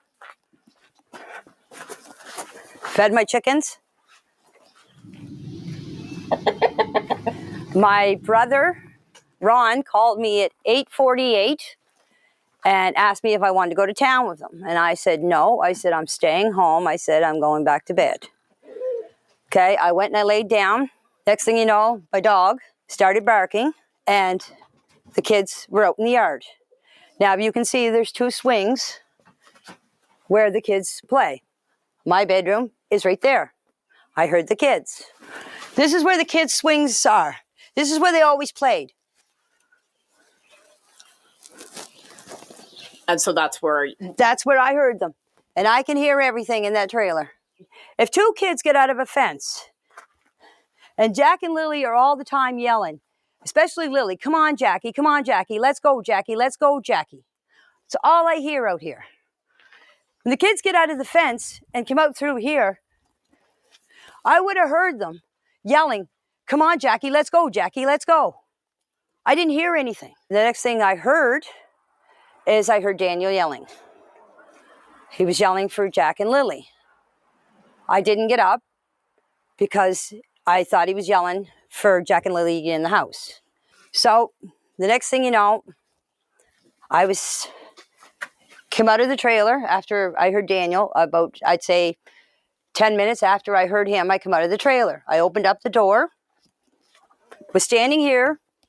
Malaya was standing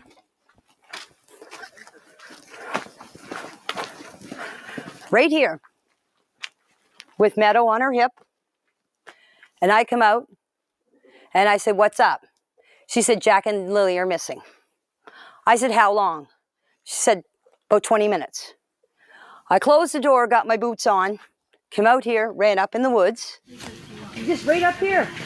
The kids have a little fort that they made out of sticks and fir branches. And that's where they go. You can see them and hear them. We went for walks in the woods. I had to practically carry Jack through the woods because there was no way that he was walking through all that tree falls and bushes. I did this whole area. There's an old road up back. When I got up to the top of the hill, I met Daniel. And I said to him, I said, did you find them? He said, no. He said, you coming with me? I said, no. I said, I'm going to search this area. Because when she told me the kids were missing, you automatically think they went into the woods. That was my first instinct. Mm-hmm. So I went up and I did this whole area, this whole wooded area, right up to the top of the dirt road, came back down here and came back down the side of the road, come back down here and came back up the same spot. I went back into the house. By the time the cops were here, I don't know exactly what time, I didn't take my phone. The cops were here. There was a bench sitting here, or a sawhorse, it's over there, was sitting here. I was sitting on it, bawling my eyes out. I was crying because I blame myself for not getting up that morning to see the kids. Because if I would have got up, this wouldn't have never happened. Okay? That's why I was crying. We've heard a lot about the patio door. Okay. Yeah, so let's go see that. Sure. So this is the patio door. This is the patio door. That Jack and Lily would have... That Jack and Lily came out of.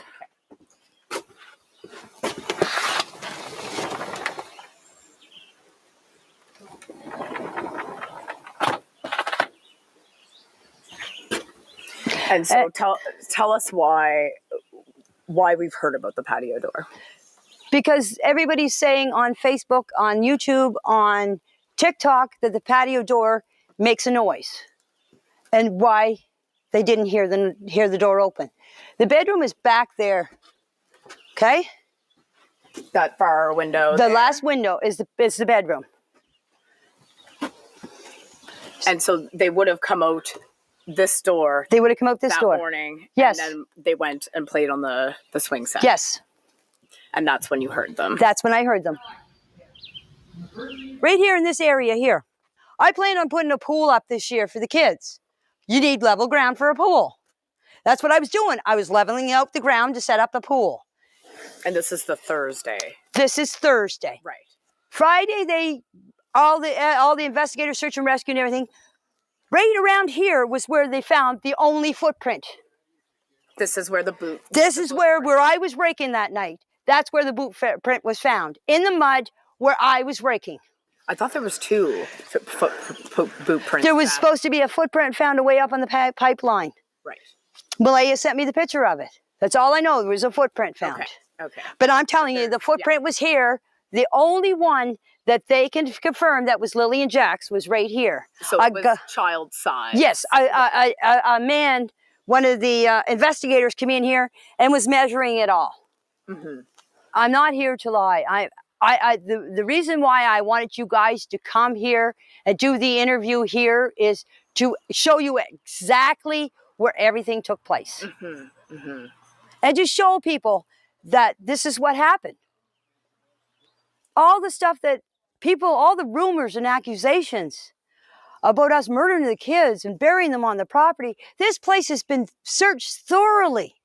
The well has been checked, the septic tank. All the barns were searched. My RV was searched 3 times. The trailer was searched. This whole place was searched. If they want to come back and search again, they're more than welcome. You've talked about drones flying over your property. You've talked about cars driving down the road and slowing down. What's that been like? I'm scared to go out sometimes in my own property. I mostly stay around back here. And if I do go out front for anything, I usually have my head down because I don't want people to see who I am. That is me myself. It's not because I'm hiding from anybody. I don't like to be on camera. I don't like my picture taken. I'm just a quiet person that just wants to be left alone, and I mind my own business. I'm just a hermit. Do you feel as if the finger has been pointed towards you and Daniel? Yes, I do. Because I live on the property. Come on.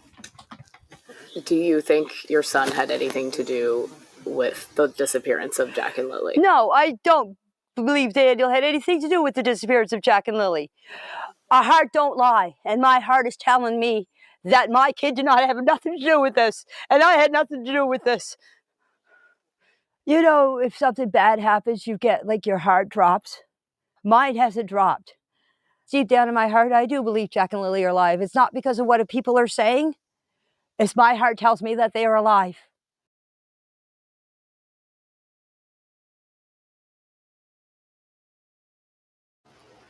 Okay then. Charmaine, is there anything that you wanted to, that kind of like you thought about when we heard this again?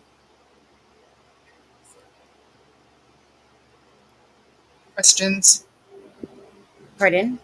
Questions? I have questions for Janie. I wish she hadn't left that group until after this had aired. I know that there was some that she had, and I shouldn't say I know, I've heard today that there are some portions that were edited out that she wished weren't edited out.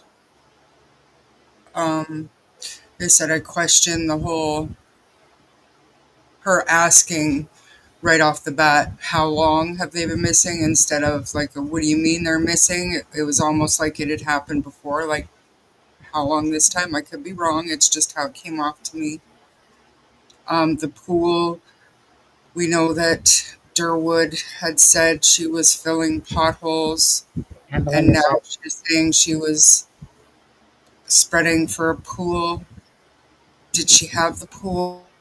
And little collateral information details that I just question, not questioning like her integrity, but, and then also like an honest, and I don't expect her to answer at all, but an honest attempt to look at the things Daniel has said and still chalk it up to just being confused, because there are things that I feel she was trying to clarify on Daniel's behalf, but at the same time, there were other things that she was saying that raised more questions about things that Daniel had said. So it's clear to me she hasn't seen or read everything. But like I said, I believe she's a mom who loves her son, who remembers what she remembers. Things change, little bits here and there, and everybody tweaks. They want to minimize their own culpability, even though she says she blames herself, which I want to put out to her. If that's what actually happened and Malaya did this, Malaya would have found a way to do this. Whatever happened to those kids was going to happen no matter if you got up that morning or not. This is in no way, shape, or form your fault, in my opinion. Having said that, it's good to self-reflect. It's good to look back and think of what I could have done better, but it's also really important to look at all of the information objectively and have a conversation with your son about clearing those things up. Because if we're noticing them, law enforcement is noticing them, and I cannot stress enough, Daniel, just because you think you've got an in with law enforcement doesn't mean they're not still looking at you. You can't look at all of your inconsistencies and think, I'm good. You just can't. Not a reasonable thinking person could. So, Yeah, and that's where I need to make a video, Charmaine. I feel like you're right. I feel like Janie doesn't necessarily know and see all his inconsistencies, but if it was all put into a video about the inconsistencies, maybe she would want to have a good talk with her son about why he's lying while two children are missing. Right? I'm not saying why he's lying. I don't think that that's the honey that I'm trying to put out there. I'm just saying, it doesn't matter. It doesn't matter at the end of the day his motives, but sometimes hearing from your mother to clear this shit up might be the push he needs to clear it up. Clear it up, or like I said, get out of these chat rooms and stay out of these chat rooms once and for all, and let the police do their work. So if somebody says one thing, okay, so let me ask you, I do have to ask you because it's bugging me now. So if somebody says something multiple times out of their own mouth, and then they have a text message to back it up, and you can put them side by side, you don't consider that lying?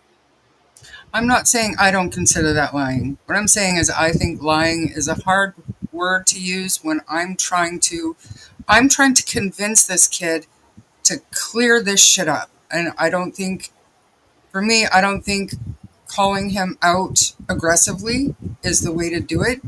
Maybe it is. Like I said, you were more aggressive with him today, and he came back for more, both in the private chat and here tonight. So maybe I'm wrong. Maybe he Well, likes that confrontation. But what I'm saying is that his mother is going to get her feathers up, just like you or I would if somebody was attacking our child. Right or wrong, I would defend my child. So I'm telling Janie that go back and look at everything. Try to find everything. Good luck trying to find everything. Because there's a lot. But just objectively look at it.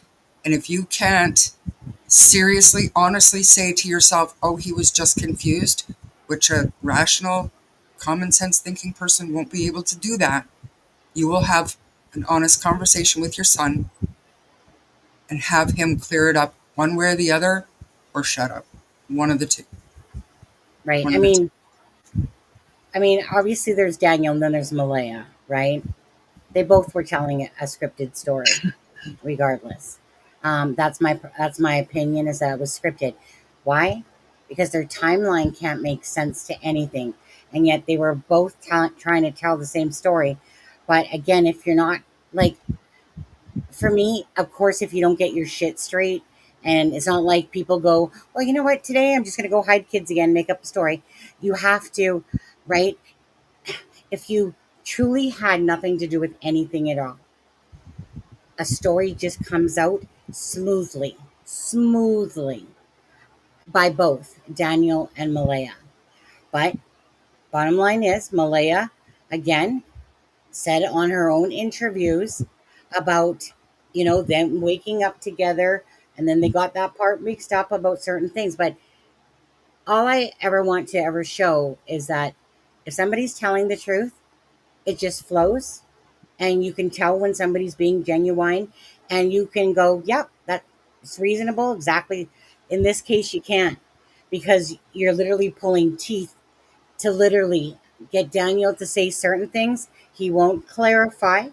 So again, to Janie, your son has every opportunity. He's a big boy. You cannot make him do anything he doesn't want to do. You are correct on that. But you have to question it as a mother, regardless, that if your son doesn't want to clarify some of these things, if he's telling the truth, why is he deciding to go and pop in and out of Facebooks, and he won't directly answer certain things? And honestly, it really bugged me when Daniel was in that private chat and Kent put out this poster of Jack and Lily, and he was there, and he would spin this. I bet you any money he would spin this that he had left at that particular moment. BS. He was in there, and he didn't say anything. Like, thank you guys. Thank you for all you're doing. Thanks, Kent, to this sign that he was showing. He didn't heart it. I'm just going to give you side eyes, because that's pretty crazy. If somebody is doing something for these two children that call me dad, and you do everything for them, and you couldn't be as much as asked to say, thank you guys for all you're doing. Thank you, Kent. That's a great sign. Crickets. Crickets. Okay? I said this morning that I'm not playing Daniel's game. Daniel can speak all he wants, but for me personally, right? Like I said, if he has a connection with Kent and wants to speak to Kent, like he said he would, in person, and he wants to clear it up, absolutely. Then clear up the timeline so it does make sense, right? If you give the full actual timeline between you, your mother, basically, of what happened, because obviously Malay is not saying anything, then do so. But you never take that opportunity. So I got sick of it. And then Janie kind of felt a little bit of the brunt of that because all of a sudden Darren's talking for her. Then she wants to speak up. And then it became Sunny's channel or nothing. Blah, blah, blah, blah, blah. How many times, though, did I say to your son that just message me in Messenger? You want to clear something up? Talk to me privately. Every avenue that was given to him, whether it be from this channel or other channels that have given him the opportunity, he doesn't take any of those opportunities. Instead, he'll push his own narrative. And again, I'm wise and I'm not some bumpkin that fell off a freaking log. When people do certain actions and then those actions are their so-called truth is contradicting their own truth, ask yourself why. Because it goes back to the basis of this case. 2 children are missing. At what point would you want to not talk? Why would you just save yourself? You can think of every excuse underneath the sun, and I call bullshit. Because any parent that's truly, right, wanting their children back is going to come forward. So I tell you this, there's no point in this timeline, by their own words, that we can see where Malaya miraculously shoved off these 2 children. That's a narrative that's being, put out there mostly by Darren and Daniel. And the thing is that Darren took offense to the fact that he thought I was attacking Daniel, because the fact is that how many times can you say that he lied about a blanket? So he clearly lied, right? That's in this clipping, and I'll use the word lie. That's in this clipping. That's in this interview, right? Or this clipping, that clipping. Daniel knows full well that he said that blanket wasn't Lily's. And then Darren spoke for Daniel. So where would Darren make all that up? Like, seriously, though. He might get a few things off point to what he said, in a sense, when saying stuff. But at what point would Darren miraculously come up and speak for Daniel and say, well, yeah, Daniel did lie about that blanket. Well, okay, but it was already in the articles. And then he explained why Daniel lied. Why does Daniel think, again, this is pushing the missing narrative, right? Pushing that the children are hidden. That Malaya's family, right, who is accusing Daniel, according to the words of the family, that they had something to do with the disappearance. Mary Antoinette. Thanks, Marie Antoinette. I know that name. It's from movies. So when you think about, again, what? Marie Antoinette, I believe that's a queen. Is that what? Yeah, isn't it from like the freaking? Yeah, but in real life, like from like Henry VIII. Yeah, yeah. Era. Yeah. I was gonna say I know that name, but so again, and again, please pay attention, anyone, please, because all we're trying to do is get you guys the truth, okay? But first and foremost, it's answers for Jack and Lily, and if these people want to talk, and there's inconsistencies, absolutely, we are gonna run down them all, right? Because this is about Jack and Lily and not them. We just want the truth. So again, they're pushing a narrative that Malaya hid those kids, somehow put them in a car during this timeline. Thank you, Janie. That doesn't make sense. Okay. And so on top of that, now Malaya's family is accusing Daniel that he had something to do with the children going missing, right? And so then Haley comes out with about the whole drug thing, and that Malaya and Haley is Malaya's half sister. Okay, so she comes out, and again, she wants to kind of avoid a lot of things in a sense, but she wants to get to the point that said, "Hey, Logan told you this, but she didn't tell you this." Now,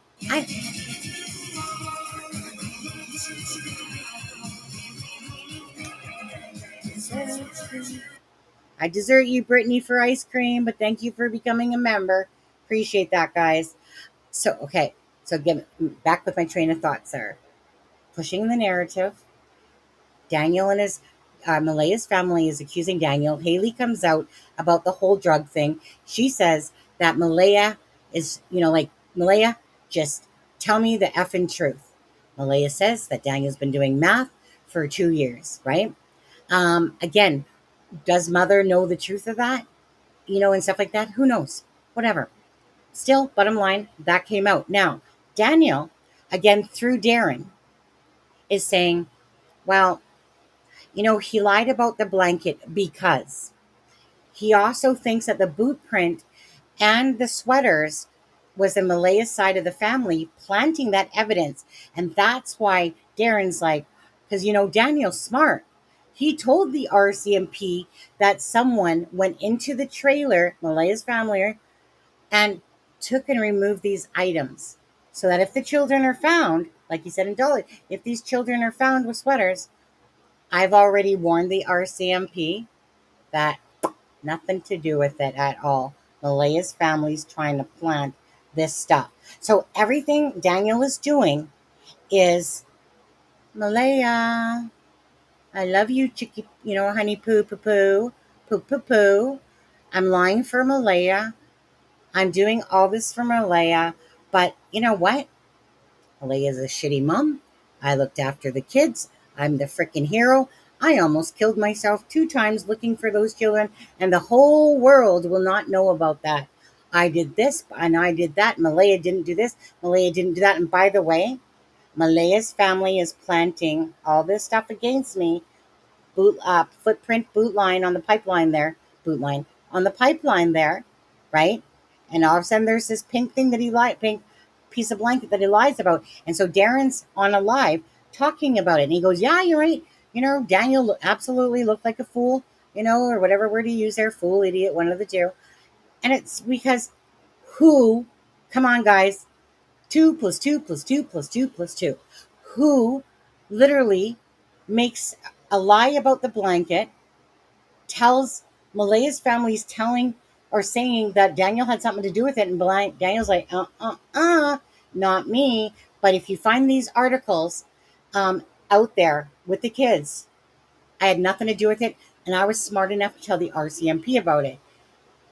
And then on top of that, what was the other one, Charmaine? Come on, it was right there in my brain. Right there in my brain. Oh, right. And then somebody, don't know who, because I got no cameras, somebody snuck into the garbage and took out half of that pink blanket. And that somehow Justin had to record this for the RCMP. So who again snuck into their yard, ripped open that garbage bin? Shocker to me. Dog would probably bark its freaking face off. Who? And I'm not giving any credence to it, but I think Daniel said in one of the chats, it could have been ours, I don't know, that it's all on body cam, on police body cam, them opening that garbage bag and showing something like that in the blanket. And I'd just like to say that clearly they're trying to see if there's anybody's DNA other than Malaya and Daniel and the kids on there. Because just say for a second it's Malaya's mom or brother or whatever, then that might lend some credence to them planting it. But what else would they be looking for? You know what I mean? Like, Daniel's not going to volunteer information about a bloody blanket or something like that. Do you know what I mean? Like, it doesn't jive in reality that happened. I think that they're just simply appeasing the public, number one, and number two, looking for anything to back up any of these ludicrous claims. Belynda says SNR said that in audio that the items were found: water bottle, tops, and a star along a star. Right, I remember the star, along with a blanket and footprints. But don't forget, if anyone finds 2 sweaters or 2 t-shirts or 2 sweaters or 2 t-shirts or 2 sweaters, and they're with the kids, nothing. Daniel knows nothing about that besides they were. Oh, yes, he does. Yes, he does. He knows that they were taken and they're being planted. Yes, he does. Right. And kids are friends. And possibly, Charmaine, possibly RCMP was like, okay, so how did this freaking pink blanket get up in a tree? You know what? well, let's just record this, right? But Daniel seems to think that they're like, hey, Daniel, bud, you know what? Absolutely somebody came into that garbage there, ripped it open. Well, little yappy dog, sorry, Janie, on your dog there, but little yappy dog there. Um, Yeah. I mean, And let's whoever ask the it is dog. a good point. I mean, I didn't hear the dog bark once through that whole interview, but it was right Now, there. now, in saying that, Belynda keeps saying that the dog that she heard was not that dog. So maybe Justin, whatever, somebody has another dog, because I've seen a couple pictures with that that were truly the barkers. I don't know, because we've heard. I've heard that Well, Earl was there that morning and that Earl has a large, more like a pit bull looking dog. Mm-hmm. So. But so Belynda asked Janie, I believe it was, right, Belynda? You asked Janie, was Justin's dog there? Because a lot of people were showing Justin's dog. Some people were claiming it's a breed that's illegal to have and stuff like that. Bottom line is, Belynda knows, and others that were with her, whatever, that that dog was not the dog that was in the window. That it was a her thing. Daniel said they didn't belong to the kids, but Malaya said they did. Which That's odd. About what? About what? About the stuff they found not belonging to the kids, according to Daniel. Malaya Right. said they did, so now the police have taken them for testing. They're literally trying to corroborate this information that they're being fed. Like, look at the numbers, guys. Look at the videos and the witnesses and all of the tasks that they have. That's not just from a straightforward investigation into 2 missing children. That is a result of all the shit that they're being told. Mm-hmm. Tremaine, though, riddle me this. When I heard about the blanket, and maybe it's the way that they're projecting it, when I heard about the blanket, instantly, well, DNA, right? Obviously, if Daniel says no, all I'm thinking of is, why are we only hearing them say this now? Are they playing a word game with us and that they are in testing? Because testing can take quite a bit of time. So I'm very confused on the cadaver dog, because I thought that this was 101 handbook, that any of those items would have been tested already. I'm So confused. and I mean, you know all about holdback information, but in the first and only 2 other press releases by the RCMP, that could have been holdback information. But now at this point, there's so much bullshit going around the public, they could have thought there's no reason to hold this back anymore. Like, the public wants to know, let's tell the public. Like, yes, we're hearing all this bullshit, and yes, we're trying to figure out if any of it's true. That's what I think. Yeah, I think it was sent for testing weeks ago. Of course. Of course it was. But it probably was none of our business back then. But now, thanks to people talking and not stop talking, the information's out there. So now people are wondering, well, what the fuck are the police doing with all that stuff? You know, there's no evidence found. Was that all bullshit? So now they're like, yeah, okay, we got it, and we sent it for testing. Mm-hmm. It's not going to impact the investigation because it's already collected and gone for testing. And the cadaver dogs has got to be stumped, 100% stumped, because that is, I know. If there's a RCMP, question, proof of life, they also want proof of death, one or the other. So if they can't find any trace of them alive, they would start looking for traces of them deceased. So. Mm-hmm. You know, again, this just boils down to, we're not forcing Daniel, Janie, or anyone to say anything that they don't want to. We are here and we are voices for Jack and Lily. And that's the end game. Is Jack and Lily. What happened to Jack and Lily? Again, we're not forcing anybody to say things that they don't want to. They're speaking on their own terms. And again, we're going to point out any flaws in a story. Who wouldn't do that? We're not private investigators, but you know what? We're not idiots either. Anyone that hears something that doesn't make sense is going to question it. Right, Travis? Right, Yeah, Travis so in the hole. Travis, maybe Travis can tell us how it works in Texas when there's a missing persons case. At what point, Travis, do law enforcement bring in cadaver dogs if it's a missing persons case? No proof of life, no proof of death. At what point do they do that in your state?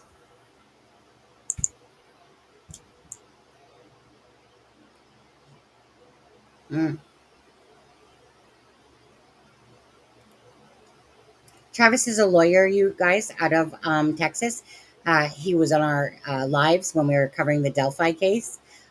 Gave us a lot of information from a lawyer standpoint. Um, Google, Google is. Do you mean Google it, Sonny? You Google it. Tell me. I'd like to think I was a bona fide law student during Delphi with Travis. I got so much knowledge and information from him. I love, I like, know you did. I couldn't get enough. I'd sit there all night and listen to him. I only cared about the eggnog, to be honest with you. When Travis would go up on his trip up there, and it was around Christmas time always, and then another Christmas came, and it was about eggnog. I'm an eggnog person. Good night, Kim. Good night. Just waiting to see on Travis's answer there, but so yeah, so like I said, let's just be clear about this. Daniel, Janie, anyone that has spoken from the family.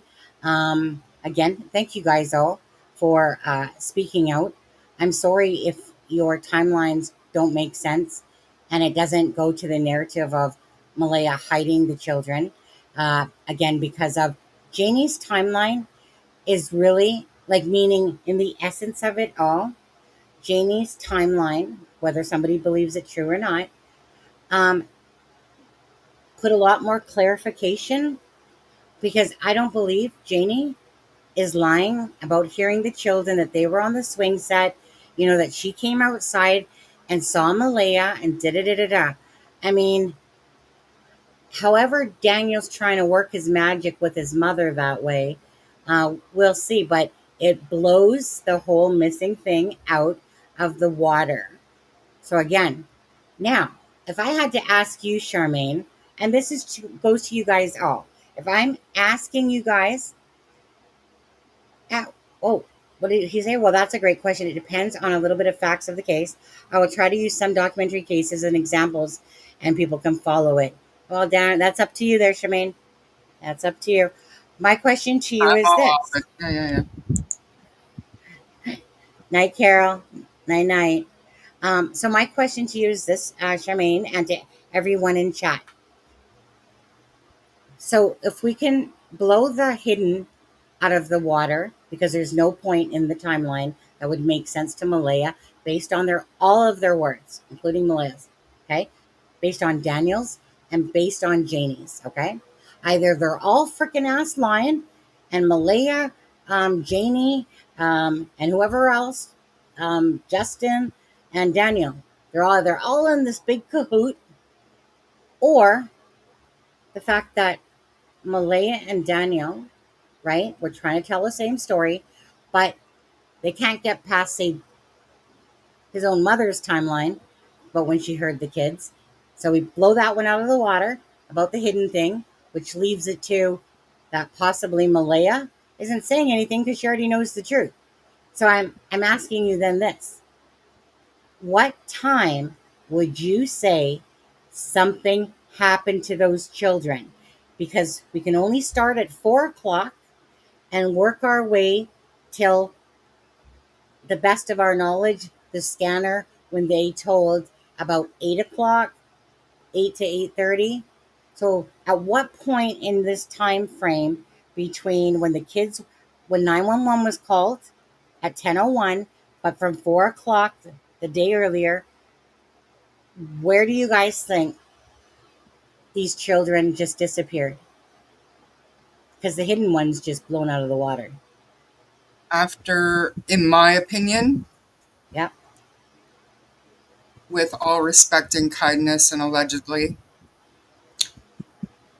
After Malaya and Meadow went to sleep, after a long day of arguing, something happened. And just for the record, and Daniel, clear it up, clear it up, clear it up. Respectfully and allegedly, I have a hard time believing, number one, it was Malaya that called the kids in to school. Same. I believe that Daniel told Malaya that Lily popped her head in and out and that Daniel heard the kids in the other room. I don't believe Malaya heard anything for herself. And as far as Janie's recollection goes, what a stressful, stressful day that was. And when you're looking for answers and thinking about everything you coulda or would-have or maybe think you might have heard, she didn't hear the come on Jackie, let's go. She admitted she didn't hear the shushing of the kids in the morning. She thought she heard them outside, but you can't tell me you wouldn't hear and know they were playing on the swing set. I don't think that Janie truly heard anything, and I'm not saying she doesn't think she might have. The dog might have barked at something, which could have been any movement on that property. And I think that Malaya woke up and asked Daniel, "Do you hear the kids?" And he said, "No." And they both got up instantly. Daniel checked every room in the house, ran outside. Malaya went outside. Daniel ran to the woods, came back, and I believe he was calling for the kids. Janie woke up, and then it just all goes to pot. Like, who knows after that? But that is my working scenario based on Daniel's inconsistencies and what he told me towards the very beginning and what Janie has said, and I'm discounting, no offense, every word that Darren said. Mm-hmm. My opinion, allegedly, with respect, guys. Clear it up, Daniel. Just clear it up. Now I'm going to go back and start reading Travis's answer to my question. So we had this conversation, me and Charmaine, a few days back as well, in our chat when we bounced things off of me, Kent, and Charmaine, and I concur. The only thing that I couldn't make sense of is that if Janie's saying that she heard the kids, how could anything make sense at all anymore? And the only thing that made sense as well to me is that what Janie thought she heard possibly didn't happen that day. That's just an assumption. Again, it doesn't make sense. Daniel has a strong narrative to keep wanting to blame Malaya, as somewhat hiding the kids. There was a big argument apparently that happened, and this is Darren telling that story. Okay, so this is Darren's version. Could be true, might absolutely not be true. He said that there was an argument that happened with Malaya and Daniel, something about money, that argument continued at home as well, that it turned into, I'll just say it lightly, that it turned into a bigger argument. And so whatever happened, I believe it happened in the home.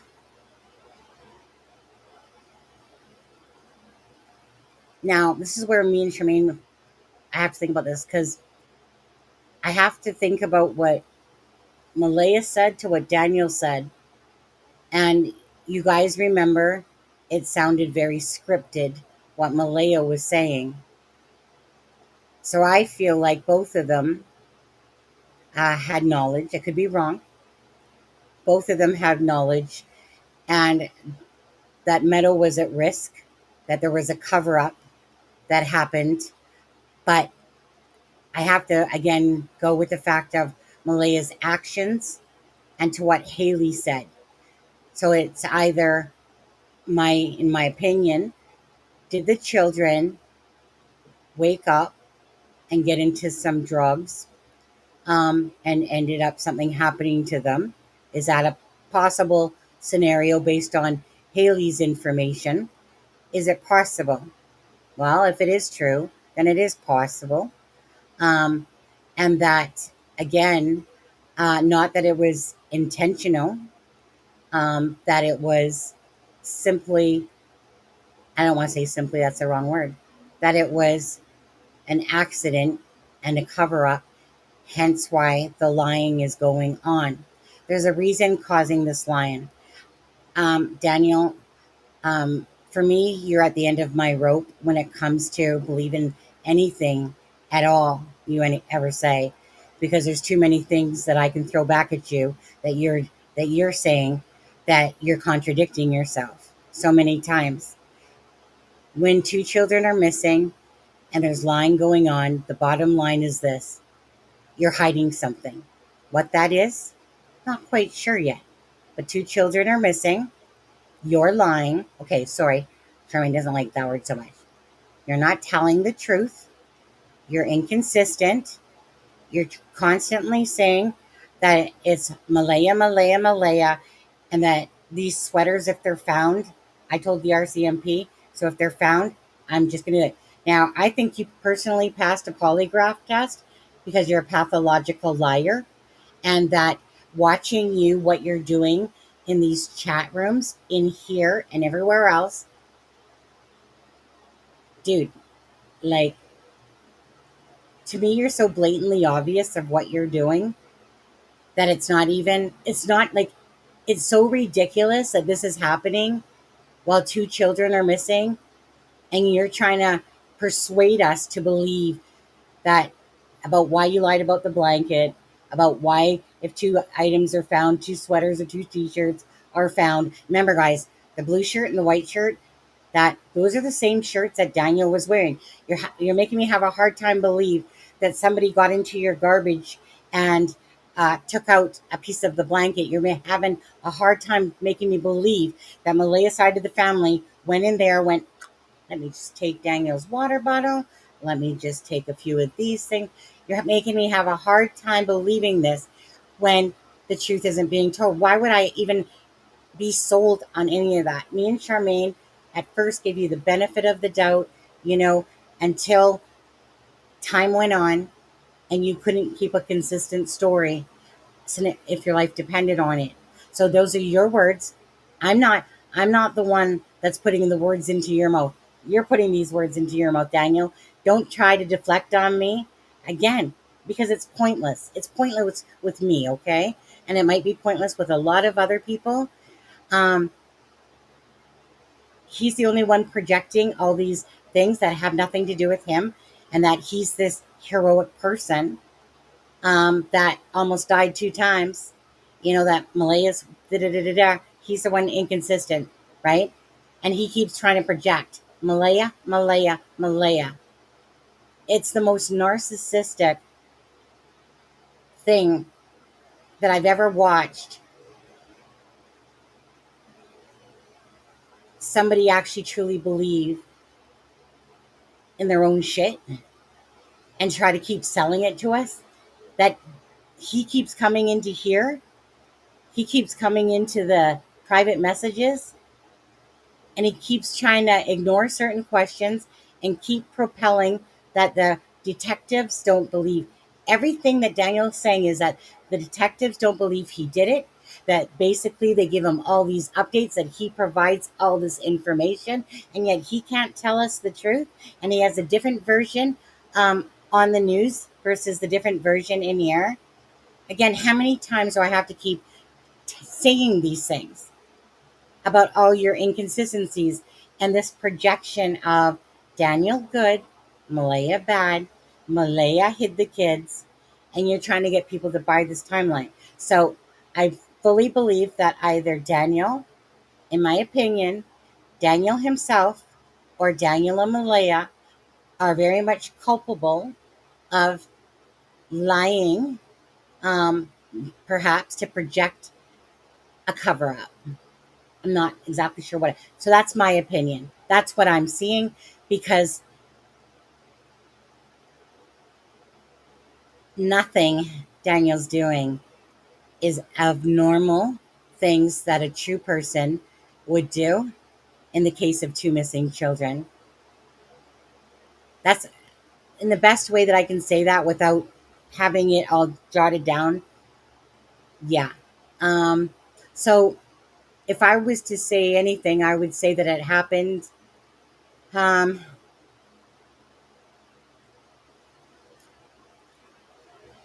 late that night or earlier in the morning. That this somehow, maybe plausibly, this fight turned into something wickedly more, perhaps, or that they were sleeping. Malaya blamed her family blamed Daniel because Haley's information about drugs, and that they got into drugs. Um, in my speculation, what's Travis saying? Well, basically, that he gave an example of making a murderer, Stephen Avery. Teresa Hallback was missing for 3 days before they found her car in the Avery salvage yard. They brought in scent and cadaver dogs right away. But with a child missing less than 24 hours, typically scent dogs, which they did, Travis. They had scent dogs right away, but still at this point, we're almost 12 weeks in, still nothing, but also still no cadaver dogs. Unless they're dual certified. But I honestly, if there's only 12 in the entire country, cadaver dogs, like, why haven't they asked other provinces for help, number one? And number two, I don't think our budget, I mean, maybe like private cadaver dogs or something like that could be dual certified, but people have asked, should we do a fundraiser to hire our own cadaver dogs? And I think law enforcement shut that down, saying that they were already in the works. I don't know if he said anything additionally. What I would like to ask of Janie is to reach out to Kent, and was there cadaver dogs used, cadaver dog used, that we don't know about, that you might not have said, maybe. So if possible, Janie, if you could reach out to Kent and answer that question about a cadaver dog. Don't let Daniel tell you different. If you could use your own brain and mind on this one, if you want to reach out to Kent and answer that question about the cadaver dogs. Were they used? Because they talked about them. They talked about cadaver dogs, but we never heard anything else after that. But obviously, it's your property. You would know if cadaver dogs were used on your property during the search. So I'm going to ask that for Janie to get, okay, from Janie. Yeah. Right, Travis. So good night, Belynda. Thank you so much. Belynda's going to bed. Travis, in this case, you would have expected, if children are not found within a day or two, you would have expected a cadaver dog around vehicles and property. That's my only point, you guys. It's not that the police they need to believe the kids are dead to bring in cadaver dogs. It's process of elimination at some point. They have no other evidence. The last time their proof of life was on the Thursday afternoon.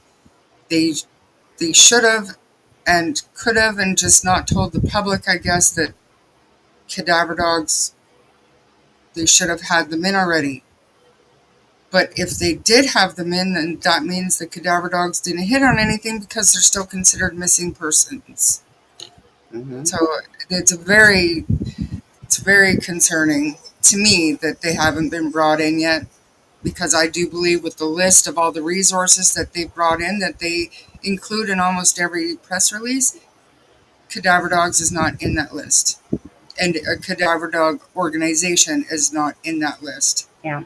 And this is where Kent goes back to the, well, if they haven't brought in cadaver dogs, such as we said, that's a normal thing, like in Sebastian Rogers' case as well, out of Hendersonville, Tennessee, that, oh, well, you know what? Daniel's truth must be there then. It's not the case. It's not the case. So again, it's one of these twisted things, right? So is Janie just delusional and about hearing the kids perhaps? And it was a different day and she swears it was that she heard the kids that morning. Is it not true? Bottom line is absolutely no need of lying from anyone from the family that was on that land at all. But yet there is. So ask yourself why that is. Ask yourself why it is that Daniel himself, because he's the one that keeps speaking out, ask him to clarify all these discrepancies. And if he can do that and man up and do that, great. Doesn't have to be on this channel. Doesn't have to talk to me. Just clear it up on your own channel. Do something, Daniel. If you want to be somewhat vindicated, that's all you need to do. Clear it up. Talk to Belynda privately.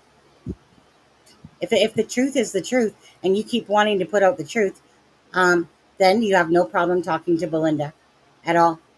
Zero. At all. Zero.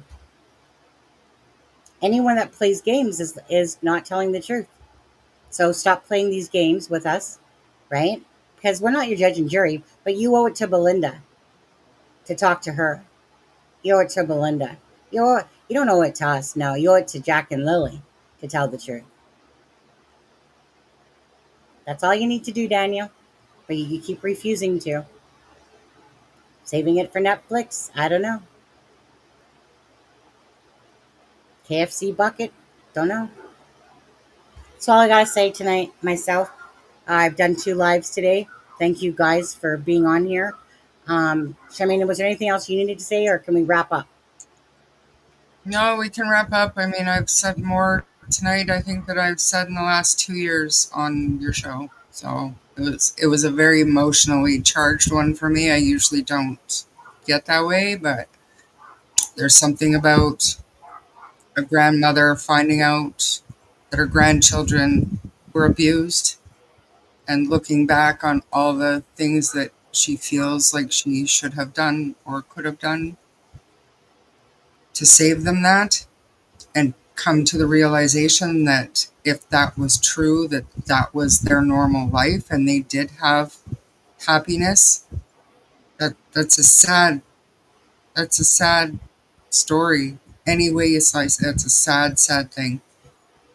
And it hit a nerve with me for sure. I'm so sorry, Belynda, that you're going through this.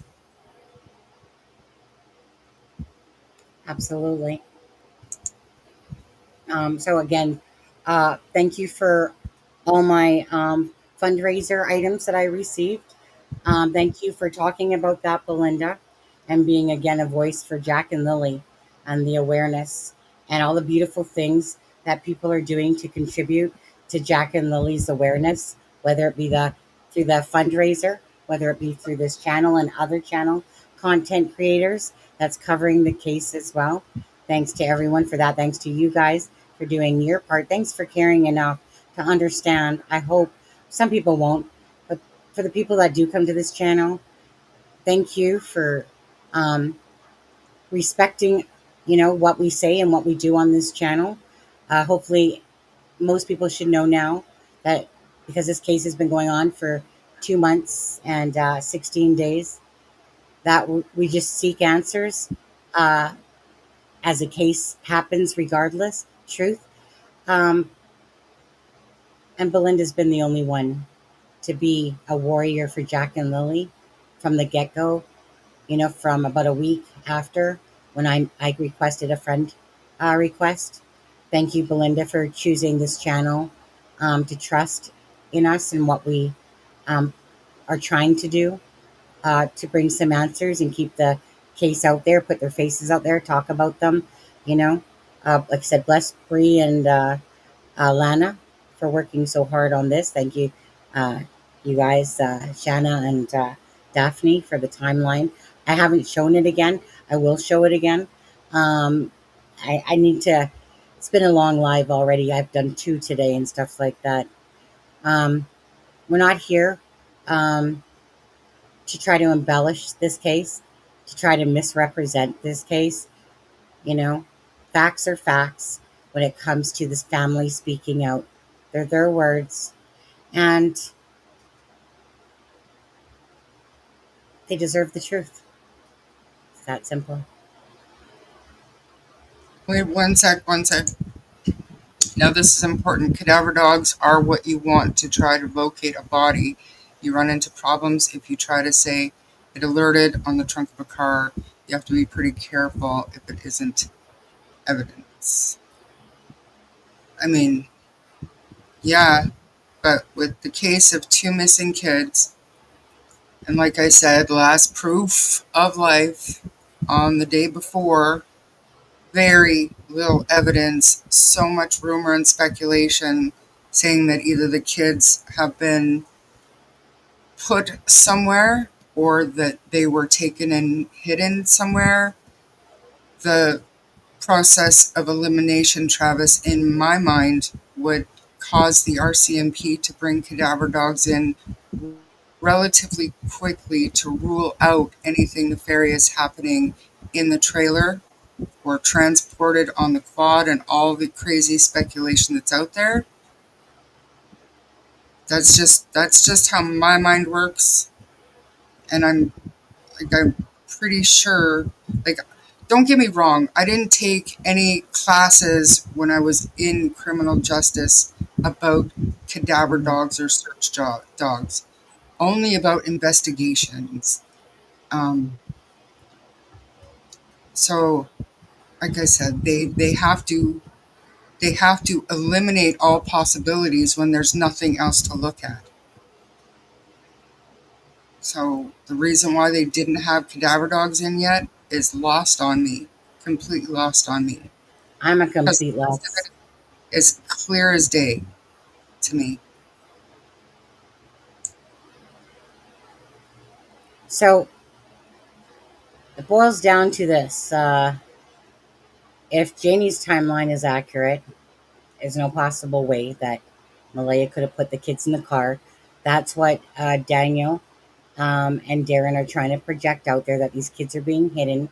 Obviously the chief took offense to Belynda asking if by chance, right? I think that was still so wrong of the chief, but that's not the point of that. Point is that if you're a grandmother begging for answers in a sense, that chief just simply could have answered her and said, we would absolutely never do something like that, right? And of course, Belynda would have to take it for the word on there. So if you take out Janie's timeline, let's just say you take out Janie's timeline. You can only, let's just say about the kids part. Then the rest of the truth goes back to Daniel and Malaya, and the fact that Daniel, okay, listen closely now. Still, the bottom line is Daniel said that him and Malaya got up and were looking for those children. So there's no point in time that Malaya could have done anything based on Daniel's, just that one simple statement that he keeps making, that Malaya and him, and Malaya said the same thing, right? So again, I gotta still think about this shit, man. Seriously, it's boggling my head still, because it's just one of these, the cadaver dogs is pissing me off, for one. Because obviously if there was a scent of some sort on the property, I'm just wondering if it happened and Daniel and Janie have not mentioned it, and that it did actually happen. Because it seems so highly unlikely that they didn't, but yet you said, Charmaine, there's nothing. Maybe it's something they're not saying. I don't know. It just seems odd. Because normally when they talk about dogs being used, they'll say that there was 2 scent dogs, 1 cadaver dog, etc., etc.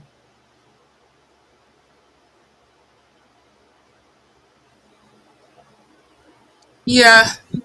And here's the thing, right? And I think this is glaringly obvious that if that is hold back information or hidden in the resources listed in those press releases, and they have brought cadaver dogs in, and it's still a missing persons case, like I said, Captain Obvious here, then the cadaver dogs didn't hit on anything.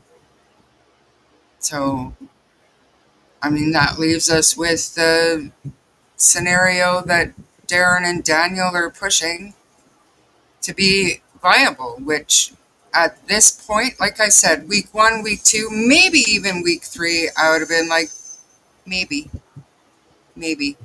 But people saying that Malia is still hiding these kids and she's still hiding them because she's afraid, they need to really think about that for a second, because Malia can't see her kids still. She can't talk to her kids still. And her punishment gets worse every single day by keeping this secret. And if there was strangers out in the woods, I don't even know how anybody with a conscience could hope that is their fate. Well, Charmaine, again, we go back to Daniel's own words that him and Malaya woke up and they couldn't hear the kids and they went outside together. So there's no point by Daniel's words that Malaya could have hid those kids, by his own words, that she could have put him in a vehicle at any point because of his own words. That sentence in itself between Malaya and Daniel says a lot, because they're both saying the same thing but different. Malaya saying that she told Daniel, Daniel saying whatever. Either way, they came out of that trailer, both of them together, according to their own words. So there's no way that Malaya could have put these children in a vehicle at any point in time, because Janie was up at 6 o'clock, like she said, right? Dog would have been barking. There ain't, I mean, seriously. Simply put, it's Daniel's own words that have shot his theory out of it by his own words, and Malaya's at the same time. Something did happen to those kids, to me, in my opinion, in there, and it's a cover up. That's how there's no hidden. There's no getting around.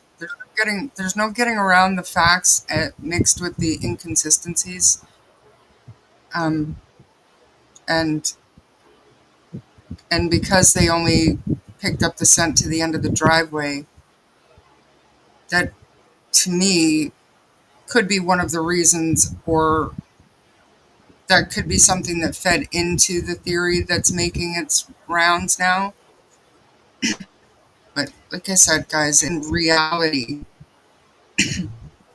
once she was to safety and she had her kids safe, there's no reason to continue this. Even if she was afraid, it wouldn't still be going on to this day, and nobody has seen them, heard from them. Their mother can't talk to them, see them, sneak away to visit them. She's being watched.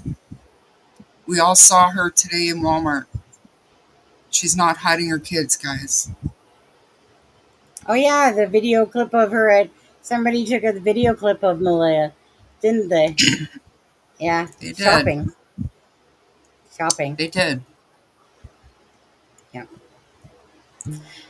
Well, I don't know exactly, and so yeah. So what's that going to do? Is that going to help us find Jack and Lily by that video? No. Answers. No, but like I said to you earlier, I understand. If you cite Malaya, you're going to want proof that you cited Malaya. So yeah. I don't. Although I find it kind of creepy, a picture would have been nice, but to follow her around the video, whatever. But then to send it to a YouTuber who, of course, put it up and then proceeded to, I guess, disparage her. I thought it was in very poor taste. I did. And if I you see agree. Malaya or if you see Daniel out there and you want proof, you want receipts, snap a picture. I don't blame you one little bit. Snap a picture. Or go up to them and try to talk to them. Don't follow them with a video camera. And then certainly don't send it to a YouTuber. Yeah. What are we doing? What are we thinking? Yeah. And I'm going to press this point one last time. Out of Daniel's own mouth and Malaya's, they got up together and went looking for the kids. At no point could the story be true that Malaya put them off in a vehicle, regardless, right? But people they're not hearing that part of it, that they got up together. I don't know how many times I got news that they got up together, went out to look for the kids. So there's no this, Malaya put them off in a vehicle, even if Janie's story is inaccurate to her memory on there. So with that being said, we're going to wish you guys a good night. Thank you so much for everyone that has stayed for both lives or come in or watching this after. We just ask that you hit that like and the share for Jack and Lily. Just pray for answers for this case, that those come sooner than later. And thanks to Belynda, Kent, Charmaine, and for the people that are on the live. We've already said thank you to Bree and Alana enough times, and Shanna and stuff like that. But thank you guys for being here. Thank you, mods, for being your wonderful selves on there. And just, I don't think, unless something important happens, you guys, not doing a live tomorrow. I think tomorrow is definitely my day. I want a Saturday perhaps to myself. That things could change. Things could absolutely change. But as far as I'm seeing it right now, unless there's a SOS thing going on like that, or unless I'm feeling restless and want to do a live, other than that, I'm deeming it as my day off. Because I do need a little bit of rest from this. I need time to sift through all the information. There's, again, I get backed up with emails, people sending stuff and stuff like that. And I don't really have time to sit down and put all these inconsistencies together. It's a lot of work when there's that many, but it's a lot of work. So Daniel, man up, come tell the truth.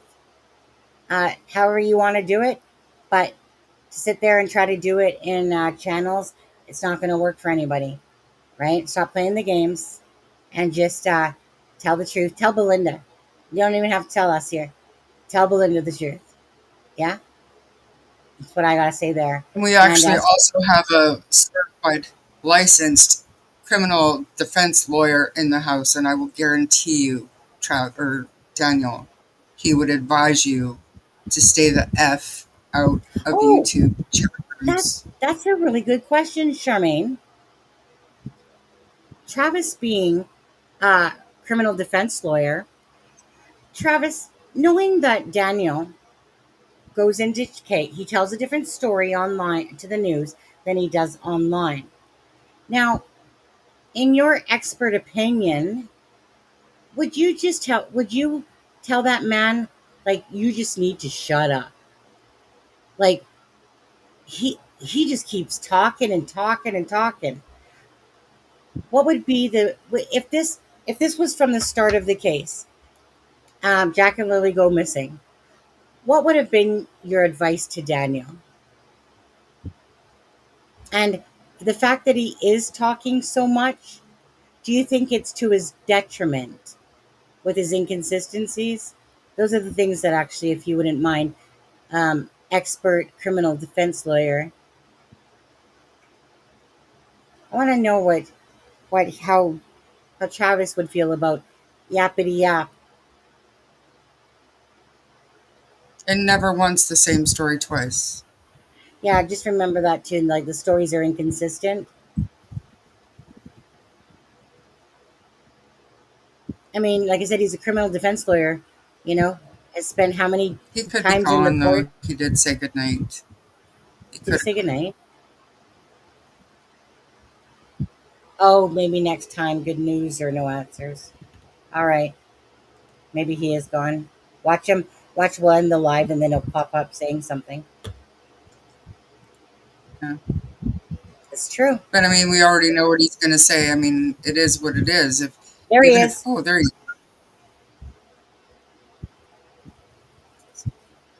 goes on your show. I told to clam up on your show and get a professional person to help, and I would help him. He didn't do good on selection.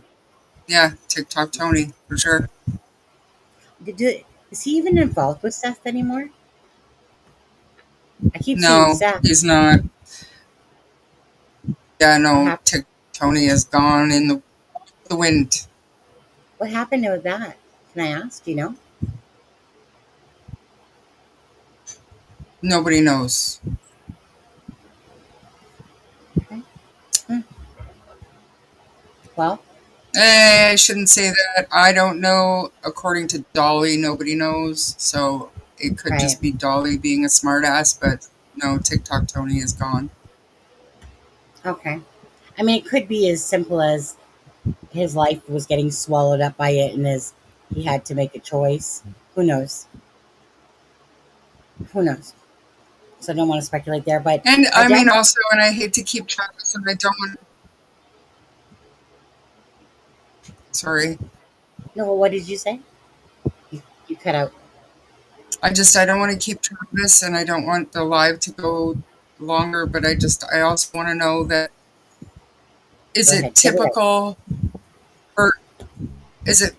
for investigators in your experience to befriend and tell somebody that they're not a suspect and share evidentiary items and information with that stepdad?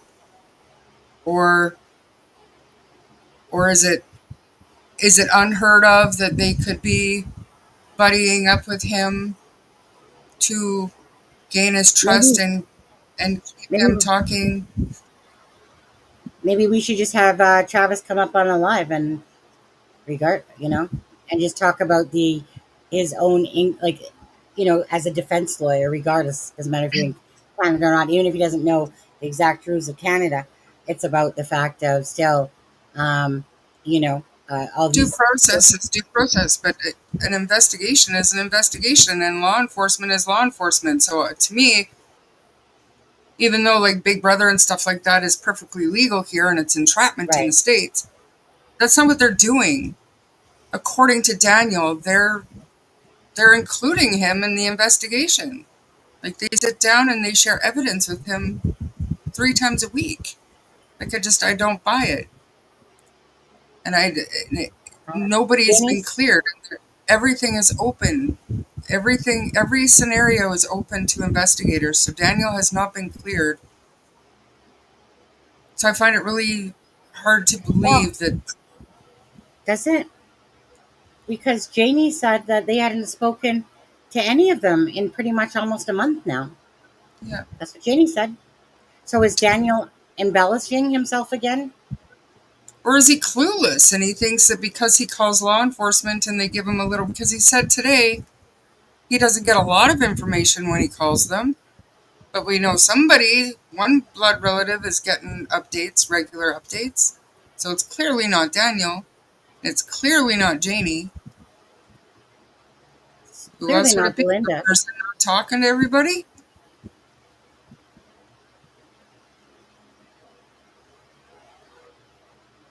And for anyone that missed it in the first live, I don't know whether we talked about it. The blanket was found on the first day, not day 2, but the first day.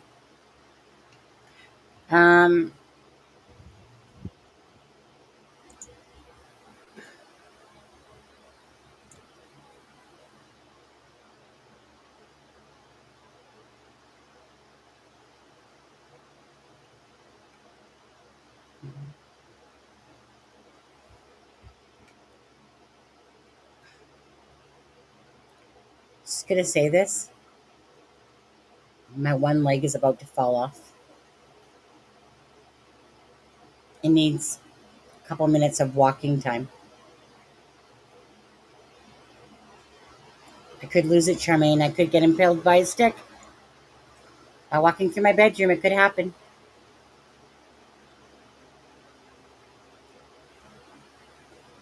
Were you talking about this comment here? Because I think they're talking about Malaya getting a lawyer right away, but I believe that lawyer was for custody issues with Meadow. Yeah, I'm not sure. Super wealthy get lawyers pretty quick at Native Girl, so yes, I would tell her to have assistance and to do the talking to Ali. Mm-hmm.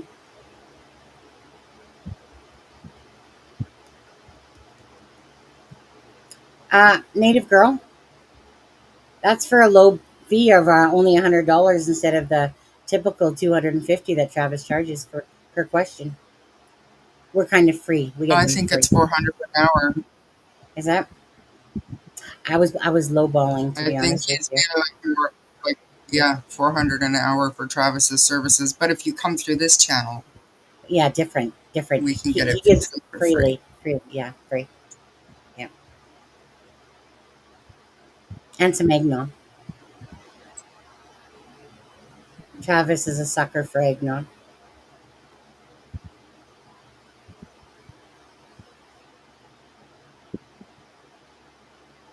Ah. Put it up there, Shemaine. Got it? Or do you want me to? Got it? Okay. Well, I've seen cases where a parent is doing everything law enforcement asks. Law enforcement will go out of their way to say, Mom has done everything we've asked, and more. Dad, not so much. They aren't saying anything like that about anybody other than the families are cooperating.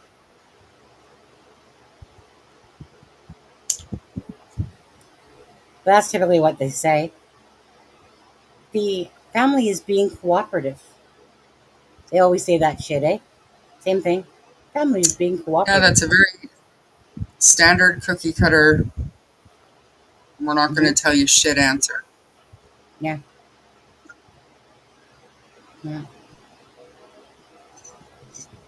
LE means law enforcement to Canadians that don't use the USA term, of course.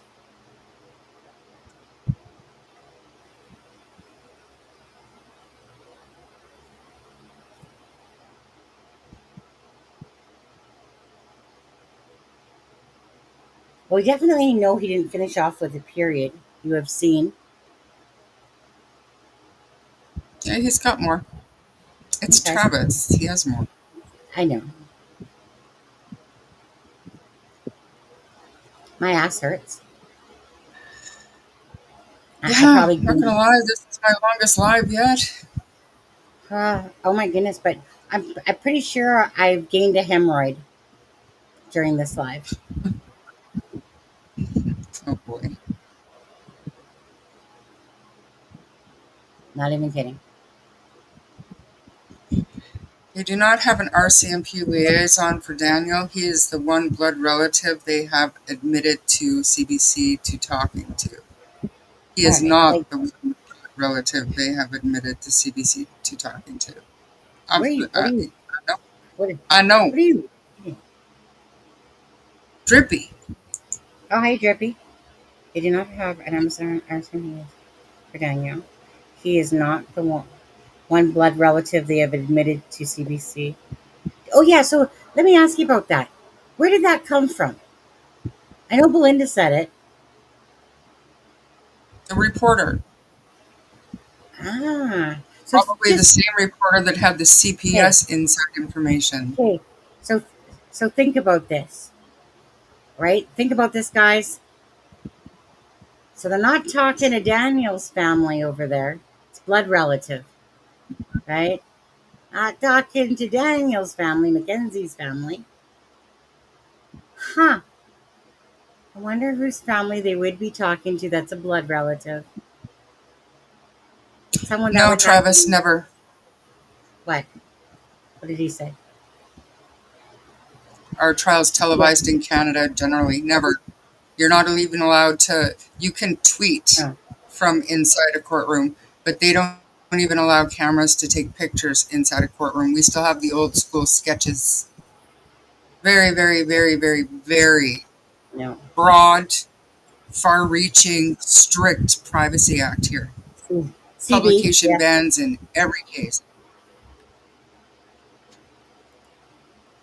Oh, you guys both giving me a hemorrhoid now. What was it that was just up there by Drippy? Oh yeah, no, that's what I was saying. Sorry, Drippy.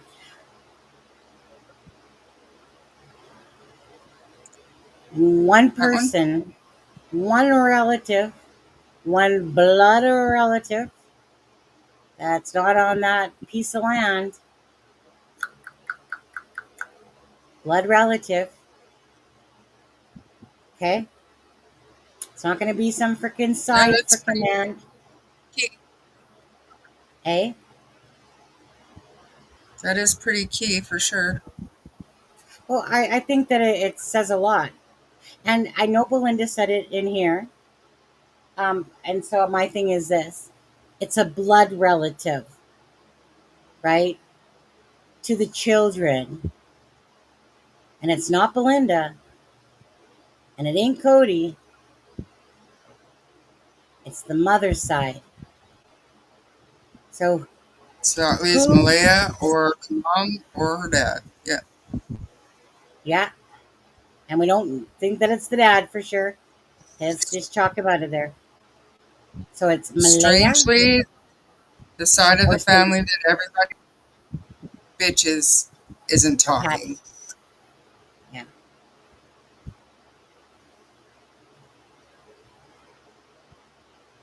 Iced Easy Mix. Yes. Great. In my opinion, Daniel is guilty and he went at it alone. Malaya wanted to trust him, but something during that search alarmed her and she left. Let's go back to the blood relative thing. It's either Malaya. Why is Malaya hiding? Or, sorry, why is Malaya not saying anything? Why is Malaya not saying anything? If she knows what happens to them children, or if she knows why would her side of the family be getting updates? Remember, Janie made a comment, said, "Seems like they're talking to the Brookside, like as if they're not talking to us," type of thing. I wonder why. Asking for a friend, Daniel. I'd like to use a phone call. I'd like to use a phone call with you. Do you know why? I'm asking you. I'm asking why. Would you know why by chance, Daniel? Why would Malaya's side of the family, Malaya, her mom, or Patty, probably Malaya or Cindy, why would they get information updated to them? Let me think. That makes me go back to what Malaya said to Belynda. I 100% believe in the RCMP will basically find answers for this case. Why is Malaya not using her Facebook? Why is Malaya not doing this?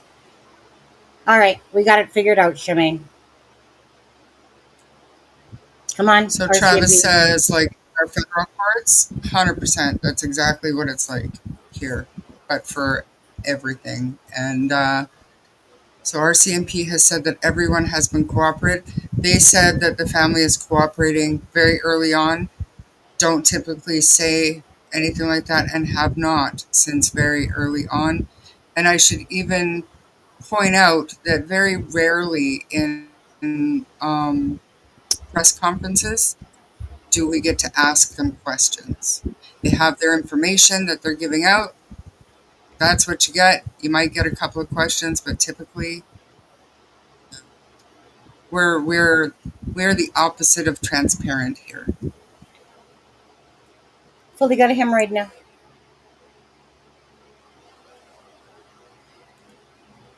Do, do, do, do, do.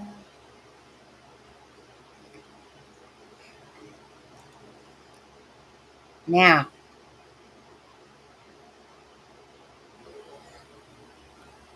the walls are crumbling down. That's the way I see it.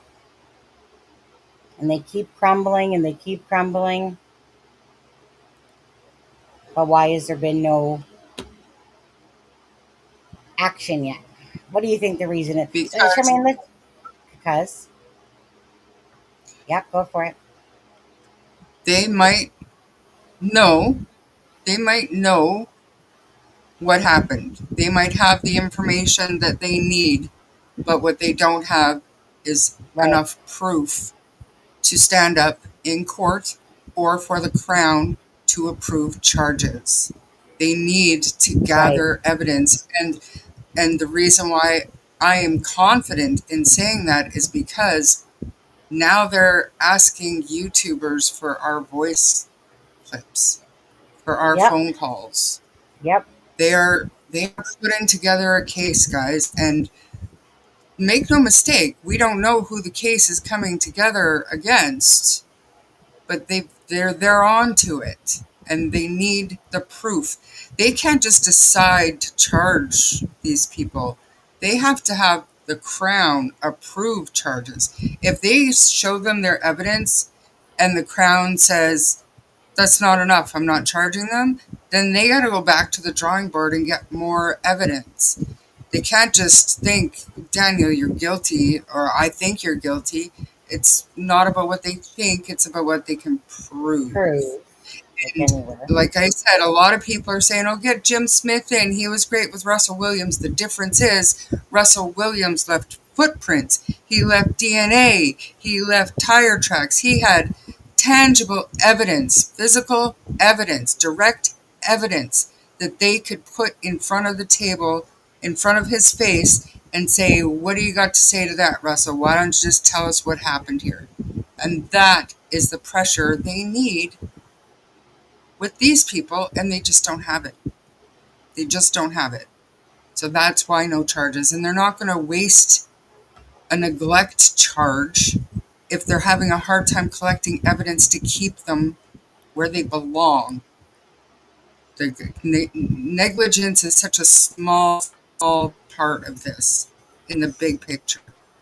Yeah, they could, but there's no real jail sentence it's going to go along with. So what happens then?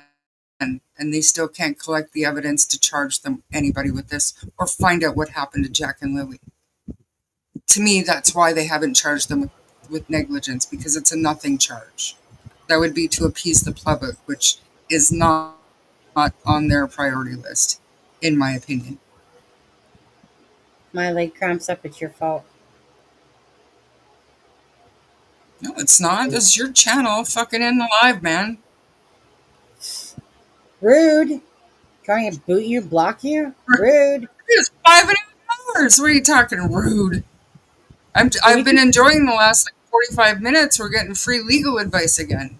Like back in the day. Well, I bet you $1 million Travis is doing a trial transcript read through with Teresa. Am I right? I haven't watched, but am I right? I'm pretty sure. Travis. Travis, I feel like you're like a Daniel deflecting that shit on me, eh? He said, Sonny interrupted me. Okay, well, I totally have to go to the bathroom. Could be a couple of minutes, not going to lie. I need to give my leg a walk. Do you still want to ask questions? No, I would really like to go to bed. Okay. Well, I just didn't want to stop you in case you did on there. No, I hope Travis will come back next time, and I've got a slew of questions regarding this case. Or Travis can just hop off on the live with us to make life easier. Travis wants to. Yeah. Can do. Charmaine is a co-host. She can lead a live. I just got to set it up. She can ask you all the questions she wants. I'll just drink eggnog, Travis, by the way. Okay. I got to go save a hemorrhoid that's about to emerge from my ass if I sit here any longer. So anyways, you and Travis talk, okay? I'm going to go. I got to go to bed. No, I didn't mean now. You can talk to him through email. Yeah. Okay. Yeah. And so, fair enough. And if Travis wants to do a live or something like that, just let me know. I'm sure he misses hearing our voices beside us. I'll drink eggnog. You two can talk. I don't even have to be here. You guys can just do it. Get all the questions out of him, all those free ones, because when he's here, it's free. Anyone else in chat, right? Charge $400 per word, per line. Okay. Per page.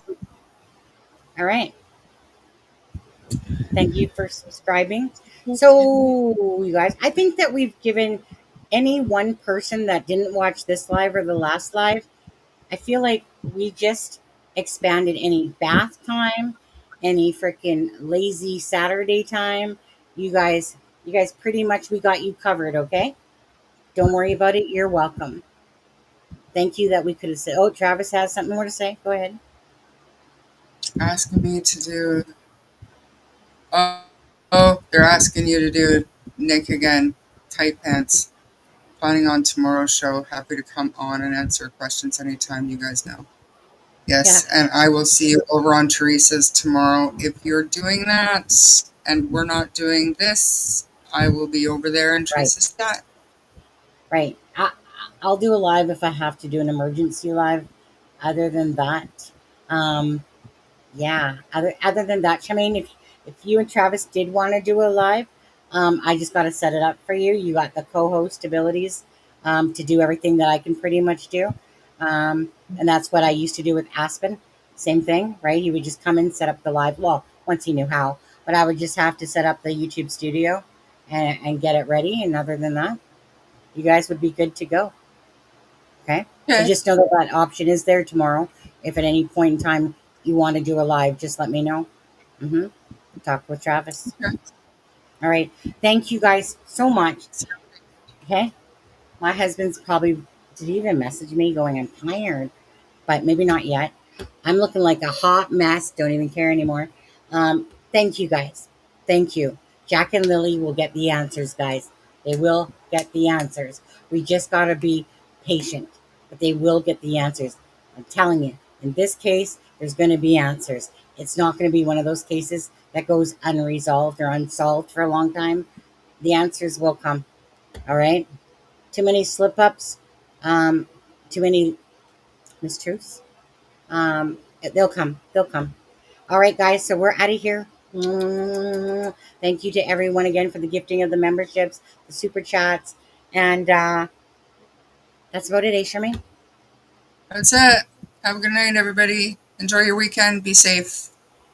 Absolutely. Ready? Are you ready, Charmaine? I'm ready.